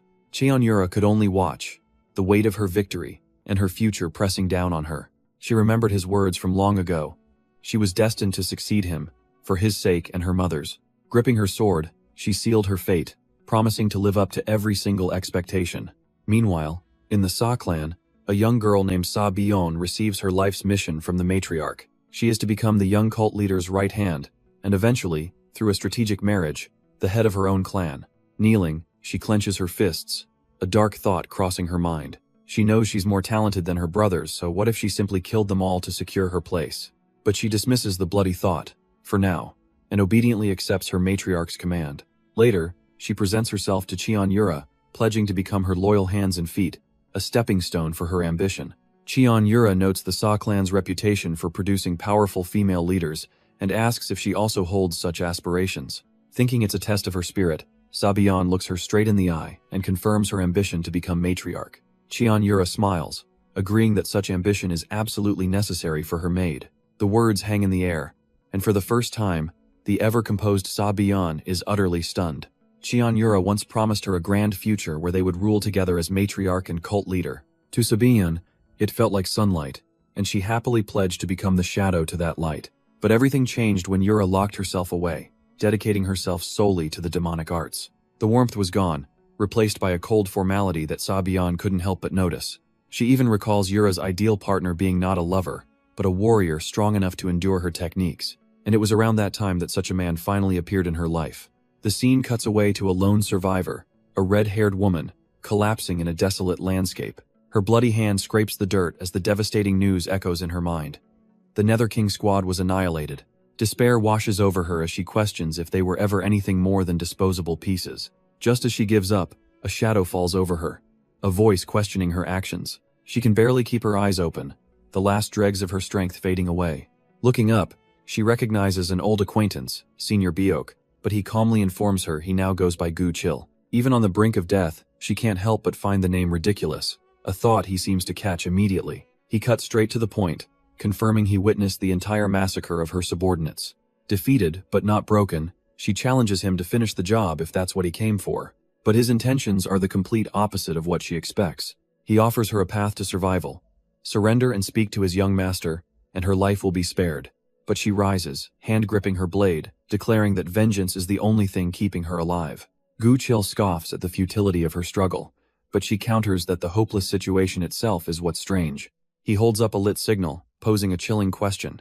If everyone knew this was a suicide mission, why did none of them flee? He can't believe it, mockingly asking if she still thinks she has a chance to win. With a smirk and a flash of orange light, she confirms that she absolutely does. Gu Chill's expression shifts to alarm. Her presence means his master must be here too. She knows exactly what he's thinking, adding that their target must also be nearby as her body begins to crack and twist. Her arm contorts into a monstrous claw, revealing she joined this organization for one reason. It offered the best possible shot at revenge, a sight that brings tears of terror to Gu Chill's eyes. Looming over him as a grotesque shadow, she declares this is the power of a god, a terrifying transformation that her people call an awakening. He stammers, asking if she can even turn back, but she admits she is not a suitable vessel for this power. The transformation is unstable, and she laments that she wanted to save this strength for the bastard she truly despises. But Gu Chill steels himself, deciding that as a former comrade, he'll be the one to personally put her down. Her bloodshot eyes just glare back, completely devoid of her former self. She mockingly asks if he even stands a chance, as her monstrous arm whips through the air. He raises his blade to defend, but the impact is absolutely devastating. The force of the blow sends him reeling, blood spewing from his lips. His body is instantly crushed, shattering under the sheer, unholy power. Looking down at the remains, she muses that if she's this strong, the real masters must be gods. But from the darkness, the true Guchil observes. Identifying the technique his clone just used, the monster turns in pure shock, realizing she just fell for a feint that was only a clone. Furious, she roars that it changes nothing and smashes the second figure into oblivion. But her bloodshot eyes widen in disbelief. It was another clone. From the darkness above, Guchil's voice drifts down, reminding her of his technique. With the lesson over, he makes his move, leaping from the shadows. Her mind finally catches up, registering the true threat descending upon her. He plummets towards her, sword held high for a clean, decisive strike. The blade flashes, carving through her monstrous form with a sickening slice. A piercing shriek echoes through the cavern as her arm is severed from her body. The source of her newfound power flops uselessly to the ground. Guchil grimaces, a fresh wound on his own shoulder, regretting he couldn't grant her a painless death. Even as he falls back, her voice echoes, mockingly praising his flawless sword energy. Guchil's expression hardens. The situation is spiraling out of his control. She cackles from the shadows, reminding him that this is the power of a god he's facing. A furious storm of dark tendrils erupts from her, lashing out to overwhelm him. He desperately blocks the onslaught, realizing he'll be torn to shreds at this rate. The cavern floor cracks and shatters from the sheer force of her demonic power. She demands he hand over his head, but he steels himself, ready to risk his life to survive. Suddenly, a calm, unfamiliar voice calls his name from the darkness. A blur of motion streaks past him, catching him completely off guard. He looks up to see the redhead's shadowy form struck from above, her attack cut short in utter confusion. And as that battle pauses, elsewhere, another young master is called onto a bloody stage. The veteran warrior Gaem Joksan can only stare in utter disbelief. His elite unit, the famed Yacha Heavenly Corps, has been one-sidedly slaughtered. The one responsible is a pink-haired woman, disgusted by the monstrous form she's taken. She reveals her full, horrifying crustacean body, and his energy attacks simply bounce off her shell. He's staggered, but a flash of insight hits him. A body like a crustacean means there must be weak spots at the joints. But she just scoffs at his brilliant deduction. She erupts with a wave of crimson power, telling him he'll lose his head before he ever gets close. The blood-red energy washes over his terrified followers. They scream in horror as it touches them, draining all of their inner energy in an instant. The pink-haired demon gloats that she's one of the 10 heavenly lords, and no one can stop her in this form. But a calm voice cuts through the carnage, mocking her little tough guy act. She whirls around, startled by the sudden intrusion. Her eyes widen in complete and utter shock. Walking through the battlefield are 3 elegant women, the famed 3 beauties of the Tang clan. All at once, the monster's murderous intent vanishes, replaced by a sudden, comical infatuation. She flashes a drooling, charming smile, telling the ladies to stay back while she handles things. The women, however, just stare back with a mix of disgust and confusion. She's completely baffled by their reaction, wondering why they aren't swooning, and then it hits her, oh right, the giant monster body, and she scrambles to explain it's all a misunderstanding. But a cold voice cuts through the air. There's no need for excuses. She's going to die soon anyway. The pink-haired schemer's eyes gleam with predatory interest, finding this powerful newcomer quite appealing. Suddenly, another monster, a man in lobster-like armor, spots the arrival and shouts in recognition. He excitedly scuttles forward, thrilled that the young cult leader has actually come to see him. The 2 monsters charge, with the lobster man proudly introducing himself as the second phantom, Han Muyan. He declares that he's been waiting for this very moment to prove himself before her. The woman's lips part as a sudden realization clicks into place. Her expression hardens into pure ice. So this was the pathetic insect who dared to claim the title of a demonic faction lord. Watching from the sidelines, GM Joksan's eyes widen as he finally recognizes her, that incredibly powerful warrior. But the pink-haired schemer is lost in her own world, blushing as she realizes the young cult leader is exactly her type. The lobster man desperately pleads with the 10th Heaven Lord, begging for a chance to prove himself. Juguxian listens as he argues that if she fights, the young cult leader could be seriously hurt. He volunteers to subdue the target safely, and Juguxian quietly agrees, thinking it would be a shame if her crush's body was damaged. She gives him permission, and Han Muyan lights up with a pathetic, blushing grin. But before he can take a single step, a new voice cuts in, remarking how strange Senior Han has become. Han Muyan's face twists in shock as he recognizes the speaker. The Southern Lotus Swordflower, Baik Sang-a, calmly walks forward, musing about the 5 stages of grief. Her eyes flare with a menacing green glow as she declares that she is currently in the anger stage. Completely bewildered, Han Muyan sputters about his mission, but she coldly tells him to be quiet. A storm of demonic chi erupts from her hand, and as he recoils in terror, she informs him that this transformation is largely his fault. With a gaze colder than death itself, Baek Sang-ah delivers a simple, one-word sentence. Suddenly, the world shifts to a dark memory, a vision from inside the tormented monster. Two men stand over the wretched thing, one asking if this was the colleague he'd wanted to save. He remarks on its terrible power, noting how it doesn't even die after being beheaded. The severed head writhes, still conscious, proving that this creature is no longer human. As Mingwu asks what to do, his companion declares his intention to kill him. The monster's own voice shrieks in pure hatred, vowing to kill the one responsible. Qian Jumyong. Back in the present, Jin Yo-myong puts the pieces together, recalling the legendary Ghost Slayer Squad massacre. Mingwu confirms it, explaining that the one who gave that horrific order was none other than Qian Jumyong. And now he understands Qian Jumyong is the ultimate enemy of both the monster and Mingwu himself. This man, Qian Jumyong, was there from the very beginning, a founder under the legendary Qian Taejong. He rose to even greater power during Qian Yura's reign, confirming Jin Yo-myong's suspicion. He is the ultimate target. Back in the cave, Mingwu finally asks the question, needing to confirm if this is truly the young master of the Jin clan. With his blade pressed against the monster's face, Jin Yo-myong calmly confirms his identity. Mingwu is completely stunned, the reality of the situation finally hitting him. A confident smirk spreads across Jin Yo-myong's face as he eyes the creature, deeming it excellent practice for the 10 lords. The monster's severed head lets out a furious, defiant roar. But its rage is met with overwhelming force as Jin Yo-myong slams it into the ground, silencing it instantly. Leaning in, he coldly tells the struggling creature to stay still. His sword hums with power as he makes a shocking proposal. He can help it get the revenge it craves.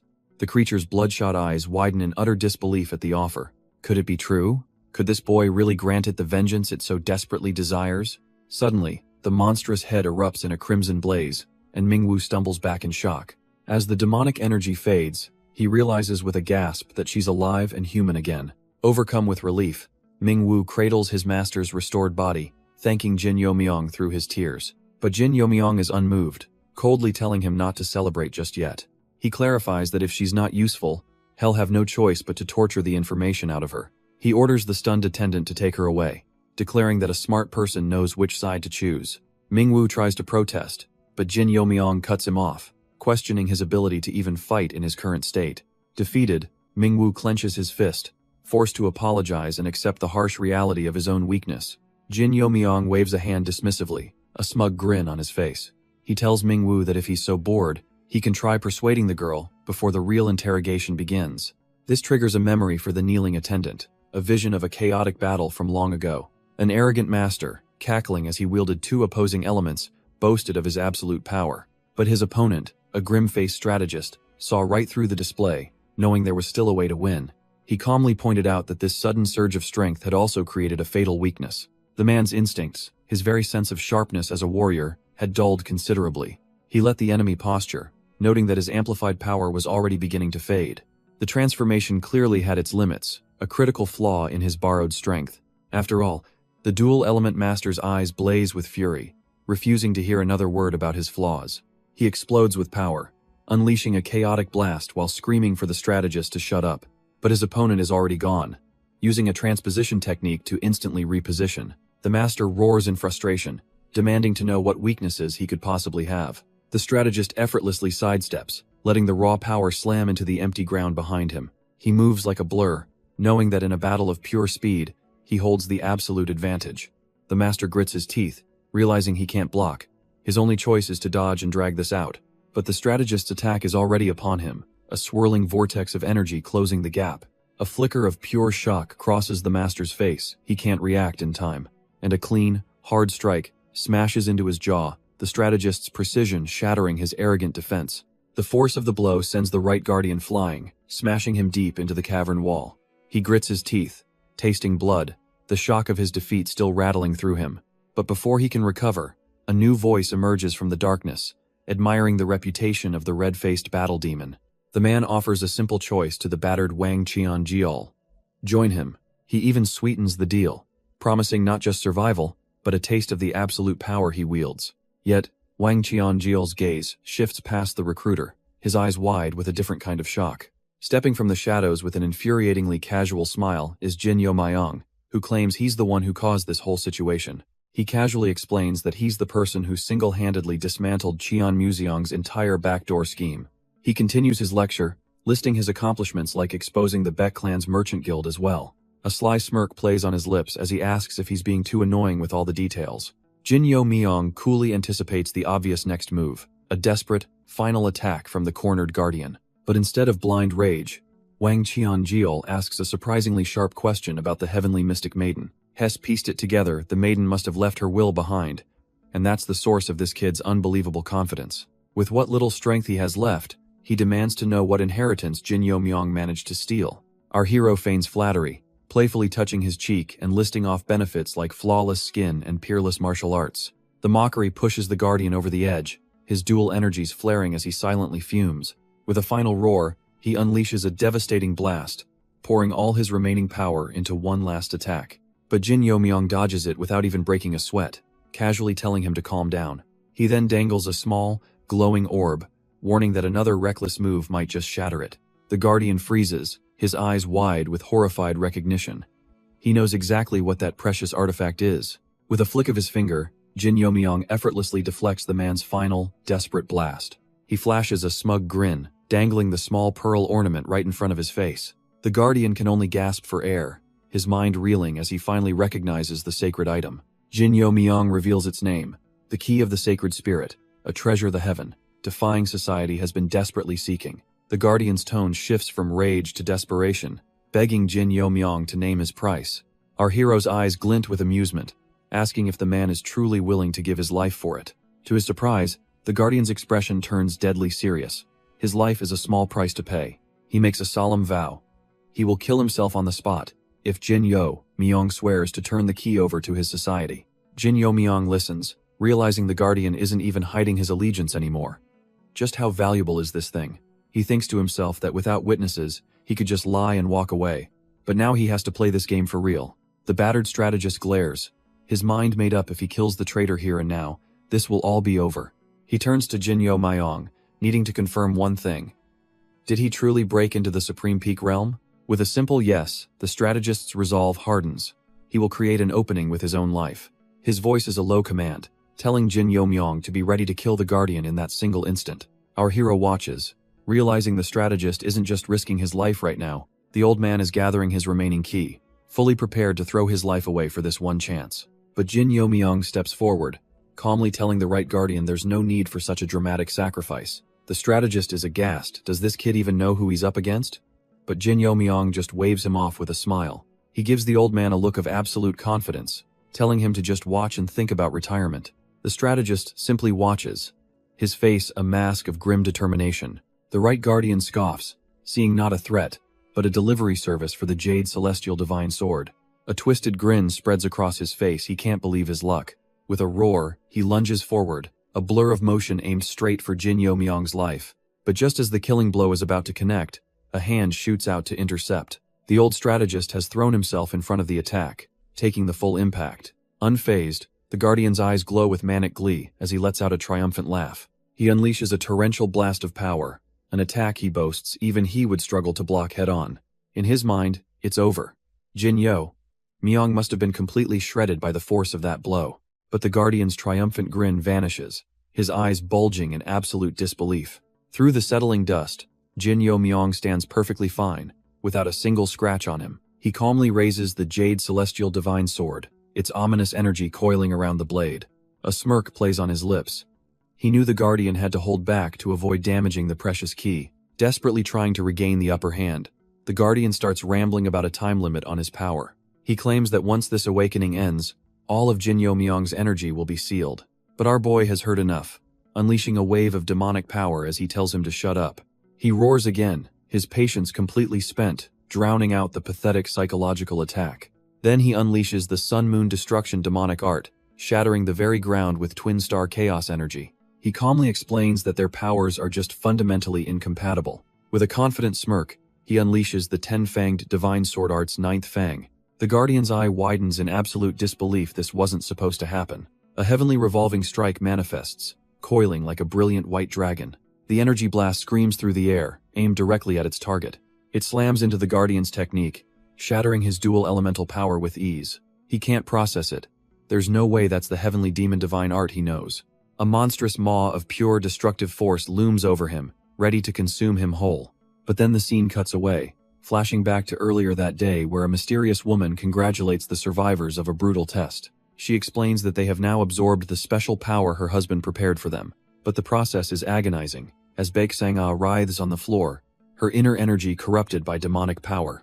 Jin Yo-myung, seemingly unfazed, calmly offers her a fresh set of clothes. She snaps back, asking if He's mocking her now that she's become a true demonic martial artist. Overwhelmed with despair, she clutches her head, realizing this is a fate she brought upon herself.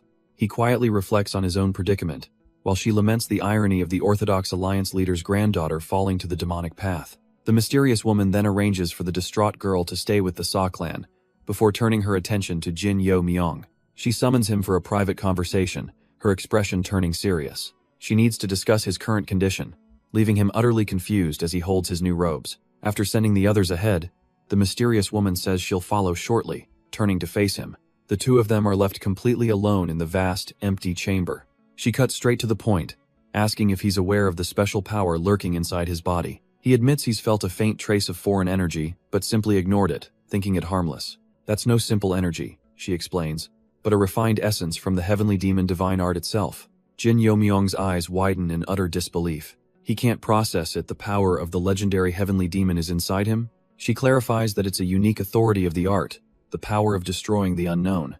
An incredible ability, she continues, capable of destroying any evil, especially powers from the mythic age. With a finger to her lips, she warns him to keep this a secret until he's strong enough, promising the power will grow with him. She offers a tantalizing prophecy. If he reaches the pinnacle, an age of 2 heavenly demons may arrive. She smirks, amused that her art is now called the heaven-soaring divine art, but pleased that her lineage survived. Unlike the scraps he learned from a book, she has now passed her true art directly to him. But her next words catch him completely off guard, a heavy request laid upon his shoulders. If her descendants ever side with their enemies, she wants him to punish them in her stead, naming him her sole successor. Jin Yo-myung kneels, overwhelmed, as she reveals her husband also left an inheritance hidden within the cult. Her spiritual form begins to fray and dissolve, her time finally at an end after countless ages. With a final, serene look, her consciousness fades into a cascade of brilliant light. He watches her depart, bowing his head and solemnly vowing to carry out her will. At that exact moment, reality shifts, and an enemy chokes, utterly stunned by the new power coursing through our hero. The strategist can't believe it, demanding to know how he's using the power to destroy the unknown. Jin Yo-myung simply scoffs, telling the man he's completely mistaken about the situation. He asks if the strategist really thought the heavenly mystic maiden's final gambit would be so sloppy. The man tries to retort that the fight isn't over, but stops cold as his own arm begins to crumble. Sheer panic washes over his face as his body starts disintegrating into dust. Jin Yo-myung explains the true purpose of the art: to destroy the yin-yang fist demon's energy core. Freed from his binds, Wang Qianjiao vows to repay the favor, but our hero just smirks, promising to collect with interest. The strategist begs for his life as the right guardian closes in, ready to settle the score. With that mess handled, Jin Yo-myung turns his thoughts to the next opponent, the famed lustful lord. He feels a slight tremor of nerves, remembering this man was a legendary figure even in his previous life. The battered strategist offers to die as a meat shield, his last shred of usefulness. But Jin Yo-myung coldly denies him, ordering him to take the right guardian and get out. He explains with a confident smirk that in his current state, Wang Qianjiao would only be a liability. Besides, he's already made arrangements, with his own people waiting to secure their escape. The strategist has a chilling realization. If Jin Yo-myung actually wins this, it could unravel a massive conspiracy. He looks at the young man with newfound respect, admitting he never truly trusted him until now. But after seeing this display, he's convinced Jin Yo-myung is the only one worthy of becoming the faction lord. With a final plea to protect the young cult leader, he hoists the unconscious guardian and departs. Jin Yo-myung is left alone, pondering the man's cryptic warning about overturning the cult leader's will. Meanwhile, the battle against the lustful lord rages on, and Juguxian is sent flying by a vicious strike. Baek-sang-ah unleashes a flurry of vicious strikes, her green eyes glowing with contempt. The lustful lord is ripped apart, defiantly screaming that she won't die to a nobody. Baek-sang-ah effortlessly dodges, mocking the demon for having such big dreams. Her eyes narrow with chilling finality. She's decided it's time for this to end. She unleashes a maelstrom of dark, razor-sharp energy. The lustful lord is caught helpless in the storm, her body being torn to shreds. The attack is relentless, a whirlwind of pure, destructive power. Staring down the blade, the demon can only wonder what kind of monster she's facing. But before Baek Sang-ah can finish the job, a swordsman suddenly appears, blocking her path. He explains coolly that his one and only mission is to protect the young lady behind him. He tightens his grip on his sword, ready to give his life, muttering how much he despises the demonic cult. Baek Sang-ah looks on with tired disdain, remarking how easily people like him talk of death. The scene flashes back to a tense meeting, where a younger Jin Yomyong has just arrived, noting the complicated air. From the darkness, the monstrous, lustful lord watches them, her eyes locking onto Han Muye. Jin Yomyong calmly turns his head, his piercing gaze meeting the uninvited guest. The demon explodes with fury, demanding to know what right he has to sit so casually next to the young cult leader. She shrieks that his answer will determine whether he gets a painless death or is torn limb from limb. But Jin Yomyong is utterly unfazed, simply labeling her a complete lunatic in his mind. A faint, almost mocking smile touches his lips as he offers to enlighten her about their relationship. The mere suggestion seems to be an attack in itself, sending a psychic shock that shatters her composure. The demon lord is momentarily stunned, a flicker of disbelief crossing her face. But Jin isn't finished with his enlightenment, his hand moving toward the young cult leader. He pulls Han Muyan into a casual embrace, asking if this little display answers her question.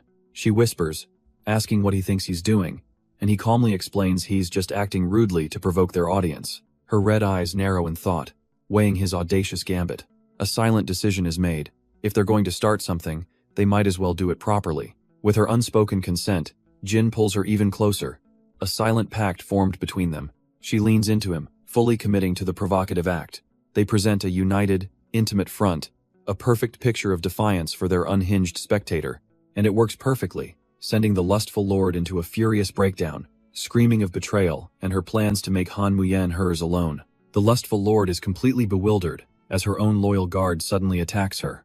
But he has no time for questions, roaring for silence as he smashes a fist directly into her face. She's driven into the ground with a brutal, earth-shattering impact, yet the recoil sends the swordsman flying. While his master has a terrifying thought, she might actually die here. Suddenly, an unseen power intercepts the swordsman, pummeling him mercilessly in midair. The sheer force of the assault seems to crack the very space around him. He's then launched like a cannonball, sent rocketing straight back into his demonic master. Pushed past her limit, the demon's rage finally boils over. If she can't possess Han Muyan, she'll just destroy her. Watching from the shadows, Han Muyan offers to handle it, but Jin calmly asks if she's achieved her goal yet. He looks up at her with a gentle smile, revealing this entire chaotic display was all for her benefit. Her eyes widen as she asks the crucial question. Was this for the cult or for her? He confirms with a smirk. Even the grand plan to open trade with Qinghai was for her benefit. She finally understands. He knew, he saw everything she was trying to accomplish, and as he gently plays with her hair, he admits that every single move has been for her. But their moment is shattered by an inhuman shriek of pure, theatrical rage from the lustful lord. As the demon lunges with a wave of blood-red energy, Han Muyon simply draws her blade.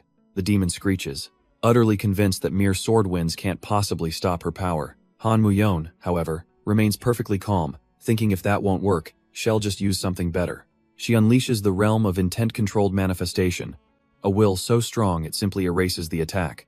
The lustful lord is left completely stunned, her monstrous form revealed and her power rendered useless. Still in denial, the demon rambles on, convinced Muyin must be some ancient witch to be this powerful. But even so, she dares her to try and pierce this outer shell, trembling with a mix of fear and bravado. Her eyes bulge with fury as she screams that this body was forged with the power of the mythic spirit turtle. It's an absolute, invincible defense, a claim that is immediately sliced in half by a single, effortless stroke. A pained shriek echoes through the chamber as the blade carves through her supposedly impenetrable form. The demon stares in horror at her wound, realizing with dawning panic that her regeneration isn't kicking in. Gritting her teeth, she glares at the woman who just shattered her ultimate defense. Han Muyon, however, looks on with an almost bored expression, as if this outcome was never in doubt. As more slashes tear her apart, the lustful lord can only scream curses at the heavenly demon divine cult. Muyon simply dismisses her as a beast, continuing her elegant, relentless assault without a shred of mercy. With a cold smirk, Muyan decides that beasts deserve to be slaughtered like one. She unleashes a torrent of dark energy, a final, merciless strike. Tendrils of power, both crimson and azure, rip through the demon's flesh. The lustful lord can only shriek in pure agony as she's torn apart. Muyan's expression is utterly devoid of pity. She's had enough of this game. A final, swirling vortex of blades descends upon what's left of her target. The demon is completely atomized in the storm of demonic sword ki. Nothing is left but a few sizzling purple fragments dropping to the ground. The job done, she meets up with her ally, Bion, who remarks that her side wasn't much of a fight. Bion casually lifts a severed head, complaining that he whined it was unfair she killed him before he could even transform. Baek Sang-ah complains she could have handled that bug herself, but Bion calmly dismisses it. If Jin Yo-myung wants him, she says. Let him have him, though. Sang-ah is still itching for a fight. The surviving Orthodox sect members look on in terror, their leader weakly volunteering to take the stragglers. Sang-ah shoots a sharp glance at her ally, warning her not to steal her prey this time. Bion just smiles, a silent promise to let her have her fun. The survivors can only whisper in disbelief, recognizing the legendary demonic three flowers. Muyan turns, her crimson eyes confirming their absolute worst fears. They stand together, an unbelievable display of the heavenly demon cult's rising power. From a distance, Jin Yo-myung takes in the scene, his mind already set. This power only reaffirms his goal. He will turn that woman into the god of the 10,000 mountains. His plan is simple. The cult leader is already a divine existence, but he won't create just any god. He recalls how in her first life, Qian Yura's singular focus on martial arts left her completely isolated. If Shed only understood love, perhaps she could have seen the malice hidden in Han Mubek's heart. So this time, he will make sure she knows what it means to be loved. He'll do it so that maybe, just maybe, she can avoid that same tragic end. But as his resolve solidifies, a sharp voice cuts through the air, calling him insane. A woman pinned beneath his foot seethes, demanding to know if he understands what he just declared. To her, he's vowing to dye the very sky of the divine cult, with his own personal color. His glowing purple eyes narrow, coolly asking her what exactly the problem is. She screams that it's treason, and with a chilling calm, he simply concedes perhaps it is. A small, cold smile plays on Jin Yo-myung's lips as he asks her to think about it. He explains it's simple human logic. You repay those who wrong you and always keep a promise.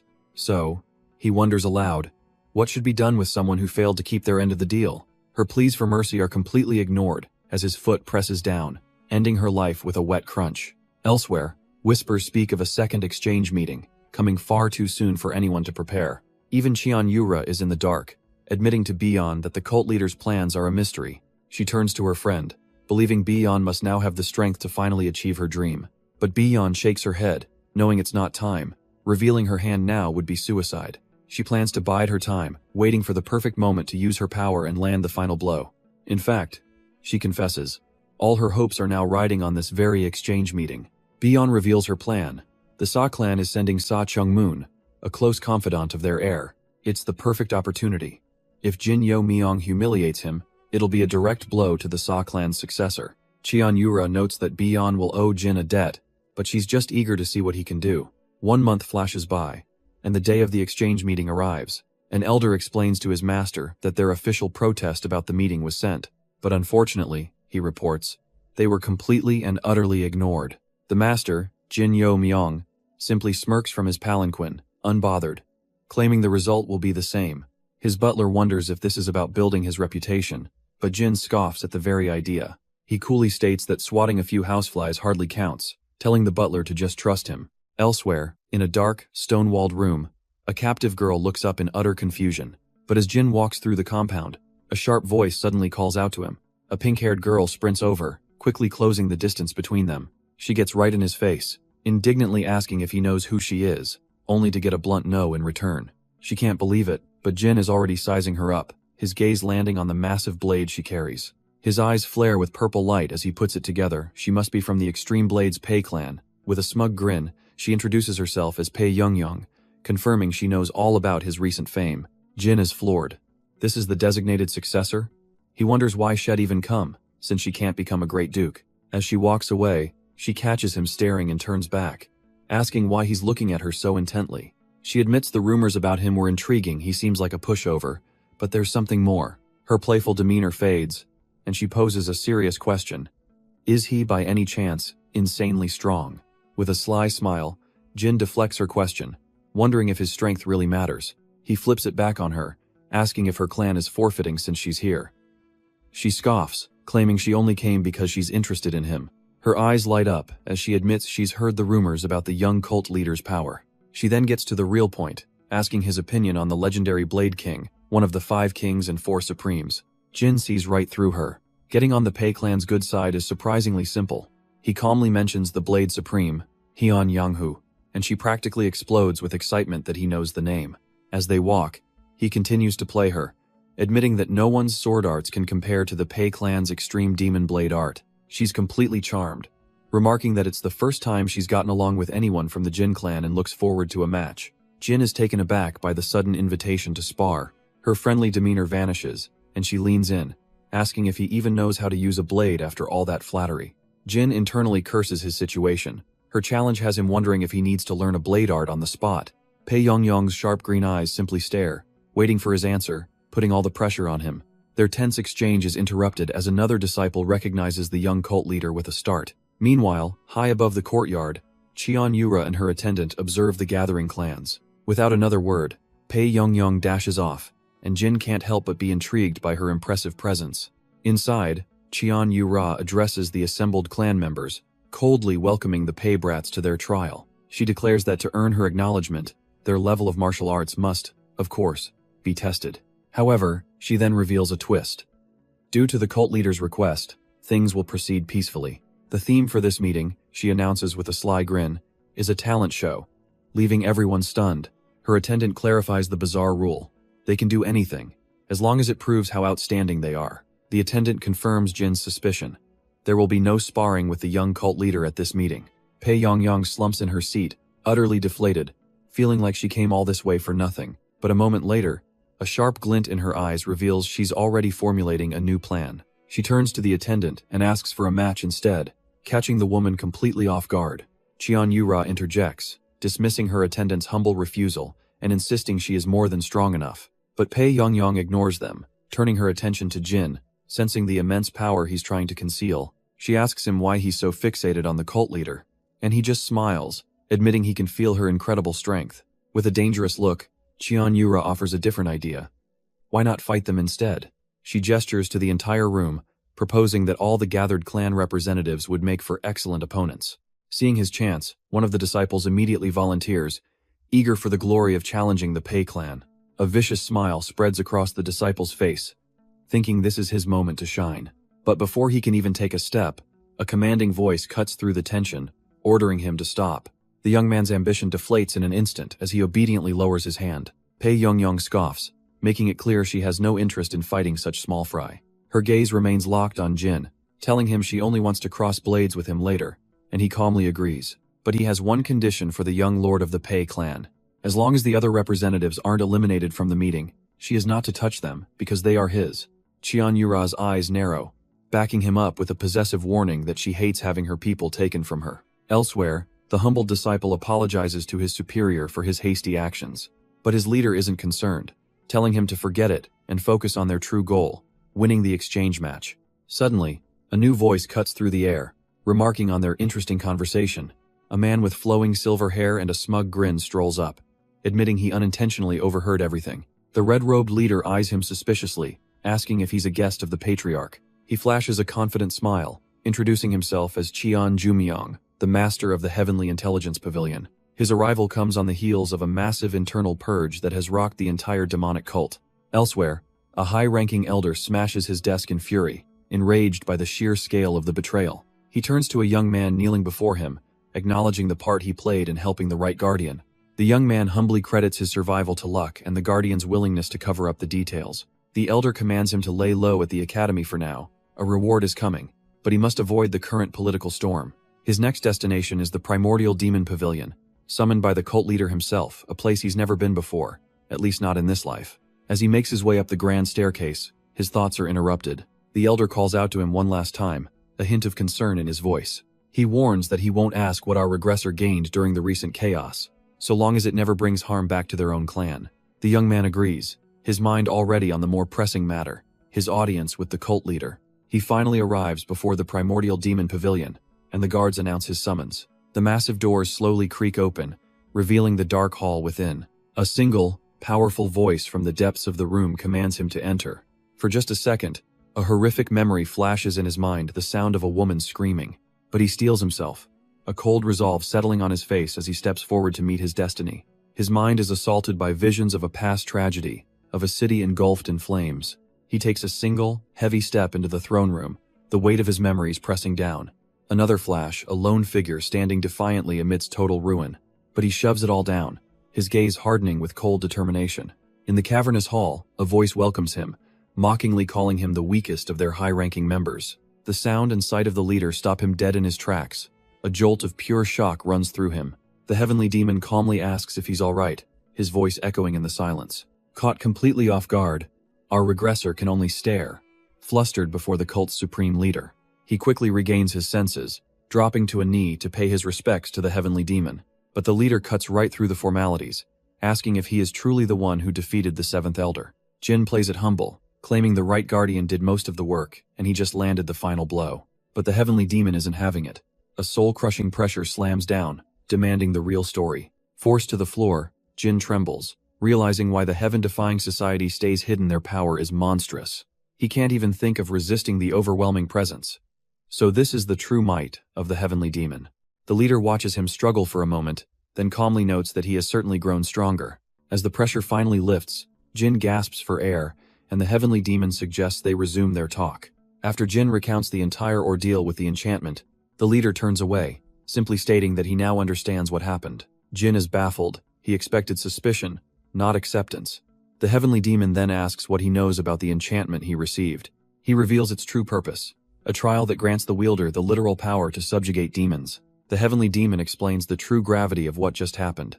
Jin realizes he didn't just survive a trial, he experienced half of the Cheonil Academy's original teachings. With that, the leader tells him to rest, leaving Jin completely baffled by the sudden dismissal. Noticing his hesitation, the heavenly demon turns, asking if there's something else on his mind. Jin finally voices his deepest concern.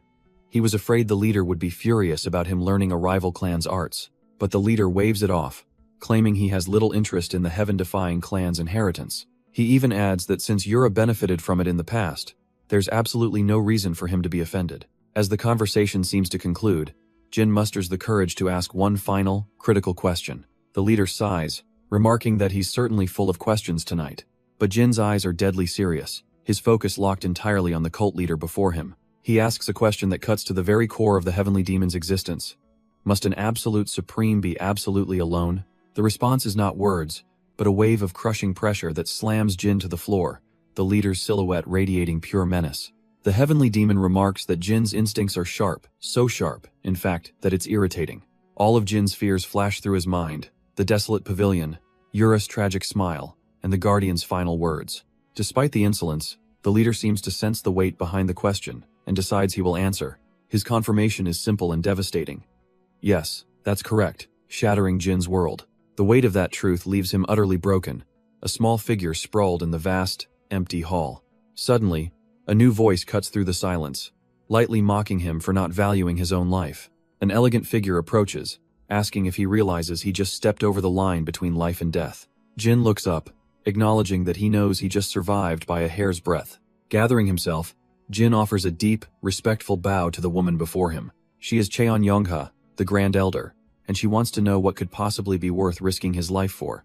His answer is simple, delivered with the slightest hint of a smile. It was all because he has someone he likes. Her confusion is immediate, but he clarifies that he is the one who fancies the young cult leader.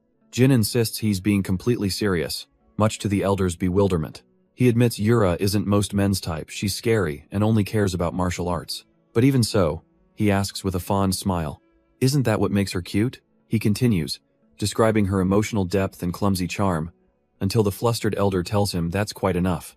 But for Jin, this woman is worthy of his respect. She was the only one who stood by Yura to the bitter end.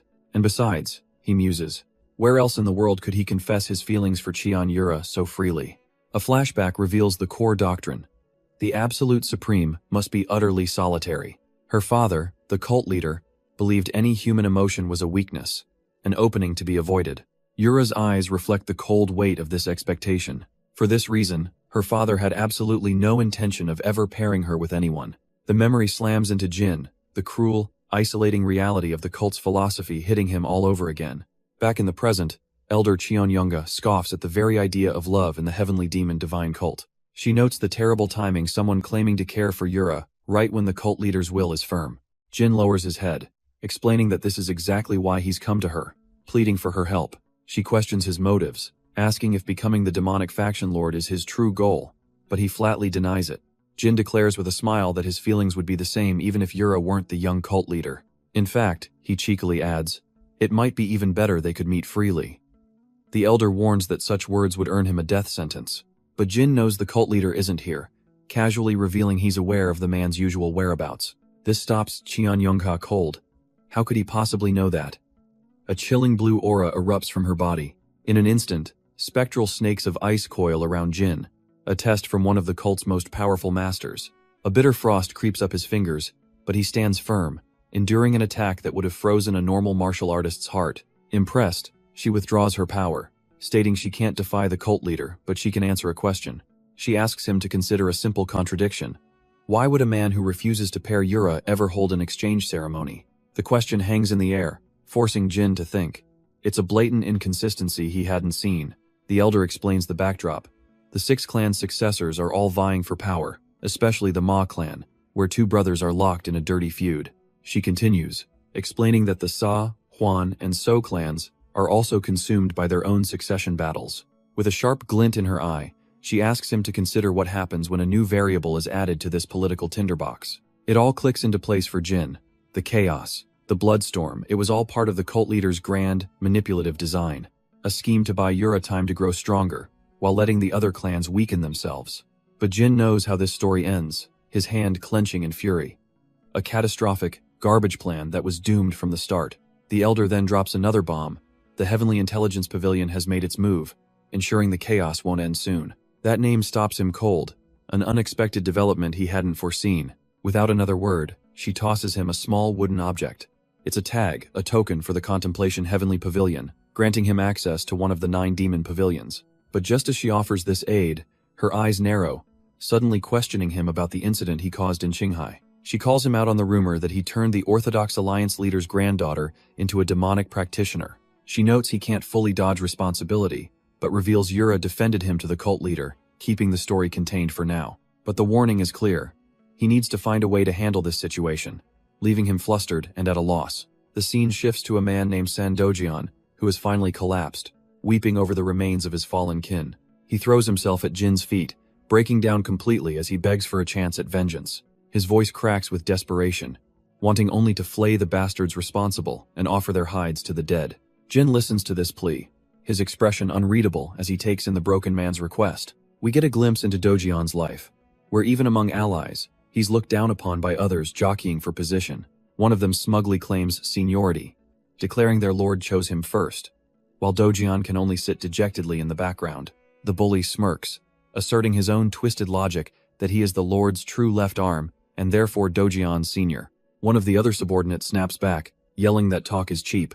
The bully just cracks his knuckles, agreeing that in this cult, only the strong survive. With a smug grin, he issues a challenge for all of them to come at him at once. But all this squabbling is just background noise to Jin, who sighs in exhaustion. Just then, Baek Sang-ah quietly sits down beside him, asking what he's doing. A gentle smile spreads across his face. He seems to have been waiting for her. She begins her story, admitting her dream was to become a legendary sword empress. Everyone praised her talent, and her own grandfather saw her as the heir to their clan's techniques. Looking at the ground, she admits that what happened recently was her fault. But she immediately corrects herself with a defiant look. It wasn't a fault, because her resolve was never wrong. She was prepared to die without blaming anyone, but she admits this outcome was unexpected. Jin listens intently, recognizing that her fierce resolve hasn't wavered one bit. With a clenched fist, she declares that she's thought long and hard about a solution. She turns to him with a serious expression and proposes they get married. The words send a jolt through Jin, leaving him completely and utterly stunned. Baek Sang-ah begins her explanation. If her demonic energy is framed as a blessing, then as long as her clan doesn't expel her, her dream of becoming the Sword Empress is still alive. She lays out the perfect cover, a political marriage with a demonic practitioner. The logic is sound, but Jin can't help but ask why she chose him for this plan. Her deadpan stare is all the answer he needs, and he immediately wishes he could take the question back. Letting out a sigh, She admits that while she knows he's a top candidate for demonic faction lord, she's desperate and can't afford to be picky, placing a hand on his knee to plead her case. She reminds him that her prestigious Beck clan would be a huge asset, and personally, she wants to help him succeed. But Jin interrupts her with a sly smile, dropping a bombshell. He's truly in love with the young cult leader. The confession leaves Beck Sangha speechless, as he suggests they find a different solution together. Just then, their private conversation is interrupted by one of his subordinates rushing over. Sandojian proudly introduces himself as Jin's left arm and the leader of this group, offering his formal respects. The deadline Jin set has arrived, and his subordinate confirms that 8 people have gathered, ready to follow him. His man quietly wonders if the number is an issue, since it's not a multiple of the traditional 6. When asked if he'll challenge the mainstream immediately, Jin just smirks, telling them to give him some time. Guan Hyunjin notes that news of a second exchange ceremony is already spreading fast. He correctly deduces it's a political move to clear the air after the recent large-scale purge. Still, he worries for Jin, mentioning that the clans he humiliated are sending fresh faces for revenge. But Jin just smiles, completely unbothered, assuring him the outcome won't change one bit. In fact, he declares that anyone from the other 5 clans should give up any hope of returning in one piece. Elsewhere, others are already complaining about the sudden announcement of another ceremony. 2 women walk together, one sighing that she can't understand the cult leader's motives. She tells her companion, Cheon Yura, that she should now have more than enough power to achieve her dream. But Cheon Yura is patient, explaining that if she reveals her true intentions now, her eldest brother's faction will crush her. She plans to wait, biding her time and strength until the perfect moment to drive the final nail in. Her companion is completely baffled by this, unable to see her endgame. Cheon Yura reveals that this time, the Sa clan is sending a new fighter, her eldest brother's most trusted man. She smirks, musing that after Jin deals with him, her companion will owe him a rather significant debt. A month passes, and on the day of the exchange ceremony, the air is thick with tension. The chief butler, Guan Hyunjin, nervously explains that their clan sent an official letter of protest, but their objections were completely ignored, leaving the clan's leadership deeply worried for Jin. Jin, however, simply lounges in his palanquin, utterly unconcerned, saying the result will be the same. He scoffs, telling the butler that what he did before wasn't establishing authority, it was just swatting a few flies. Overwhelmed by his young master's supreme confidence, the butler sends him off with a roaring cheer. But elsewhere, at that very moment, a young woman looks up in absolute shock. As Jin makes his way through the compound, a sharp voice suddenly calls out to him. The woman with pink hair doesn't wait for an answer, immediately rushing right up to him. She gets straight in his face, demanding to know if he recognizes her, but his blank stare says it all. She's utterly flabbergasted. Seriously? With the giant blade on her back, he still doesn't know?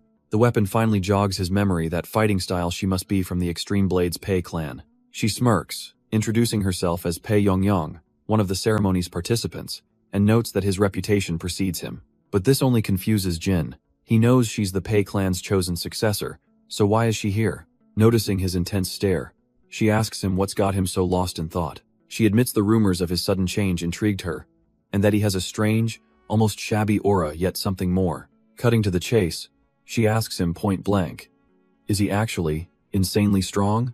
Jin's eyes narrow as he considers her blunt question. He brushes it off with a disarming smile, claiming his own skills don't matter. Instead, he asks why she's here if her clan is forfeiting, but she just grins, admitting she came for him.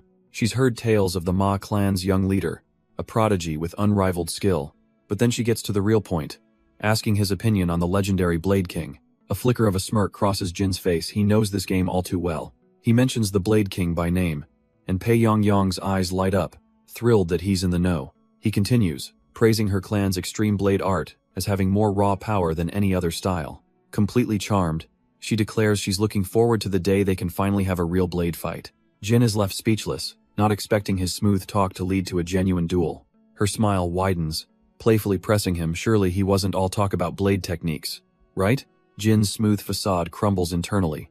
Damn it, does he really have to learn how to use a blade now? Her piercing green eyes bore into him, and for once, our hero is at a complete loss for words. As they proceed, another young leader in red robes spots the young cult leader arriving with his unexpected guest.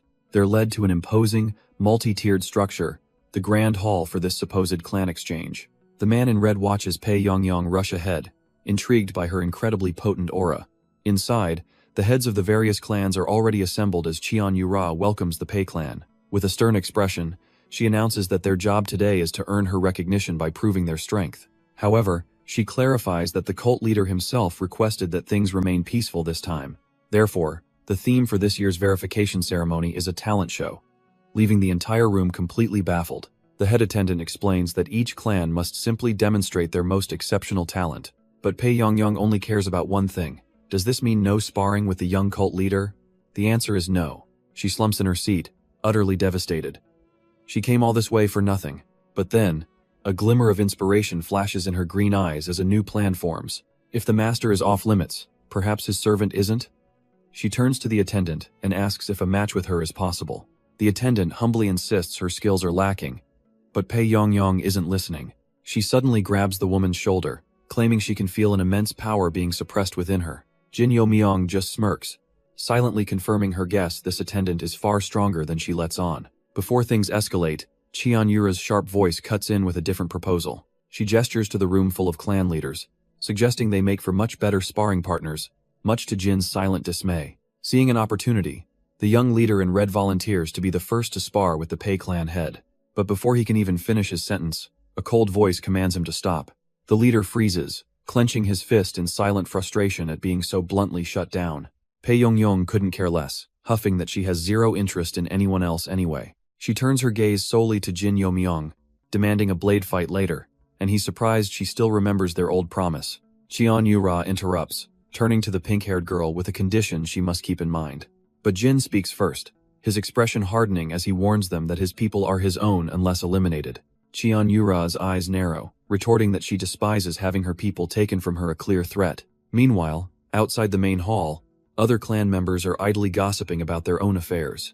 At another table, a man tells Jin he once thought they had parted ways for good, much to Jin's confusion.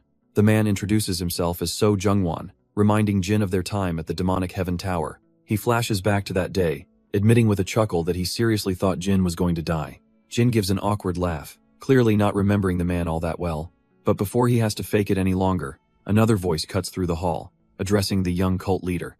It's a woman named Hwan Ryung, a top talent from the Hwan clan, offering to perform a sword dance to liven things up. A buzz goes through the crowd, apparently. She's a reclusive figure who rarely makes public appearances. Jin's eyes narrow in recognition. He knows her future self as the infamous illusory killer swordsman. She steps into the center of the courtyard, modestly claiming her skills are lacking before unsheathing her blade. With a confident smirk, she begins her dance, her sword whistling through the air with practiced ease. In an instant, the blade ignites with a shimmering, illusory purple energy, ready to put on a real show. She unleashes her clan's prized technique, the fog dance sword art. A confident gaze meets the stunned crowd as shimmering energy envelops her blade. She moves like a phantom, her elegant dance blurring into a series of deadly strikes. The other clan members are completely captivated, whispering in awe at the dreamlike swordplay.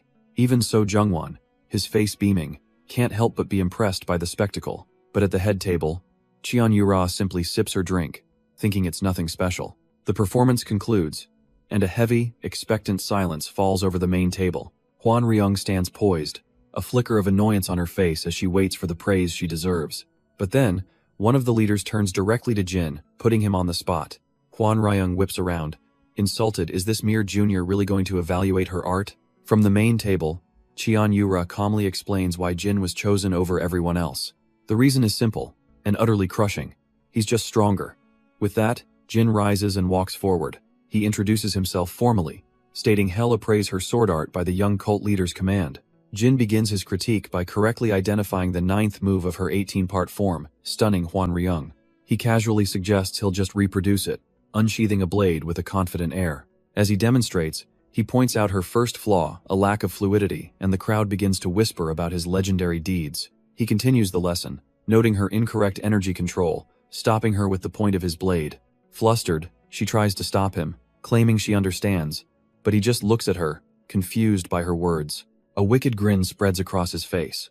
If he's going to bruise her pride, he might as well do it thoroughly. The list of her mistakes goes on and on. Her footwork, her flexibility, the very way she chained her forms. And with his brutal lesson complete, Jin Yo-myong walks away, leaving Hwan Ryung frozen in utter humiliation. The other clan members whisper amongst themselves. They knew he was strong, but they didn't expect him to be so cruel. Just as the silence becomes unbearable, another woman steps forward, asking if she may go next. But before she gets an answer, a man from the Black Gold Sa clan, Sa Kyungmun, boldly cuts in. He declares his intent to showcase his talent for commerce, of all things, catching everyone off guard. He argues that a premier needs more than just martial skill. They need commercial talent to support the divine cult. Rather than give a boring speech, he figures it'll be more impressive if he has an opponent to debate. His eyes lock onto his target, and he asks if young Master Jin will play along with him. Jin, who absolutely despises numbers, is momentarily stunned by the audacious request. A small, almost silent laugh escapes his lips, slowly building into a full, echoing cackle. Sa Kyungmun glares, realizing this guy is trying to use him as a stepping stone. From his seat, the cult leader watches with intrigue. The Sa clan challenging the Jin clan on commerce is a novel sight. He leans forward, quietly asking Jin if he's truly capable of handling this. With a confident smirk, Jin assures him that he'd take on the entire Sa clan, if commanded. The two opponents face off, but before they start, Jin raises a hand, saying he's curious about something. He asks Sa Kyungmun directly if he's sincerely aiming for the position of the demonic faction's premier. The man scoffs. Of course he is, but Jin's follow-up question catches him completely off guard. Is it because he has feelings for the young cult leader? Sa Kyungmun just freezes, the accusation rendering him utterly speechless. He can't even get a word out, slamming his fist on the table in pure, humiliated rage. And at that reaction, Jin's suppressed amusement finally erupts into a full-blown, mocking laugh. Jin's face remains a mask of calm, as Sa Kyungmun tries to justify his ambition. It's not love, he thinks, but the raw power he would wield as the husband of a female cult leader. He can barely contain his greasy smile, whispering to himself about the guaranteed success and status. And Jin just listens, noting that not a single word was uttered about actually caring for the woman herself. A slow, dangerous smile spreads across Jin's face. He decides he can't let this slide. He proposes a new game for everyone's entertainment, a battle of wits based on commerce and knowledge. The rules are simple. They'll take turns asking questions. 3 unanswered questions in a row, and you lose. Elsewhere, Pai Yongyong and her attendant watch with concern, a competition of commerce feeling unexpected. But Sa Kyungmun just smirks, thinking Jin must have read a few books and gotten overconfident. Jin cuts him off, simply asking if he's in or out. Eager for a win, Sa Kyungmun readily agrees, even wanting to raise the stakes. Sa Kyungmun turns to the young cult leader, pointing out that Jin is acting like her personal shield. Unimpressed, she asks what reward he's looking for if he manages to break through that shield. His request is as slimy as his smile. He wants private time with her as his prize. She doesn't miss a beat, coolly asking what the penalty will be if he's the one who loses. He puffs out his chest, confident he can't possibly fail, and will accept any punishment. Jin can barely hold back a grin. This whole competition feels like a stage made just for him. The spar begins, and Sa Kyungmun asks for the capital's total tax revenue, only for Jin to answer instantly and flawlessly. Hes stunned, how could Jin know an imperial secret? But it's already Jin's turn to ask.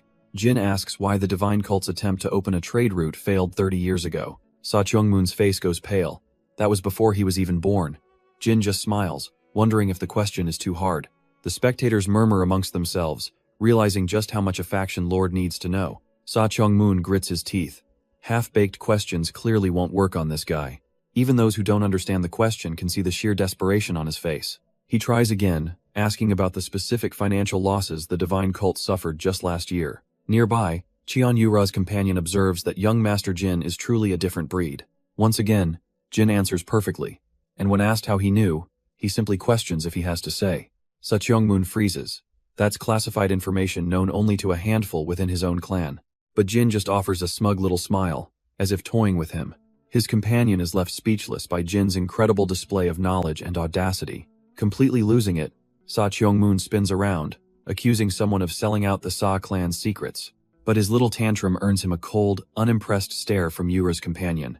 The entire hall watches as Sa Kyungmun completely loses his composure. Even his own attendant rushes to his side, desperately whispering for him to watch his mouth. But the companion's voice cuts through, questioning his audacity to speak so rudely to a direct-line heir. Jin simply smiles, musing that he must be the kindest one here, as Sa Kyungmun stammers an apology. He brushes it off, asking if his opponent is ready for the next question. Sa Kyungmun tries to rally, thinking one loss is fine, but Jin dives into a deep-cut question about the past. He asks about a secret Sa clan unit from 35 years ago, causing the man to explode once more. Sa Kyungmun screams that it's irrelevant, but Jin just stares back, coolly stating that it is. And to seal his fate, Cheon Yura's quiet voice agrees, siding completely with Jin. Even the stern companion beside Cheon Yura agrees, confirming the question's absolute relevance. It seems all of Jin's allies are on the same page, leaving his opponent completely isolated. Sa Cheong-moon can only gape in horror, stammering that this whole situation is ridiculous. Backed into a corner, he has no choice but to forfeit yet another question. Hez panicking now, realizing Hez already burned 2 of his 3 chances. He must answer the next one. Jin then begins his third question, circling back to the topic of the Empire's tax revenue. A grotesque smile spreads across Sa Cheong-moon's face. He knows this one, asking about the cult's own revenue. He triumphantly bellows the exact figure, pointing at Jin as if he's already won. But Jin's simple, unimpressed reply drains all the color from his face. How, Jin wonders aloud, could he possibly know that? It's a top secret known only to the cult leader himself. Sa Cheong-moon's mind shatters, the weight of the accusation crushing him completely. The implication of treason brings forth a chilling memory of Cheon Yura, ordering the suppression of rebels. His men are instantly surrounded, forced to their knees, screaming their innocence and surrendering unconditionally.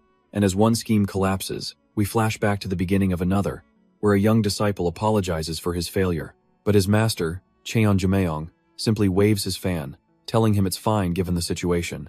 A sly, unsettling smile spreads across his face as he reminds the boy of the one price for his teachings. He wants him to ensure every other candidate for the young cult leader position fails. Cheon Jumyeong gives him a month to perfect his technique, promising him unrivaled power. The disciple's eyes harden with resolve, thinking he could even surpass the famed Jin Yo Myong. He clenches his fist, vowing to train with all his might, a perfect puppet for his manipulative master. Back at the estate, Cheon Yura strolls with Jin, thanking him for his incredible work. She can't help but worry about the immense pressure he'll be under from now on, but he just smiles it off, calmly accepting that this was his fate all along. The word fate seems to strike a chord with her, her red eyes gleaming with thought. She admits she usually dislikes the term, but this time something about it feels different. He clasps his hands, formally addressing her as young cult leader No, as Lady Cheon. He recalls her vow to protect her people, and declares that he is exactly the same. Jin knows there are still countless mountains, maybe even entire skies, that he must overcome. Hearing his resolve, Cheon Yura promises she will never give up either. Then, she turns to him, finally ready to ask a question she's been holding back for a long time. She finally asks him directly, why does he go to such lengths just for her sake? Standing on the bridge, their reflections rippling below, Jin begins to answer, because her breath catches, those crimson eyes wide with shock and anticipation. But before he can finish, an attendant interrupts the delicate moment, announcing the guests have all departed. She smiles, satisfied, noting that their only task now is to see how the main clan reacts. The sudden intrusion leaves both Jin and Cheon Yura completely flustered, their faces blushing crimson.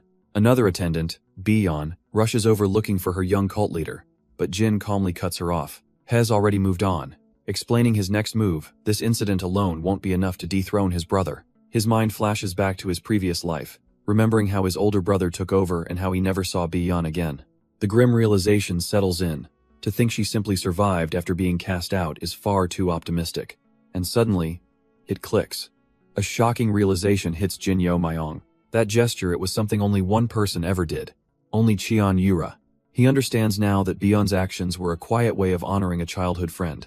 Far away, the cult leader is briefed on the day's dramatic events. His intelligence chief, Guan Hyun-jin, reports that the Sa clan is scrambling to disown Sa Cheong-moon's actions. The leader simply strokes his beard, amused, remarking on how useful that young man is. If only he weren't so ambitious, he might have kept him close. Guan Hyun-jin questions this, wondering why they don't just bring such a talent into their fold. But the cult leader gives a stark warning. Never underestimate him.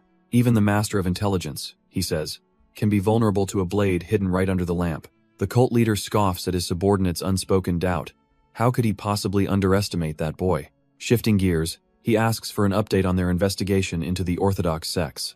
Guan Hyun-jin reports that the internal purge is flawless, and their enemies are now busy meddling in Anhui province. The leader listens, noting that while chaos on the Orthodox side is useful, he doesn't like that it's on their terms. His intelligence chief asks the critical question, will the divine cult intervene? But the order is to stay the course. Guan Hyun-jin kneels, promising to execute his master's grand design. With a simple command, the spy master is dismissed, bowing deeply as he departs. Alone, the cult leader gazes out at the horizon, lost in his own intricate web of plans. He's confident his scheming will produce the results he wants in the end. but he can't help but wonder if that young man will see through his true intentions this time. The target is the Golden Demonic Emperor, Sa Biwan, the divine cult's former fifth elder. In his past life, he was an arrogant, violent, and thoroughly corrupt man, and a traitor. So when asked for help, Jin Yomyong readily agrees. This scum was on his list anyway. He lays out the plan. Biwan must start moving proactively to get the clan head's attention. Her lack of influence wasn't just due to Sa Biwan, but the clan head's disposition as well. But now, with the clan desperate for help, it's her chance to shine. She must mobilize the black markets network, prove her worth, and monitor Sa Biwan's every move. Biwan promises to be a capable ally, thanking him for taking such a great risk on her behalf. But Jin simply smiles, saying it's only natural to want to help out a friend. The word catches her completely off guard. A friend?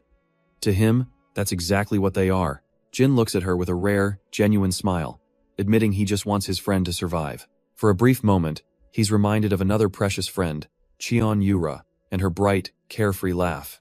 And in that instant, Biwan's eyes widen with understanding, so that's the connection between them. She knows her help alone can't be enough. But Jin assures her their work is just getting started. He takes a quiet moment to himself, committing the idea of a friend's help to memory. His companion smirks from the side, playfully telling him to remember those words later. Meanwhile, in a quiet, secluded room, another one of Jin's pawns is already in position. A woman with fiery red hair kneels on the floor as a stern attendant chides her for her lack of manners. This is the Nether Crow, Ju Guxian, who explains she's slowly recovering thanks to their efforts. But she's reporting to Jin, who coldly asks if she's ready to lend him the strength to kill 2 specific targets. Jin considers her words, a thoughtful, almost predatory smile on his face. With her head to the floor, Ju Guxian swears that if he grants her revenge, her life is his to command. Her bald attendant, Ming Wu, desperately pleads for the young master to accept the Nether Crow into his service. Jin's smile widens slightly, and he mockingly asks if she truly understands the weight of offering up her life. The room is silent as the two of them remain prostrated before him, awaiting his judgment. Mingwu breaks the silence with a panicked hiss, telling her she's disgracing the Royal Demon Phantom Assassin Corps. But Jin simply tells her she can't throw her life away just yet, not before her revenge is complete. He doesn't expect a new subordinate to die for him, he only demands that she never, ever betray him. She looks up, her eyes burning with conviction, vowing to gladly accept death by his subordinate's hand if she fails. That's the answer he was looking for. A satisfied look crosses his face. For now, her pledge is enough. And with that settled, Jin drops a bombshell on his new subordinate. He's going to rebuild the Nether King squad. He then offers her the position of deputy leader, an honor she can barely comprehend, stammering that it's more than enough. A smirk plays on Jin's lips. This will be his own private force, completely independent of the clan, all thanks to some pocket money he stashed away. Now that business is settled, he's ready to give them their very first mission. With a devious glint in his eye, he tells them what they need to do. Forge some evidence. Elsewhere, a woman in elegant robes hurries through the empty, lantern-lit halls of a grand estate. She's out of breath, clearly having rushed here for a matter of great importance. Arriving before the third elder, Cheon Yongha, she apologizes for her tardiness. The third elder herself then turns to a senior, bowing and apologizing for her own late arrival due to an urgent issue. But she's met with cold contempt from other elders, who sneer that she must have been busy destroying evidence. Cheon Yongha decides to begin the meeting, noting that while someone is missing, all 6 clans are present. The first elder scoffs at the disrespect, furious that someone would dare skip such an important gathering. But the blade demon, Pei Waryang, waves it off, defending the absentee's intensive blade training. The first elder mocks his obsession, but Pei Waryang fires back, calling him a sword-crazed fool. Annoyed by the bickering, Cheon Yongha cuts them both off, demanding they get to the point. Her gaze falls on the Sa clan's representative, stating that the day's agenda will be uncomfortable for her. She explains that sensitive information about the cult's tax revenue was shared among a few people. The first elder chuckles darkly, adding that the fool didn't just whisper it, he shouted it for all to hear. The Sa clan attendant sighs in defeat, forced to admit that the first elder, Jin Gunak, is correct. With the transgression laid bare, Cheon Yongha announces the cult leader's verdict. A punishment for the Black Gold Sa clan. She declares that 1/5 of the Sa clan's power and members will be absorbed by the cult. The first elder's faction can barely contain their satisfaction at the news. Meanwhile, the blade demon, Pei Waryang, simply watches with a knowing smirk. The Sa clan's attendant shoots to her feet, protesting that the punishment is far too severe. But Cheon Yongha remains unmoved, stating that the cult leader's decision is absolute. The attendant then shifts tactics, confused why they're being given an extra week to explain themselves. Jin Gunak scoffs at the cult leader's generosity and abruptly gets up to leave, having heard enough. Pei Waryang can't resist a parting shot, mocking his rival for acting like his clan is on fire. The first elder freezes, his eyes narrowing as he demands to know what the Blade Demon is implying. But Pei Waryang just plays dumb, shrugging it off as a simple, casual remark. Jin Gunak glares, his silence filled with suspicion and rage. But before he can explode, Qian Yongka cuts in, telling Pei Waryang he's not clever enough to have orchestrated this. She smirks, admitting that while he may be dumb, his instincts are terrifyingly sharp. It's that same instinct, she muses, that's allowed him to run his clan without any major issues. Pei Waryang huffs defensively, insisting his kids are good-natured and don't cause any problems. Suddenly bored with the conversation, he announces he's off to see the Yama Blade and makes a hasty exit. As Jin Gunak quietly reflects, he realizes only his clan and the Pei clan have been left alone by the cult leader. Qian Yongga turns to him, asking if he's genuinely curious about the reason. She agrees to explain, noting that it's not some grand secret, at least not from him. The Pei clan is too simple for schemes, she reveals, and the Jin clan is untouched thanks to his eldest son. She adds that even the cult leader and the Heavenly Intelligence Pavilion's master highly value that son. Jin Gunak processes this, advising her to simply watch for now, lest she earn the cult leader's wrath. Elsewhere, the Sa clan's attendant is absolutely furious with her own people. She reminds them they have 1 week, and 1 week only, to figure out the cult leader's true intentions. A subordinate timidly suggests that perhaps they're meant to handle the incident in a different way. She scoffs, demanding to know what other way there is, but the man has no real answer. Her yellow eyes narrow with contempt. Her patience has clearly run out. With a crackle of energy, her violent aura absolutely explodes. She roars that it's because of useless trash like them that she's mocked by Jin Gunak. Her subordinates can only tremble in silence, completely paralyzed by her rage. Her rage finally finds a target, and she screams Sabiwan's name. He squirms, trying to deflect blame by pointing out his lackey was the one who acted. The attendant stares in disgust, lamenting that she ever chose such a thing as her heir. Biwan can only grumble to himself, wondering why he's being pressured for an answer. But just as the tension peaks, a single hand rises from the crowd. A young woman steps forward, announcing with quiet confidence that there is a solution. The room turns. Biwan scoffs, wondering what a kid from the Lesser Demon Pavilion could possibly do. With a sharp crackle of lightning, the attendant silences the murmuring hall. Her expression softens slightly, addressing the girl as her daughter and asking to hear this plan. The daughter meets her gaze, stating her one condition: grant her the authority to resolve this herself. The attendant eyes her daughter with suspicion, wondering just how much authority this girl is aiming for. With a symbolic step onto her own shadow, the daughter prepares to make her demand. She wants nothing less than the full authority of the young clan head. The hall erupts, the subordinates screaming that such a request is absurd, but a flash of lightning from the clan head instantly silences their protests. Leaning back on her throne, an amused smirk appears. Fine, she'll listen, but only after hearing the plan. The daughter refuses to yield, stating the authority must be granted first. The entire clan is stunned. They can't believe she's openly bargaining with their fearsome leader, but her logic is cold and sharp. A merchant never hands over their wisdom without a price. She then reminds her mother that this was the first lesson she ever taught her, leaving the attendant speechless. She throws her mother's own words back at her, a lesson on being strict with those you love. The clan head is taken aback, a flicker of pride in her eyes. She likes her daughter's guts. Annoyed but impressed, she finally gives in. The authority is hers. Now she demands to hear the plan. The clan head lays out the stakes. The cult leader gave them a week, because simply blaming one person won't be enough. Her daughter already understands. They need to cover this massive failure with an even greater achievement. The clan head scoffs at the obviousness of it all. Does her child think she's a fool? With only a week, how could they possibly build enough merit? The daughter then offers an impossible solution. Wipe out the remnants of the heaven. Defying group. The entire clan stirs. Those remnants escaped their nets long ago. But she announces with chilling confidence that she knows where they are. Her mother's jaw drops. How is that possible? A frantic hope ignites within her. This insane gamble just might save them all. She explains she used the black market's network, though she knows the real credit goes to Nether Crow. Finally convinced, Bian grants her daughter full authority to lead the operation. With a confident smile, the daughter promises her mother will not be disappointed. Elsewhere, a subordinate urgently approaches a lounging figure. Ming Wu reports that Lady Sa's plan succeeded, but Jin Yo Myong just scoffs at how long it took. His attendant insists that for a clan of that size, moving in half a day is actually lightning fast. He explains that only the Jin clan moves faster, and that's entirely due to their own monstrous leader. Just then, a woman with fiery red hair appears, casually remarking that there wasn't even anything to prepare for. She smirks, revealing herself as the true Nether Crow. The ones she hunted were just that easy. Han Muyan confirms it.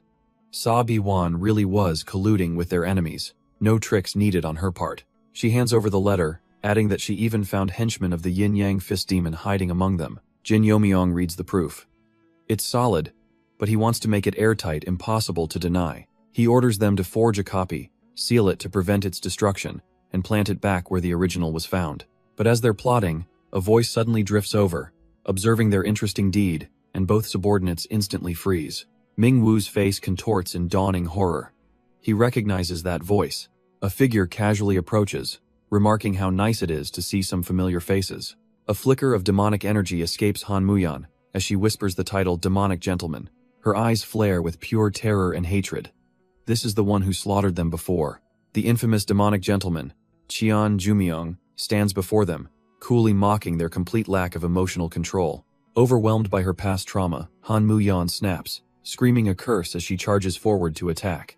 But Qian Jumyong just smirks, bringing his fan to his lips with an air of complete, untouchable arrogance. He scoffs at her meager skill, casually unleashing a wave of dark energy from his fan. The Wind Demon Cloud Fan erupts, a massive tide of turquoise power, forcing Jin Yomyong to shout a warning. But Han Muyan is lost to reason, her eyes glowing white with a feral, all-consuming need for revenge. Ming Wu grits his teeth, hating that the Demonic Gentleman is right. They're completely outmatched. Still, he can't let her fight alone, launching his own desperate barrage of demonic energy to support her. Their combined furious assault smashes against the Demonic Gentleman's single, elegant technique. Through it all, Qian Jumyong watches their struggle with an expression of bored amusement. But then, a new power enters the fray. Jin Yomyong steps forward, his purple eyes glowing, stunning Ming Wu into silence. Jin Yomyong greets him with a formal bow, asking the Heavenly Mind Hall leader what brings him here. Qian Jumyong is stunned. How did this kid not only stop his attack but also know his identity? He smirks, probing for information, pointing out that while his title is known, his face shouldn't be.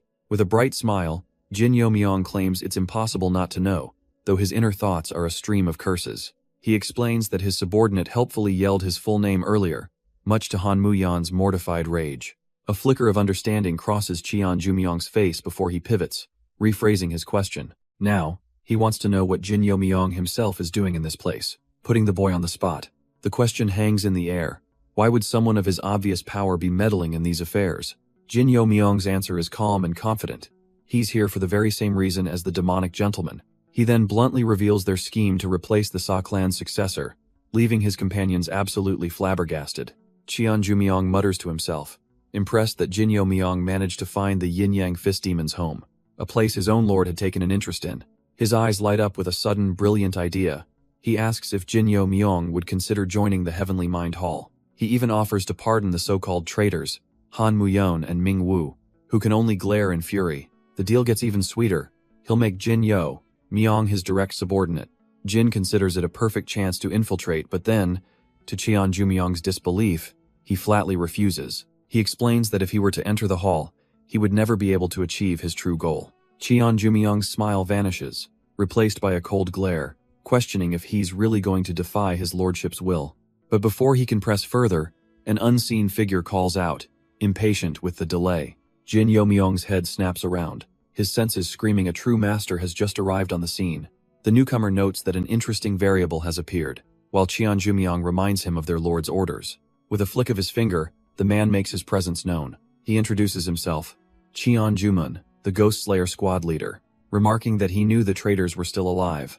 Han Muyan and Ming Wu tremble in terror, convinced he's here to execute them. But Qian Jumun simply sighs, telling them the castle kill order is finished. They are to return. Ming Wu can't believe his ears, but the squad leader adds that they'll still be useful. A flash of memory reveals his true nature. A man who would stand atop the bodies of his own comrades. Back in the present, he coldly orders any survivors to go back, leaving Ming Wu to curse him as a madman. Qian Jumyong smirks, deciding to meddle after all, commenting that his remark was a bit out of line.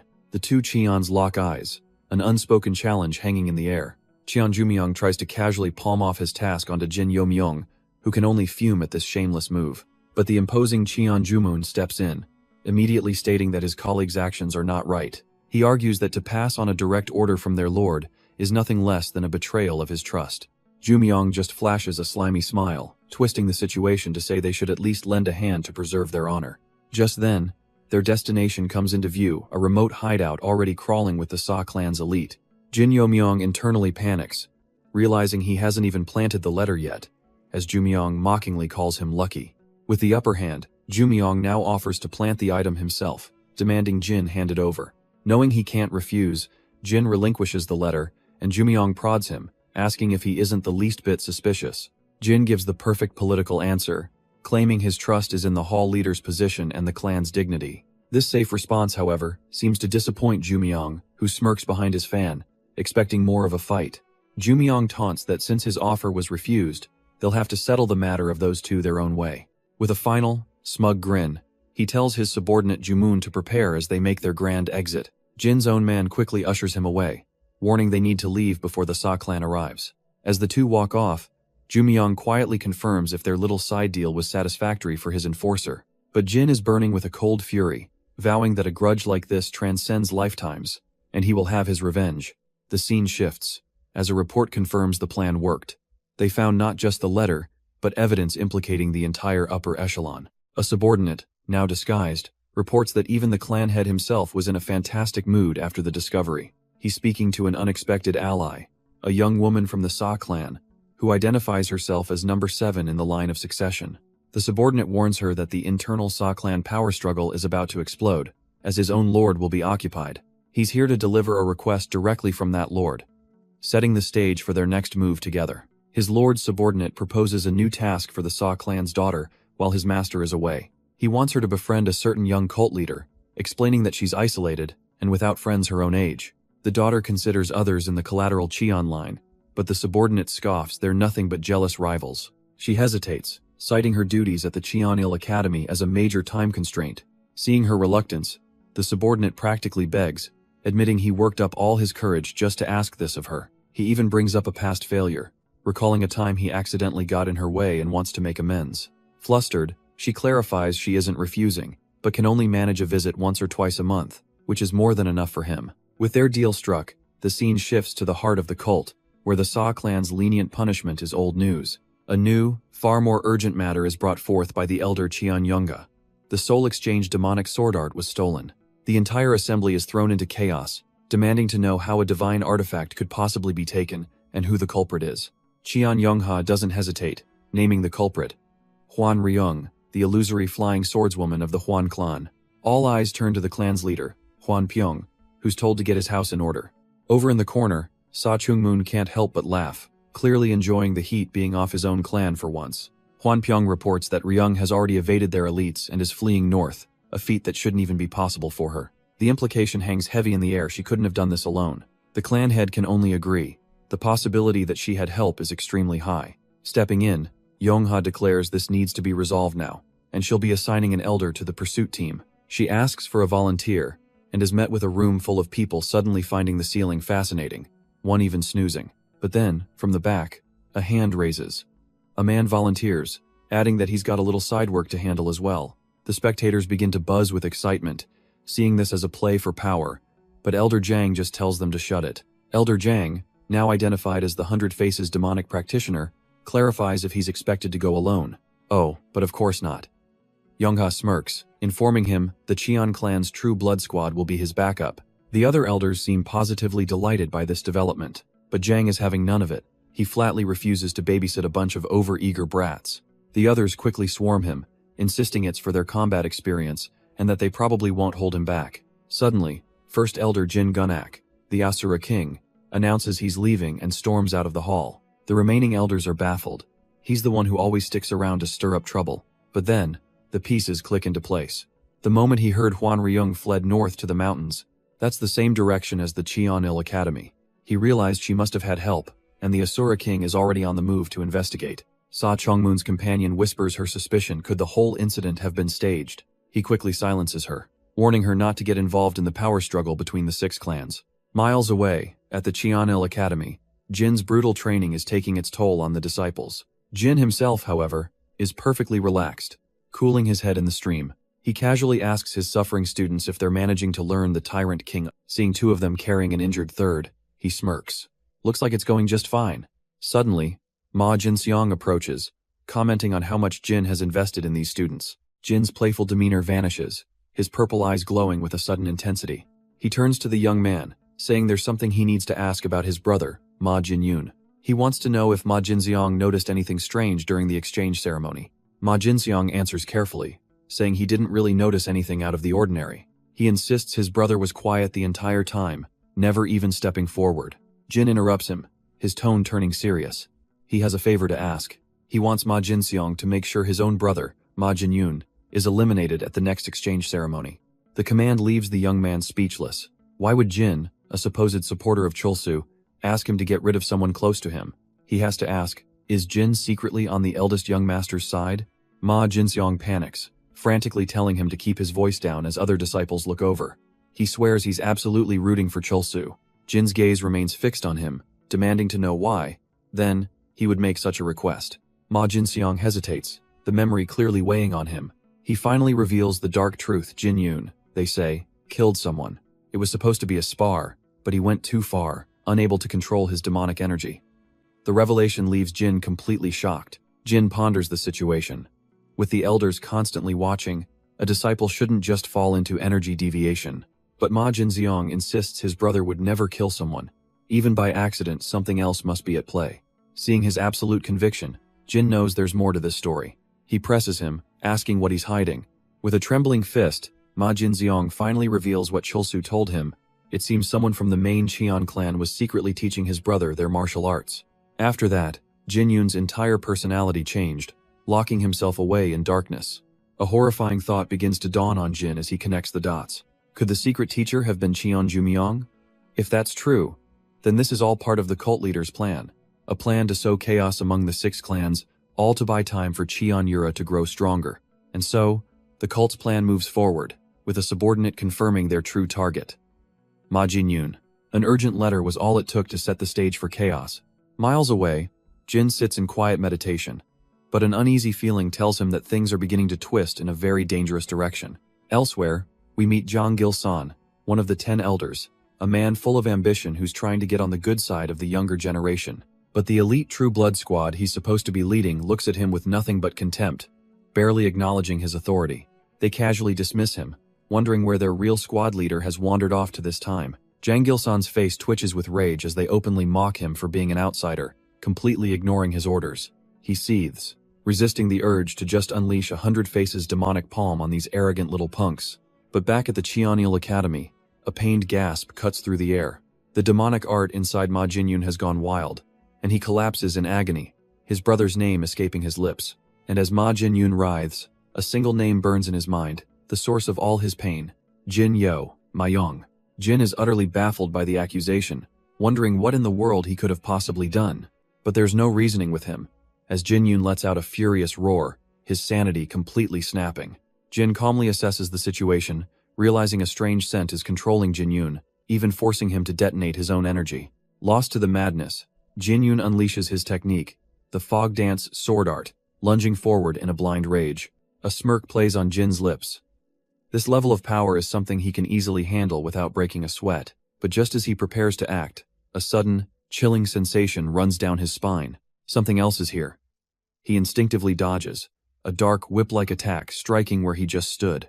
Landing gracefully, Jin's eyes narrow as he feels a dark, oppressive presence he's never encountered before. A mysterious figure in black stands over Jinyun's fallen body, acknowledging how calm Jin is in the face of this ambush. The mysterious woman retrieves a blade from the fallen Jinyun. She identifies it as the Soul Exchange demonic sword. Jin watches her, admitting to himself that it's a fine weapon. Before addressing the unknown lady, she turns, her red eyes filled with scorn, disgusted at being mistaken for someone so weak. She declares her true name is Cheon Yujung, a name that sends a shock through Jin. His mind blanks. He has almost no information on her from his past life. He offers her the sword and the boy, just to get her to leave. But she has another reason for being here. Jin suddenly remembers. She was Cheon Yura's greatest rival. She begins to walk towards him, explaining how she's investigated him. The more she learned, the more she believed his talents were being utterly wasted on someone like Cheon Yura. Closing the distance between them, She looks him dead in the eye and makes her proposal. Join me. She ups the ante, promising to make him the unquestioned second-in-command of the divine cult. Jin coolly retorts that he's already on the path to becoming the demonic faction lord. Brushing aside his ambition, she reaches out to touch his face condescendingly. She's not offering him some hollow title, she insists, but a chance at real, tangible power. But her hand is swatted away before it can even make contact. Jin's eyes flash purple, informing her that only 3 people in this world are allowed to touch his face. Her gaze hardens, the jealousy undeniable as she asks if Cheon-yura is one of them. He simply turns his back, refusing to dignify such an obvious question with a response. A tense silence hangs in the air, but Cheon-yujung doesn't seem deterred. She smiles, conceding that the road with her will be a thorny one, but the prize at the end will be infinitely sweeter. She can't believe it, asking why head refuse when she thought he enjoyed taking risks. But Jin just smiles. His answer, cutting her deep, he only takes those risks for one person. Cheon-yujung turns away, admitting she didn't expect to win him over at once, but being rejected over that stings. He warns her that the young cult leader's position is rock solid. She won't be able to shake it. She accepts her status as the loser, knowing it's never easy to overturn the established order. But then she reveals that thanks to him, she's found an opening, and his eyes narrow, demanding to know what she means. He begins to break it down, recalling how the exchange ceremony had completely shut out the possibilities for 2 of the clans. Of those, the Black Gold Sa clan concluded their business without any major incidents, but then there was Huan Ryung from the Huan clan, who slipped through the academy's defenses far too easily. A chilling realization dawns on her. Could the young cult leader be secretly working with the Huan clan? If Cheon-yujung truly has the Huan clan's backing, he grips his sword, realizing he might have to kill her right now. But just as he resolves to act, he sees the situation is already over. Wait, what happened? The 10th elder, Jang Gil-san, has arrived, praising Cheon-yujung's handling of the matter but warning her not to act alone. She bows respectfully, explaining that she found traces of Huan Ryung and acted out of pure urgency. Then she presents her prize, the Soul Exchange demonic sword, a powerful political tool. Jang Gil-san is stunned she'd hand over the credit, but she smoothly reminds him the True Blood Squad is under his command. Watching this play out, Jin Yomyong feels an odd sense of unease. She puts on a happy face, but seeing that innocent act on someone who looks so much like Cheon-yura feels deeply strange. Her sharp, calculating eyes betray the facade, a stark reminder of who he's really dealing with. He uses a whispering technique, his offer still on the table, but warns her that the longer she waits, the less she'll be worth. He leaves her with that chilling thought, but as he walks away, his mind is already on someone else. He's worried about Cheon-yura. It's not her martial prowess that concerns him, but her political savvy. Can she truly outmaneuver a schemer like Cheon-yujung? The weight of it all settles on him. For the first time, he wonders if he needs to ask for help. Back at the academy, he's immediately greeted by the stern academy head, who looks none too pleased about his little field trip. But Jin moves past him, entering a private chamber where a powerful figure was already waiting for his return. It's Cheon-yungha, and with one look, she confirms she knows exactly who he just met. She sips her tea, a smug look on her face.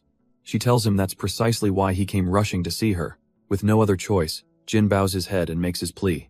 He needs all the information she has on Cheon-yujung. The tension in the room thickens, his inner turmoil causing the teacup in his hand to crack. Cheon-yungha's eyes narrow, questioning his nerve. Is he really asking her to hand over the Cheon clan's secrets, right here and now? She tells him plainly that if he'd made this request to any other elder, he would already be a dead man. Jin bows his head, his resolve unwavering. He needs this information to help Cheon-yura. He begins to explain their dynamic, comparing Yura and Cheon-yujung to 2 legendary rivals destined for conflict. It's a classic tale of 2 geniuses born in the same era, fated to clash until one falls. He explains that if Yura hadn't existed, Yujung would have been the 3rd divine leader, her ambitious nature far more suited for the role. But Jin looks up, his eyes glowing with power. That was true in a world that didn't have him as a factor. Cheon-yungha turns away, contemplating the sheer audacity and confidence radiating from the boy. She then asks the most important question. What will the cult leader's reaction be? Jin is certain he won't intervene. To the old man, this will be nothing more than a simple trial for the young cult leader to overcome herself. A fatal miscalculation, Jin thinks. As Cheon-yungha complains about the leader's stubbornness, completely unaware of the future Jin knows is coming, Cheon-yungha lets out a weary sigh, agreeing that less chaos would be for the best. She offers to help him just this once, perhaps with a list of his rival supporters, but Jin cuts her off. There's something far more urgent. He isn't here for the countless forbidden arts she guards. He asks her to teach him just a single blade art, The old woman is left utterly speechless by the bizarre request. With a grave expression, Jin explains that his very life depends on learning it. Half a month passes, and we see Jin walking alone, the weight of his ambition on his shoulders. He looks toward his destination, a heavy sigh escaping his lips. Back in her thoughts, Cheon Yongha considers his plan to ally with the Extreme Blades Pei clan. A good choice, she concedes.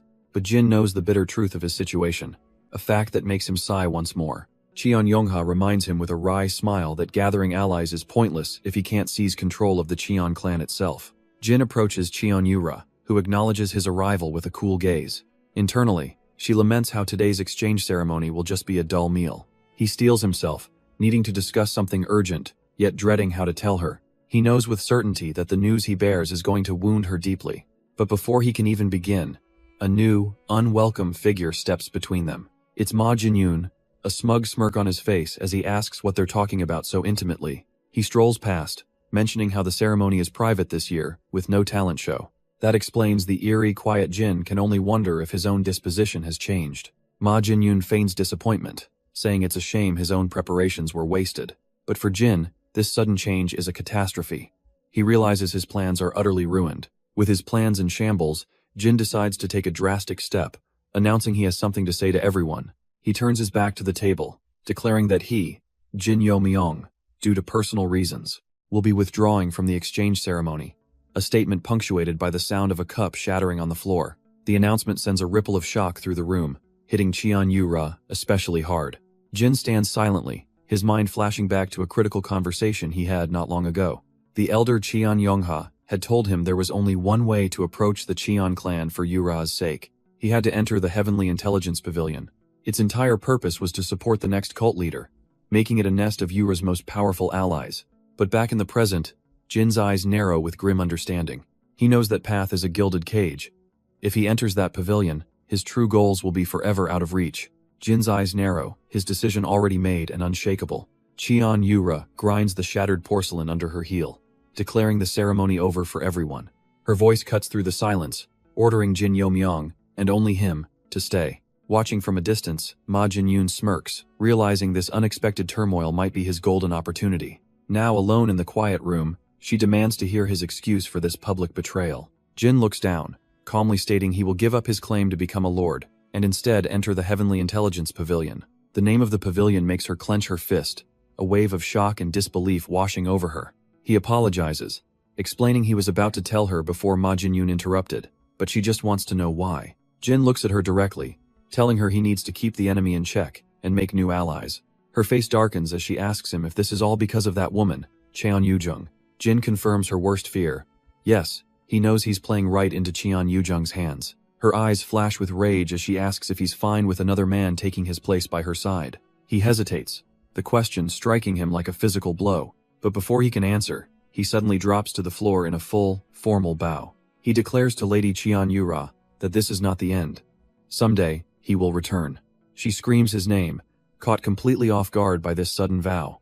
He digs his fingers into the floorboards, his voice filled with conviction. On that day, he promises, he will become wholly hers, without giving anything up. Her fury gives way to a cold command for him to get out. As he walks away, his final words are a soft plea for her to stay healthy until then. And with his promise made, Jin Yo Myung turns to leave, his back straight and resolute. But a split second later, he whips his head around, a sudden killing intent freezing him in his tracks. A devastating slash of dark energy carves through the air, completely obliterating a building behind him. His mind flashes back to a talk with Cheon Yongha, who had offered to introduce him to the Heavenly Intelligence Pavilion. She was shocked to hear he was already acquainted with its reclusive, eccentric master. He could only confirm with an awkward smile that the man himself had summoned him. Snapping back to the present, he's left sprawled on the ground, utterly exhausted from the blast. His subordinate, Ming Wu, rushes to his side, telling him his plans are no longer the priority. The real problem, he warns, is that the patriarch is now trying to kill him, just as Guan Hyunjin appears. The elder mocks him, asking if he caused all this destruction just to find a better partner. Jin Yo Myung weakly tries to defend himself, insisting he didn't mean for things to turn out this way. But Guan Hyunjin just scoffs, mocking his naive expression. He launches into a lecture, comparing love to warfare. He warns that a single misstep in matters of the heart could cost him dearly. Even Ming Wu, listening from the side, can't help but agree with the old man's logic. Suddenly, Guan Hyunjin's attention shifts. Someone from the Jin clan has arrived. Pure terror grips Jin Yumyong. Did the patriarch really come to kill him? He turns to see Ma Jinyun, a figure he wasn't expecting, and demands to know what he's doing here. Sweating, he braces himself and asks the ultimate question. Did the patriarch send him to deliver the final blow?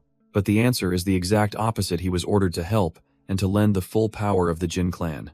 Ma Jinyun states the order plainly. The Jin clan's full force is at his disposal. He then adds, with a slight smirk, that the patriarch was so angry he genuinely considered killing him. A nervous sweat drips down Jin Yumyong's face. He's been given a temporary lifeline, it seems. But there's more. Ma Jinyun hands him a small, black envelope, a supposed gift from the Sa clan. Jin Yumyong takes it, puzzled by the unfamiliar name. He unfolds the paper only to find a chilling, 3-word message. I will kill you. The rage behind the trembling brushstrokes is palpable, but Ma Jinyun is already shrugging off his robes, suggesting a spar. Jin Yumyong's focus instantly shifts, his eyes sharpening with interest. Tossing his ornate vest aside, Ma Jinyun prepares for a fight. He sizes Jin Yumyong up, remarking that his martial arts seem to have become much more refined. With a sharp cry, Ma Jinyun lunges forward, while Jin Yumyong stands perfectly still, ready. Jin's eyes track the incoming fist, coolly noting its expected range. But the punch stretches, breaking past its normal limits with sudden speed. He's using his entire body now, shoulders, waist, everything to extend his reach far beyond what it was before. Jin Yumyong easily deflects with a high kick, prompting Ma Jinyun to complement his new flexibility. A trickle of blood escapes Ma Jinyun's lips, but he just grins, promising that's not all he has. Suddenly, Jin Yumyong's calm expression shatters, his eyes widening in alarm. A sickening crunch echoes as Ma Jinyun's muscles begin to warp and expand. His body strains under immense pressure, sweat beading on his skin. His robes rip apart as he transforms into his Asura body, thrilled that it works. But Jin tells him to wait just a second. Jin Yumyong is genuinely confused, asking how he can use the Asura body without reaching the transcendent realm. Ma Jinyun simply reminds him that with his unique constitution, he was told he could acquire it as is. Steam rolls off his skin as he powers down, the sheer heat of the transformation finally beginning to fade. Jin can't help but be impressed. This guy's talent is on a completely different level, maybe even rivaling Baek Sang-a's. He quickly sizes him up. From one of the 6 divine demon clans, a nominee for young patriarch and about his age. But Ma Jinyun just clicks his tongue in frustration, annoyed that such a rare opportunity was cut short. He can't just go around exposing his clan's secret arts, a fact a nearby elder finds deeply disappointing. The old man sighs from the sidelines, having expected a much more spectacular show. Nearby, another disciple grumbles about his own harsh punishment for missing a few council meetings. Just then, the 12th elder Mujin appears with a hearty grin, asking who among them wants to learn his blade techniques. Cheon Jumyong explains that to be acknowledged by the Extreme Blade Pa clan, Jin needs a true master, not him. Jin looks worried, asking what he's supposed to do now. A promise is made to send a real teacher, and soon enough, Elder Mujin arrives, eagerly clearing the area for a private lesson. The elder offhandedly praises Ma Jinyun's incredible talent with the Asura body. His hand tightens on his sword. All this talk of the younger brother's skill has made him curious. Jin's eyes widen in alarm as he feels the sudden shift in the air. The test is coming right now. With a blinding flash, the 12th elder lunges, demanding to see what the older brother is made of. Jin grits his teeth, his demonic eyes flaring as he prepares to meet the full-force assault. Their blades clash with an earth-shattering impact that cracks the very ground beneath them. A massive explosion of dust and stone erupts from the point of collision, a testament to the power of their exchange. Jin grunts, digging his heels in as his forced back, the ground tearing apart from the sheer force of the elder's swing. His hands tremble on the hilt of his sword. The power behind that one casual attack was absolutely monstrous, but the 12th elder just lets out a hearty laugh, shouldering his massive blade with an impressed smile. He notes that the most interesting part was Jin holding back his true power, a fact that makes Jin internally flinch. With the test concluded, Mujin gives him the terms. 1 week to learn the essence of the blade directly from him. Jin's eyes flare with resolve, vowing to absorb every last drop of the elder's knowledge. Their first lesson begins not with a swing, but a question. What is a blade? Jin's answer is blunt. He doesn't know. The elder finds his honesty refreshing, explaining that the true difference between a sword and a blade is a mystery to many. He elaborates that while swords are generally said to be for thrusting, as demonstrated by a swift motion, and blades are for cutting, the truth is far more complex, as some sword techniques are all about slicing. Likewise, he says, thrusting is also a main focus in many blade techniques, but for his clan, the Extreme Blade Pa clan. There is one element that must be present in every single move. Jin listens intently, wondering what this essential component could possibly be. With a knowing grin, the 12th elder reveals the secret. It's all about weight. He demonstrates with a powerful downward swing, explaining that the shape of the blade is irrelevant. Whether it's a fast strike or some flashy illusion, none of that surface-level stuff truly matters. What is crucial, he emphasizes, is that every single strike embodies the principle of heaviness. A lesson Jin immediately understands as he struggles to even hold his own training blade, sweat beading on his face. With the first lesson sinking in, Mujin forbids him from using any footwork or movement techniques. The true path to understanding weight, he declares from the sky, begins with mastering one's own center of gravity. Jin must become a deep-rooted tree, an immovable mountain, planting himself to the earth. For 6 agonizing days, he pushes through the pain, his muscles screaming in protest. Then, the scene shifts to an opulent hall, where a voice welcomes an unexpected guest. The host, Cheon Jumyong, peeks over a fan, admitting they were very much looking forward to this. And there stands Jin Yo-meong, having brought the application documents himself. Jumyong accepts the scroll, explaining that his formal entry into the academy will be in 1 month. But then comes a chilling reminder. Leaving the Heavenly Intelligence Pavilion is the same as leaving as a corpse. Jin can only agree, as Jumyong hopes his performance won't create a rift with the Jin clan.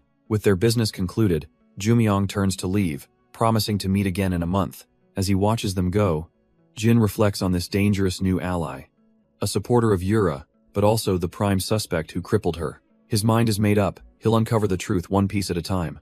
He watches Jumyong's retreating figure, a key piece of the puzzle, walking away down the long hall. The scene flashes back, revealing Jumyong in an audience with the cult leader himself.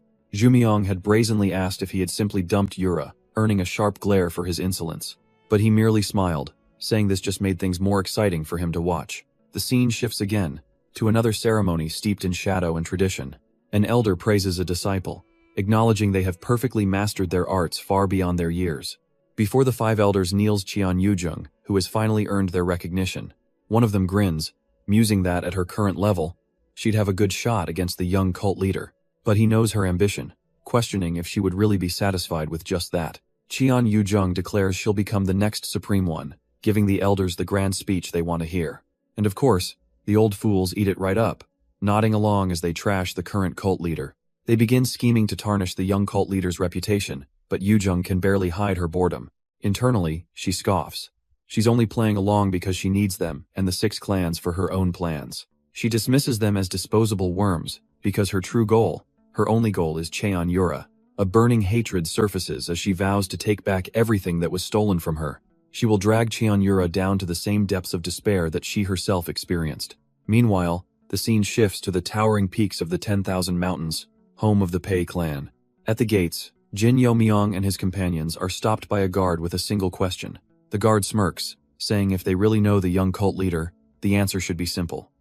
Oh, the irony. He asks for the nickname of some famous martial artist, a test of their supposed connection. Jin Yo-meong barely musters the energy to answer, looking utterly unimpressed by this little quiz. The answer is correct, and the guards erupt in a bizarre, synchronized round of applause. He's already had enough of these weirdos, quietly telling his companions to switch to a more secure way of talking. Inside, they are greeted by the chief steward of the Pei clan, who welcomes young Master Jin with a bow. But his polite welcome comes with a catch. The young cult leader is busy, and they'll need to wait 4 hours. Ming-Wu nearly explodes at the disrespect, but Jin quickly puts a hand on his shoulder, silencing him. Jin calmly accepts, admitting it was their fault for arriving unannounced. The steward thanks him for his patience, but then presses on, asking the true purpose of their visit. With a pleasant smile, Jin declares he's here for a friendly match, while secretly telling him the real reason, to forge an alliance. The steward's eyes light up, gleefully telling them he can't possibly lose a chance like this. He then warns them that things have gotten complicated, so their meeting might be delayed even further. Once inside, Ming-Wu questions why they arrived unannounced, and Jin explains the need for speed and secrecy. He knows his enemies are watching, trying to decipher his every move after he forfeited the exchange ceremony. Just as he speaks of moving covertly, a door slides open, revealing an unexpected guest. Jin looks up as a woman enters, stating she heard he was here for a duel, and he instantly knows she isn't who he came to see. She smirks, praising his good eye before introducing herself. Pei Seol-young, the clan head's proxy. Without missing a beat, she cuts right through his facade, stating it seems he's desperate for the Pei clan's power. She reveals she knows the divine cult is unstable, and worse, the Pei clan has already decided to abandon ship if things go south. A cold sweat runs down Jin's cheek. He's in trouble, realizing with a grim smile that he's arrived far too late. Pei Seol-young continues her little speech, mentioning the impudent reputation her clan has for charging in without thinking. Jin just smiles, thinking that assessment sounds about right, and admits a few of her clan members fit that description perfectly. She then reveals that the decision to abandon his cult was made by those very people, who don't even care about the bigger picture. A flicker of understanding crosses Jin's eyes, so there's a chance to meet the real power players here. Seol-young lays down her challenge. To stand before her older sister, he'll have to prove his blade soul. She heard he was a swordsman, and Jin rises from his seat, acknowledging where this is going. He confirms her assumption is correct, a confident smirk playing on his lips. But who, he asks, would be foolish enough to bring a weapon into the heart of the Extreme Blade Pei clan? She clenches her fist in irritation, realizing he's unarmed. Is he really going to face her sister with his bare hands? The air grows thick with tension as Jin confirms it, and Seol-young can only stare, stunned by his sheer audacity. Suddenly, Jin isn't looking quite so confident anymore. He's completely baffled by the sheer killing intent radiating from Pei Seol-young. In her mind, the idea of a demonic cultivator proving his blade soul is a complete joke. She explodes, accusing him of insulting her sister's sacred devotion with his arrogance. He has no idea, she snarls, how many fakes have tried this exact same approach. His companions can only sweat as she asks what he thinks happened to those pieces of trash. With a chilling calm, she reveals she personally killed every single one of them. With that threat hanging in the air, she tells them to wait 6 hours while she prepares the stage. The door slams shut, leaving a stunned silence and Jin wondering what stage she means. It turns out to be a massive public arena, with a crowd already roaring with excitement. The crowd is already baying for blood, waving banners for an absolute master, and demanding Jin get trampled. Jin looks utterly unimpressed by the jeers, as the head of the Pei clan finally makes his appearance. The clan head admits his expectations for the duel are extremely high, but only because the Yama blade praised Jin. This news sends a jolt through Pei Seol-young. The Yama blade actually wanted to take him as a disciple? A knowing smirk plays on Jin's lips. So they think he's just some sheltered pretty boy? He cuts to the chase, asking what they want. The deal is simple. First, he must prove he is a blade guest who meets their clan's incredibly high standards. But if he fails, a manic grin spreads across the old man's face. Hell be leaving his head behind. His companions can only shudder, recalling how the last challenger was sent back with his limbs severed. What a savage clan. But his opponent, Pei Yongyong, seems more interested in gossip, casually asking if he really dumped the young cult leader. He questions her timing, but she just grins, saying the news was too juicy to ignore as they finally face off. Pei Yongyong is practically buzzing, thrilled that their promised duel is happening much sooner than she thought. Jin, however, is all business, calmly stating that he has a difficult request to make. A request? Her eyes widen in surprise, but she grins, telling him he'll have to defeat her first. He clarifies that it's a victor's request, something he can only ask after he's proven he can surpass her. She grips her own weapon, acknowledging that his cultivation level is indeed higher than hers. She's also heard about the impressive allies he's gathered, but reminds him victory isn't decided by that alone. And to her surprise, Jin simply agrees with a confident, knowing smile. Her gaze hardens, her eyes practically daring him to make the first move. With a smirk of his own, he accepts her silent challenge. He explodes forward, unleashing the Ten-Fang Divine Sword Art, the signature technique of her clan. But he's not just copying her technique. He's combining it with the Yama blade's power, unleashing the Seventh Fang. A colossal wave of demonic energy, shaped like a fanged beast, screams down towards her. Pei Yongyong just smirks, her eyes lit with excitement. He's not holding back at all, is he? She gathers her own immense power, a swirling torrent of refined energy. With a roar, she unleashes her own technique, the Myriad Wave Blade Strike, to meet his attack head-on. Jin braces himself, his expression hardening, as the two world-class techniques are about to collide. Dark demonic energy clashes violently against the pure, refined blade art of the Pei clan. The impact is catastrophic, shaking the entire arena to its foundations. Spectators are thrown from their seats, stunned by the sheer force of the opening exchange. Even the clan elders watch in awe, with the Pei clan head admitting that the form of Jin's technique is impeccable. The crowd buzzes with disbelief. Pei Yongyong is using her clan's sacred blade. This is it, the Pei clan's secret ultimate technique, a sign she fully acknowledges his strength. A truly vicious smile spreads across her face, her eyes glowing with killing intent. She challenges him to try and kill her, and from the darkness, He happily agrees. But as her pure energy washes over him, Jin feels a strange, unsettling pressure. He swings his sword to counter, but the feeling of disruption intensifies. He grits his teeth, realizing the true danger.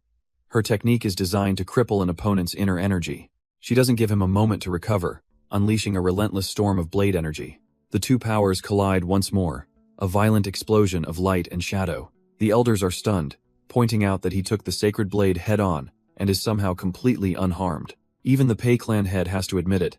This kid is not bad at all. But inside, Jin is fighting a war, forcing his chaotic energy back into line with pure willpower. The clan head muses that if Jin had used his sword from the start, this might have ended differently, shocking the other elders with his praise. Pei Yongyang steps forward, acknowledging that her opponent is truly incredible. She's grinning, absolutely ecstatic to have found a worthy rival, even offering him a chance to end the duel now with his honor intact. But as she asks if he's satisfied, his dark aura flares, and his answer is a defiant, not at all. Jin calmly informs her that if they continue, he will win, and he has no desire to take her life. This only ignites her fighting spirit. She wants both a decisive victory and the rewards that come with it. Her eyes glint with determination. In that case, she'll show him everything she has. She unleashes her final move, imbuing her weapon with the legendary Tyrant King enhanced energy. A small smile plays on Jin's lips. She just gave him permission to use his own enhanced energy. He thanks her aloud, and the crowd absolutely erupts, realizing they're about to witness a true clash of titans. As their auras collide, a pure white light against a swirling demonic darkness, Jin casually asks what he gets if he wins. Pei Yongyang grins, laying out her first condition. From now on, he'll have to call her senior. But as for her second prize, she'll tell him after the fight, a classic trick to get under an opponent's skin. With a battle cry, she declares it's time to end this, bringing her energy-wreathed blade down with full force. Jin's eyes flare with a deep purple glow. The time for games is over. The Tyrant King meteor energy manifests, a colossal wave of power crackling through the air. It's an attack that seems to split the very sky in two, descending upon the arena. But down below, Jin calmly prepares his answer, swiftly tying back his hair, ready to unleash hell. Against the overwhelming force, Jin invokes an ancient technique, commanding his power to become Mount Tai. He enters his Celestial Revolution variation stance, a vortex of dark, demonic energy swirling around him. The two opposing forces finally collide, Pei's brilliant white light against Jin's abyssal darkness. For the first time, a flicker of disbelief crosses her face. This wasn't supposed to happen. But Jin remains utterly calm, his purple eyes glowing with absolute certainty. His technique doesn't just block her attack, it begins to twist and devour it. The elders leap to their feet, absolutely stunned. How is the legendary Tyrant King energy being countered? Even the Pei clan head can only stare, his expression grim as he witnesses the impossible. With a deafening roar, the two energies annihilate each other in a colossal explosion. And then, silence. A hand rests on a blanket as a soft voice asks if they're finally awake. Jin's eyes flutter open, the purple glow fading as consciousness returns. A voice reassures him that it's just a minor internal injury and that he simply needs to rest. Waking properly, he finds the Pei clan head sitting right by his bed and weakly asks why he's here. The old man wastes no time, getting straight to the point. What is his relationship with the cult leader? He'd seen the signs, the sheer destructive power, the aura. It was just like the heavenly demon divine art. The clan head even admits he suspected Jin was just a puppet being controlled by that monster.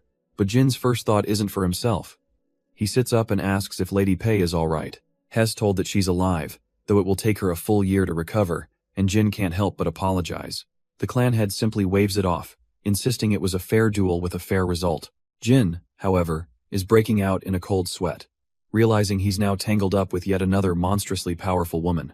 Jin then asks a question of his own, wondering why the Cheon clan elders oppose the young cult leader so fiercely. After all, with his overwhelming talent and direct bloodline, his succession should be completely legitimate.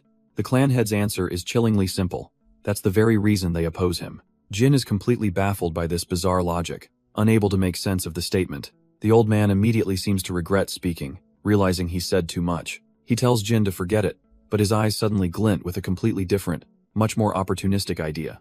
Out of nowhere, he proposes that Jin marry into the Pei clan and become his son-in-law. But as Jin reels from the shock, the scene shifts to a distant fortress where a scream cuts through the air. Someone has been mercilessly struck down, and a cold voice orders the body to be taken away.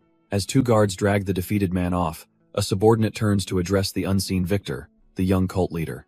A subordinate approaches, hesitantly reporting that a letter has come from the medical hall leader. The message is a plea for the young cult leader to stop crippling the energy cores of her challengers.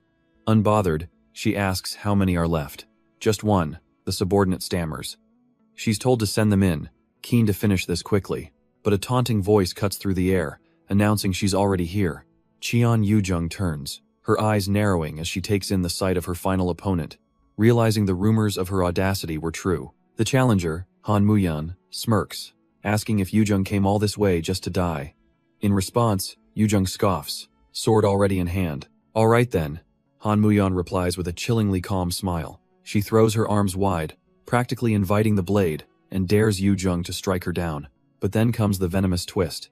Kill her, and she will lose her man forever. The words strike a nerve, as Han Muyan explains that he's out there fighting for her sake, and this would be the perfect way to ruin it all. Yoojung's hand trembles on her sword as Muyan explains that her ignorance is no excuse. She openly mocks her rival's hesitation, calling her out for floundering, completely lost. Leaning in with a cruel smirk, she offers to diagnose the root of Yoojung's pathetic reaction. The verbal blade twists deep. She claims Yoojung has never been loved, and so, she can't love in return. But besides that one little thing, Han Muyan sneers. She's had everything else handed to her. She lists off the stolen prize's talent, the title of young leader, even the heavenly demon divine art. As onlookers murmur about her strange passivity, Muyan declares she's here to take back everything that was hers. And once that's done, she's going to steal everything that belonged to Yoojung. She closes the distance, her voice a venomous whisper as she names the ultimate prize. Jin Yomyong. Yoojung can only tremble, as Han Muyan asks how it will feel to have her entire world stolen away. Muyan relishes the thought, asking how terribly it will sting to have him stolen by her.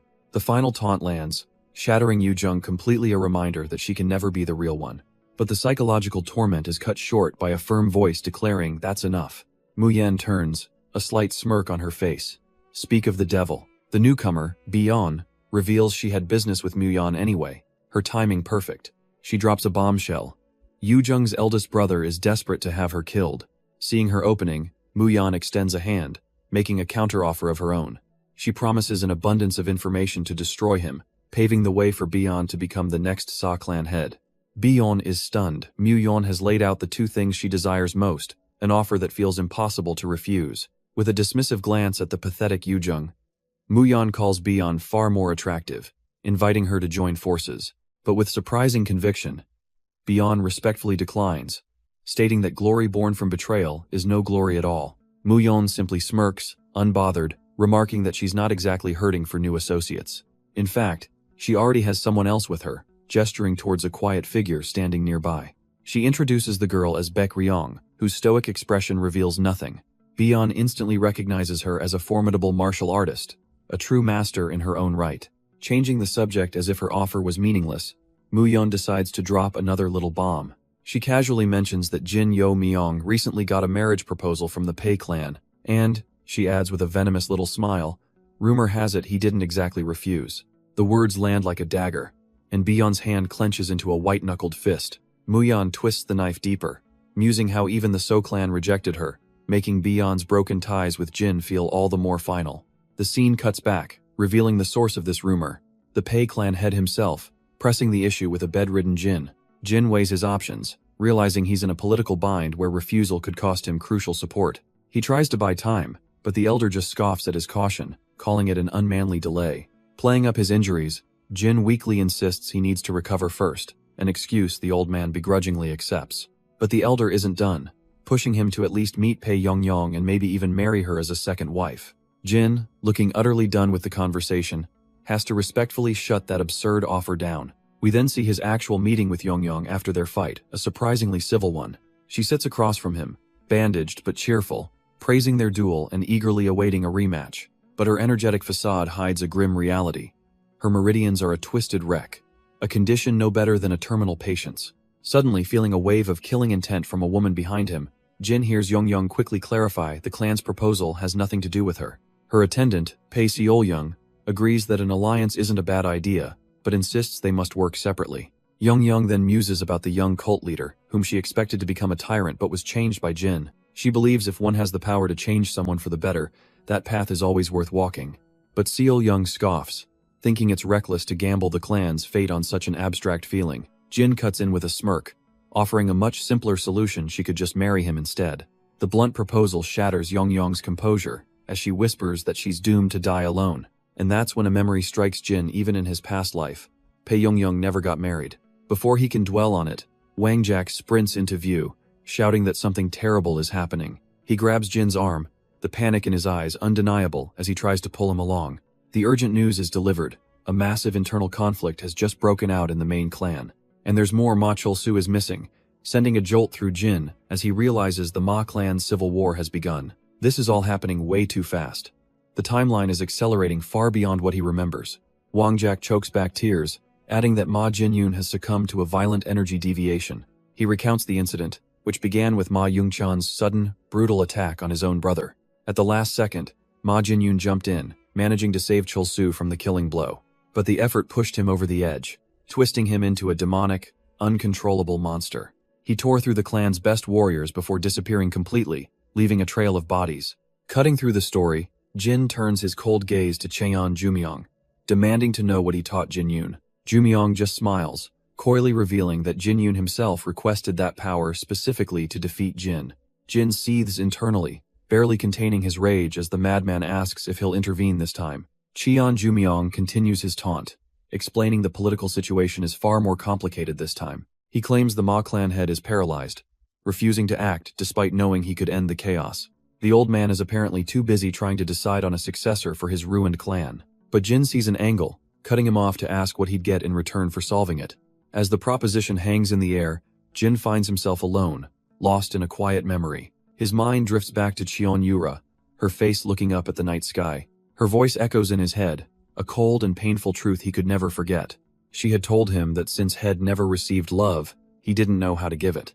The memory fades, his eyes closing on that bitter thought. What a complete mess. His reflection is broken by a quiet voice. It's Wangjak, offering a sincere apology. But the moment is interrupted by a new arrival, a wounded man stumbling into the courtyard. Her guards immediately move to intercept the intruder, but Cheon Yujung raises a hand, telling them to stand down. She recognizes him, identifying the man as Ma Jinyun of the Ma clan. The two of them stand alone in the vast, empty training ground, an unspoken tension between them. She notes coldly that she'd heard he went missing, yet here he is, right in front of her. With a piercing gaze, she demands to know what business he has here. A faint, almost sorrowful smile crosses his lips as he prepares to answer. And then, to her complete surprise, he drops to one knee before her. He's come, he says, for one last chance to see the person he admires so deeply. Her confidence was a guiding light for him, he confesses, and he's been nurturing these feelings in his heart for a long, long time.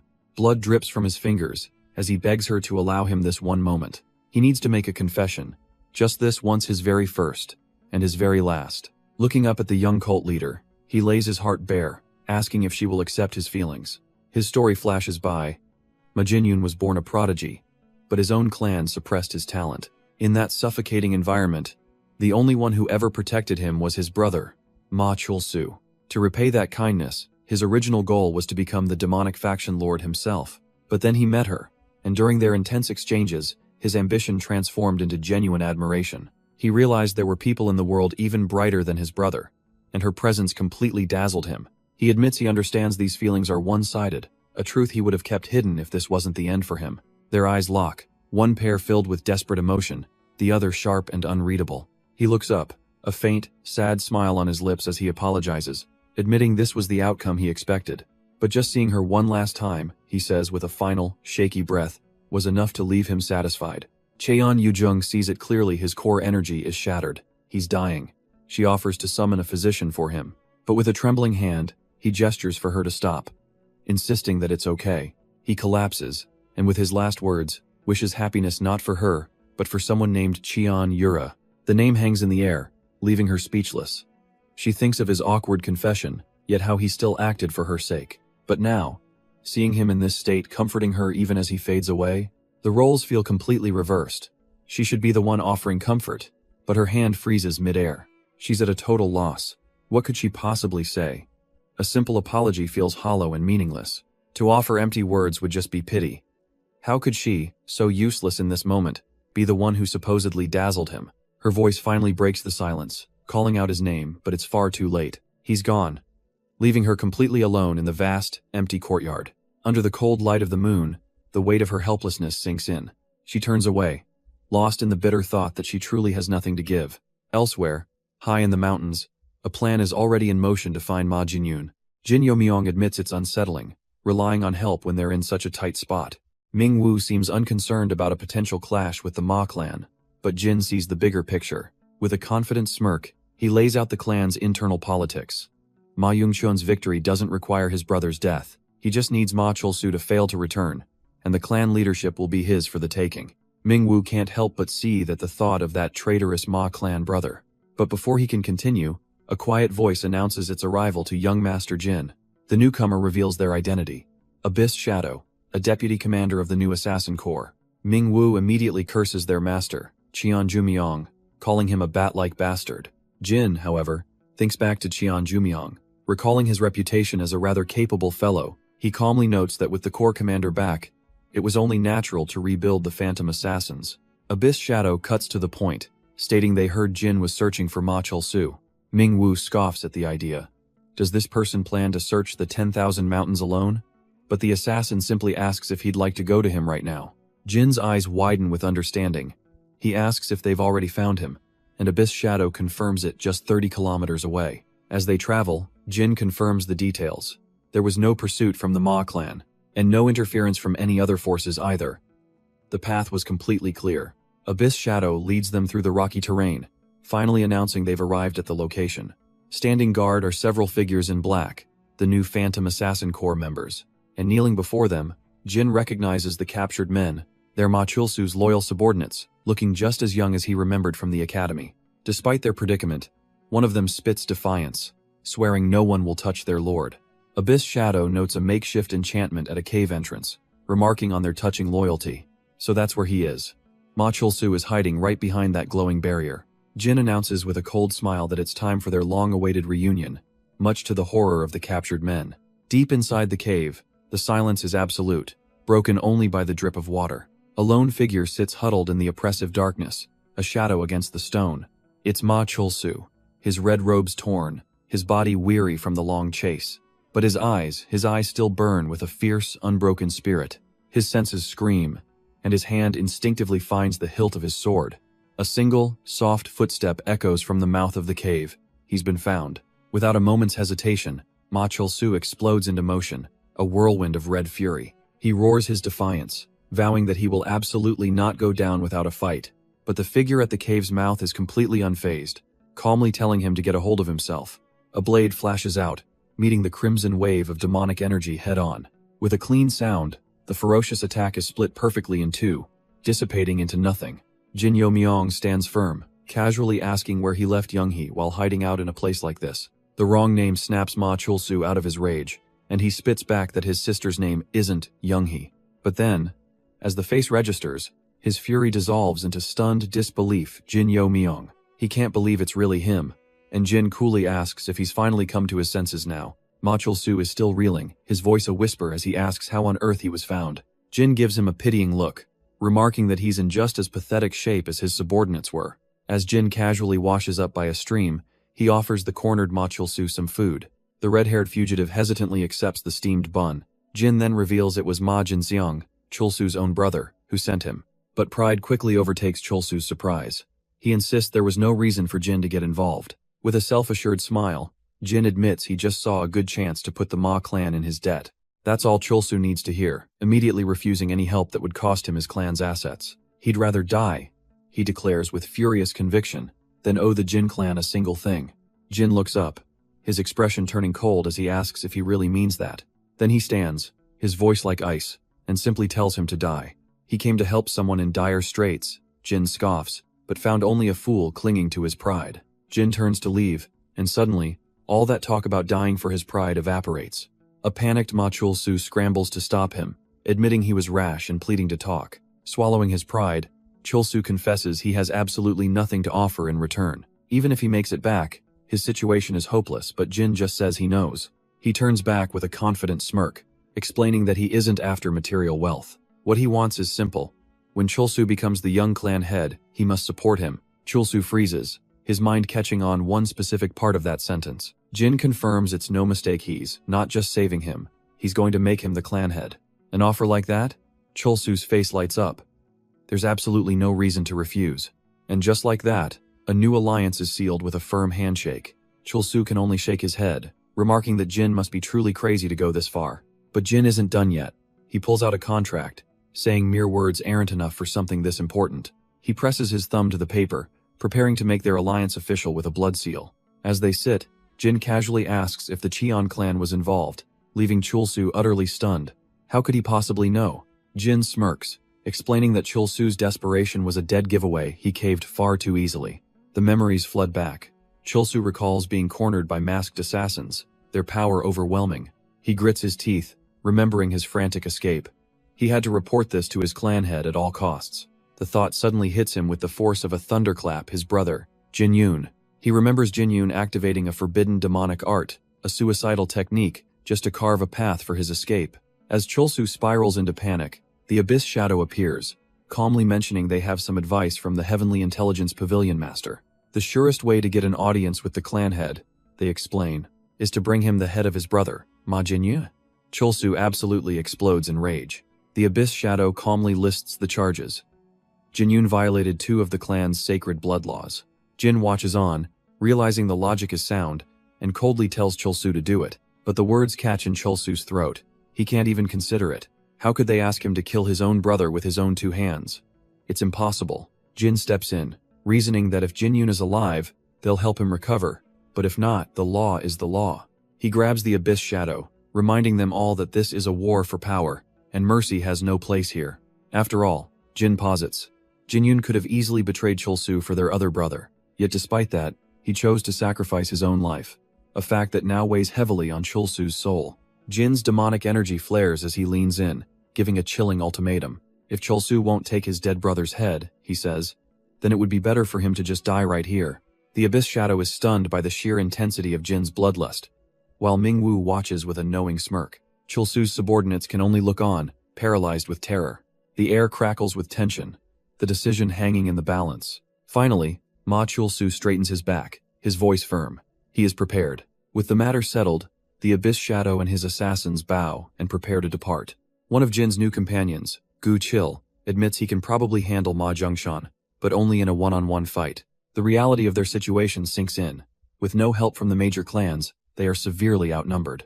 But Jin simply gestures, explaining that's precisely why he's brought some very precious reinforcements. Ma Chulsu turns around, his expression shifting to one of complete surprise. The so-called reinforcements arrive, remarking that they rushed over after his urgent call. A confident young woman at the head of the group sizes up the situation, asking what's going on. Jin explains with a smirk that they'll be joining Ma Chulsu's forces after graduating from Cheonil Academy. While some of Chulsu's men stoically accept this sudden turn of events, others begin to panic, thinking they're about to be replaced and abandoned by their lord.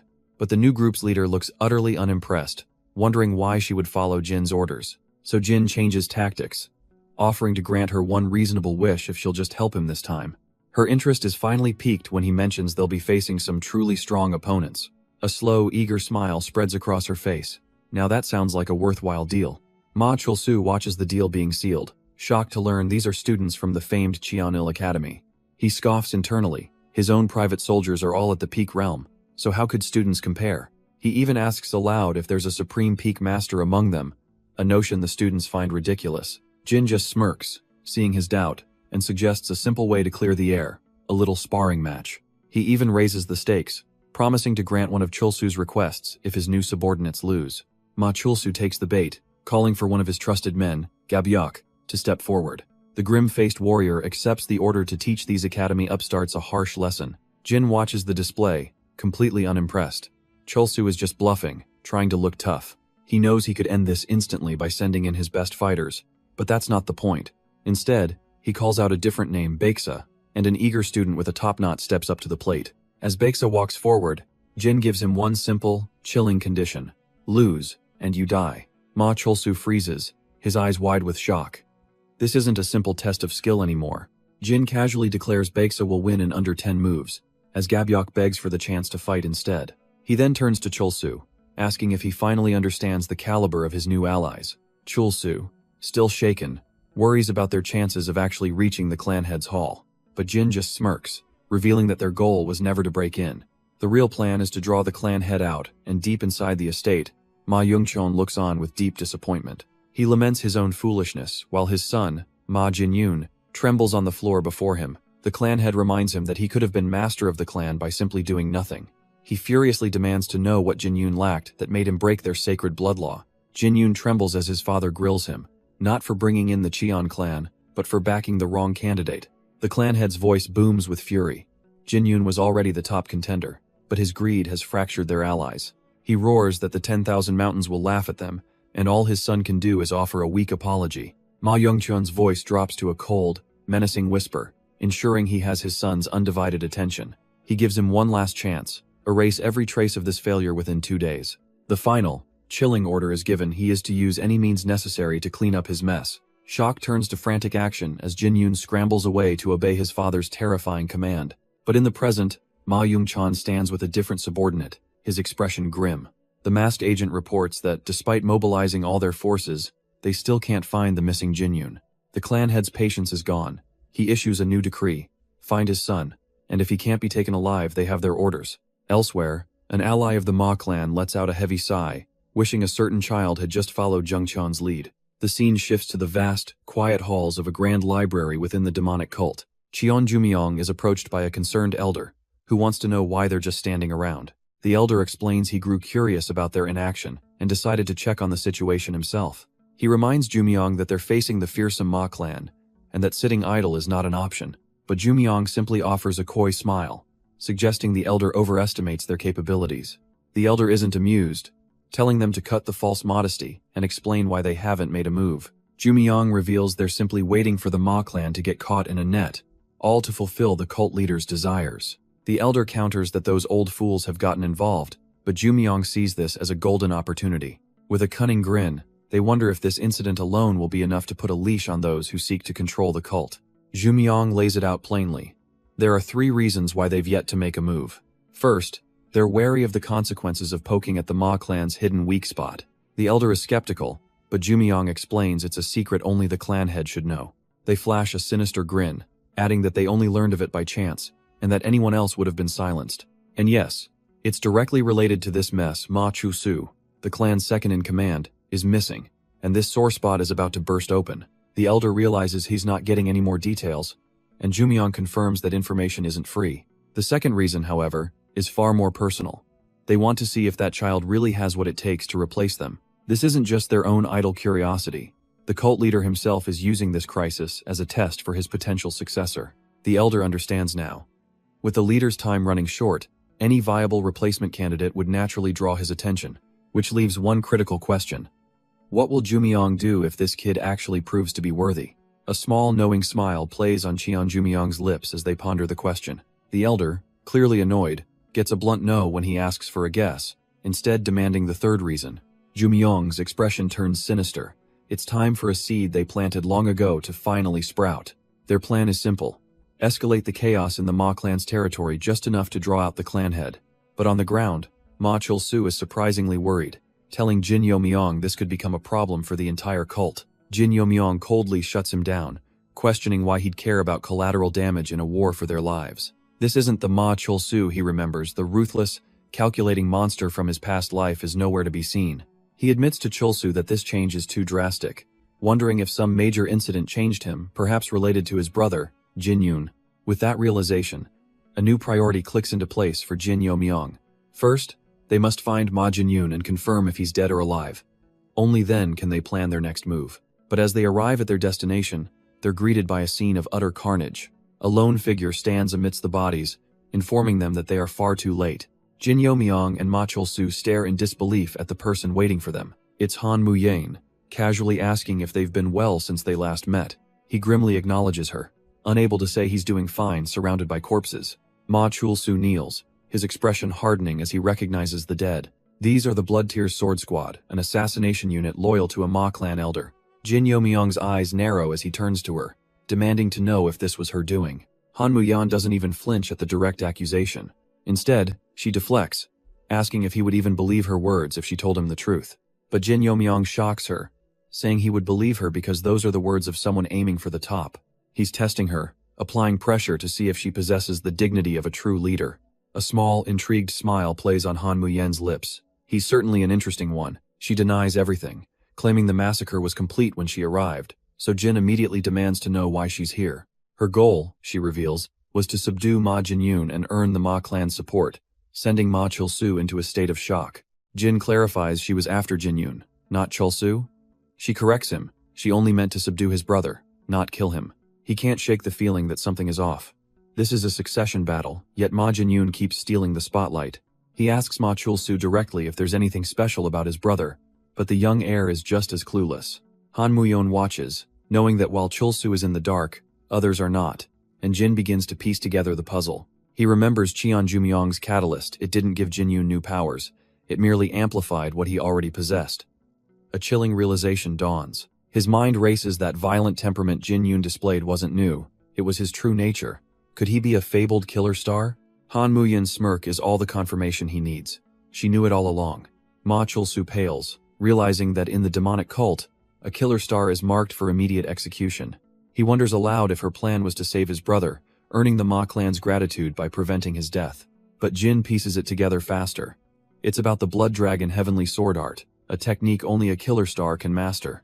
A burning rage grips him as he remembers Cheon Jumyong's smug face, his condescending words. Jumyong had laid the perfect trap, telling him the surest way to the clan head was to bring Ma Jinyun's head. He was being mocked from the very beginning, sent on a fool's errand designed for failure. But from the depths of his soul, a dark power stirs, whispering that these petty schemes are not the true way of the demonic faction. An overwhelming energy surges through Jin, a furious awakening that leaves him gasping. Just as Ma Chulsu arrives with his men, he notes they have quite a few uninvited guests, but it's an ambush. Cheon Yujung relays the order to kill both Ma brothers and slaughter all witnesses. Ma Chulsu's face contorts in rage and panic, screaming at Jin that they have to retreat immediately. But Jin has found his conviction. He who wishes to stand at the peak must not fear the taste of blood. Hes found his method, and if it's the demonic faction Hes dealing with, hell use a method that befits them. A blur of motion catches everyone off guard as Jin lunges, his target completely unexpected. A voice from his past echoes in his mind, a cold lesson from his ancestor. If Jin truly is his descendant, then this ruthless path is the only one he can walk. Even Cheon Yujung, the one leading the attack, is stunned into silence by his shocking move. A dreadful realization dawns on Ma Chulsu as he understands Jin's brutal plan to lure out the clan head. Jin's eyes harden with a chilling resolve. He'll kill every last one of them and paint this place red. If this bloody path is the better one for Cheon Yura's sake, he will gladly walk it without hesitation. The demonic faction soldiers can't believe it, calling Jin a coward for his surprise attack. But their deputy leader simply roars that the plan remains the same. Kill them all. Han Muyen scoffs at their audacity, wondering aloud to Cheon Jumyong what their master will do now. Baek Sang-ah steps up to Jin, offering to help since their main goal was already complete. Jin has other plans, telling her to secure the retreat path while he handles this mess alone. A wicked smile plays on his lips as demonic energy swirls around him. He feels like he could take them all on by himself. Back at the Ma clan headquarters, a fist slams down as a messenger reports the entire Blood Tears sword squad has been wiped out. Ma Yungchon is furious, refusing to believe it was done by a single person, especially since Ma Chulsu isn't even a supreme demon. Still hiding, Ma Chulsu wonders if one of the clan elders sent backup without his knowledge. His hands tremble against the wall. He knows he has to act boldly, but the pressure is immense. Shaking off his fear, he makes a desperate call. Deploy the White Horse Sword Squad as well. But back on the battlefield, it's already far too late for reinforcements. Jin's demonic arts are a storm of purple energy, tearing through the soldiers like they're made of paper. With eyes glowing white, he moves like a phantom, his blade a blur of dark power. The remaining soldiers foolishly try to rally, believing they just need to land one good hit. Their charge is met with an overwhelming maelstrom of slicing tendrils that fills the entire street. A cruel, fanged grin spreads across Jin's face. This is the path the demonic faction follows, after all. And his point is made as another soldier is instantly skewered, his body shredded by the dark arts. Jin Yo Myung stands alone amidst the bodies, his grim work finally done. Watching from a distance is Ma Chulsu, utterly speechless at the display of power. He can't believe it. Is that monster really the same age as him? The gap in their skill is so vast it seems impossible to bridge. Finally confronting Jin, he has to ask how he became so terrifyingly strong. He presses further, saying it wasn't long ago that Jin was different, but now he fights with a chilling conviction. He demands to know the secret, the driving force that changed him so completely. Jin gives a slight, knowing smile, debating whether Ma Chul-su is even ready for the truth. He decides to offer a small hint, mentioning a heaven-sent opportunity he once received. Placing a hand on his shoulder, Jin tells him not to be so impatient. Jin explains that with talent and effort, Ma Chul-su might just catch up one day. Stuttering, Ma Chul-su asks what drives him, what is the source of his conviction. Jin's smile is sharp and knowing. The answer, he says, is obvious. It's the one thing he requested in their contract, leaving Ma Chul-su to realize it's all for the young cult leader. Pointing a finger, Jin calls him a madman, explaining this is the fundamental difference between them. He asks Ma Chul-su a chilling question. Would he kill his own brother to become the clan head? As Jin turns to leave the field of bodies, he answers for both of them, because he absolutely would. Meanwhile, the news reaches the Ma clan head, Ma Youngchun, who seethes with rage. A subordinate asks if they should eliminate the eldest son of the Jin clan for helping his brother. But Ma Jungchun refuses, stating their priority is finding his missing son, Ma Jinyun. The messenger reports that Ma Jinyun is not just running, but seems to be leaving a trail on purpose. It's as if he's summoning his brother, Ma Chul-su, to the infamous demonic jail cave. Ma Youngchun's eyes widen in disbelief and fury. The demonic jail cave? He grits his teeth, realizing the gravity of the situation, and declares he must go there himself. Elsewhere, Jin Yomyong ponders the same mystery, wondering what Ma Jinyun is truly planning. Meanwhile, Ma Chul-su and his men follow the clues, confused why his brother is avoiding him. Jin realizes the truth. Jinyun has lured them to a place forbidden even to the 6 clans. He was trying to send a message, but before Jin can finish the thought, a calm voice interrupts him. A mysterious old man appears from thin air, his presence alone enough to stun everyone into silence. Jin demands to know who he is, and the elder introduces himself simply as Cheon Jinmun. Jin's eyes narrow. He knows this man's energy, he's definitely from the Council of 7 Elders.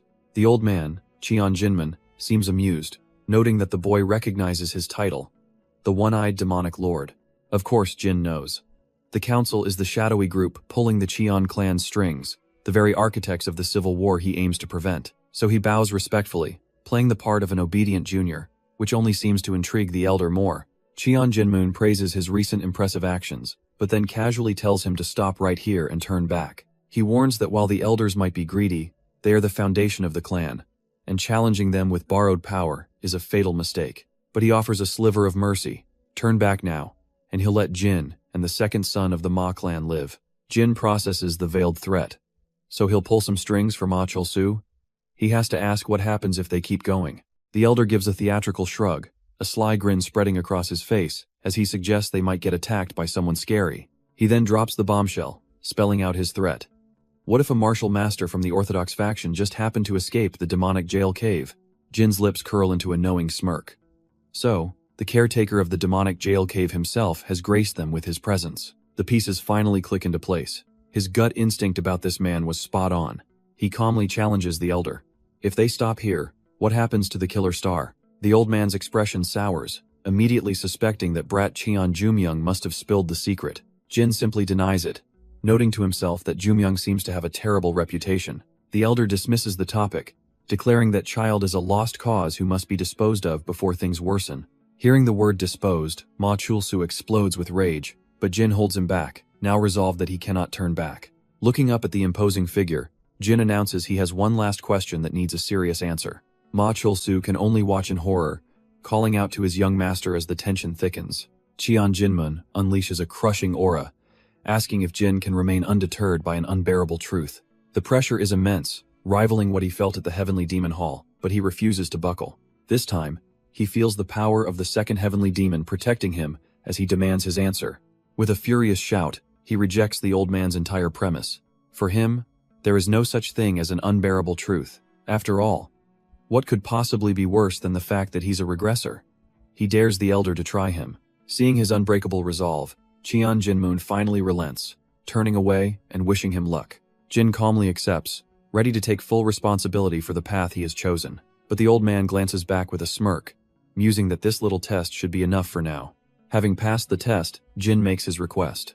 He wants to go to the Qingcheng sect. Cheon Jinmun is shocked, he knows, but Jin explains there's no way he wouldn't. He'd heard rumors of a certain person at the hidden manor and correctly deduced their location.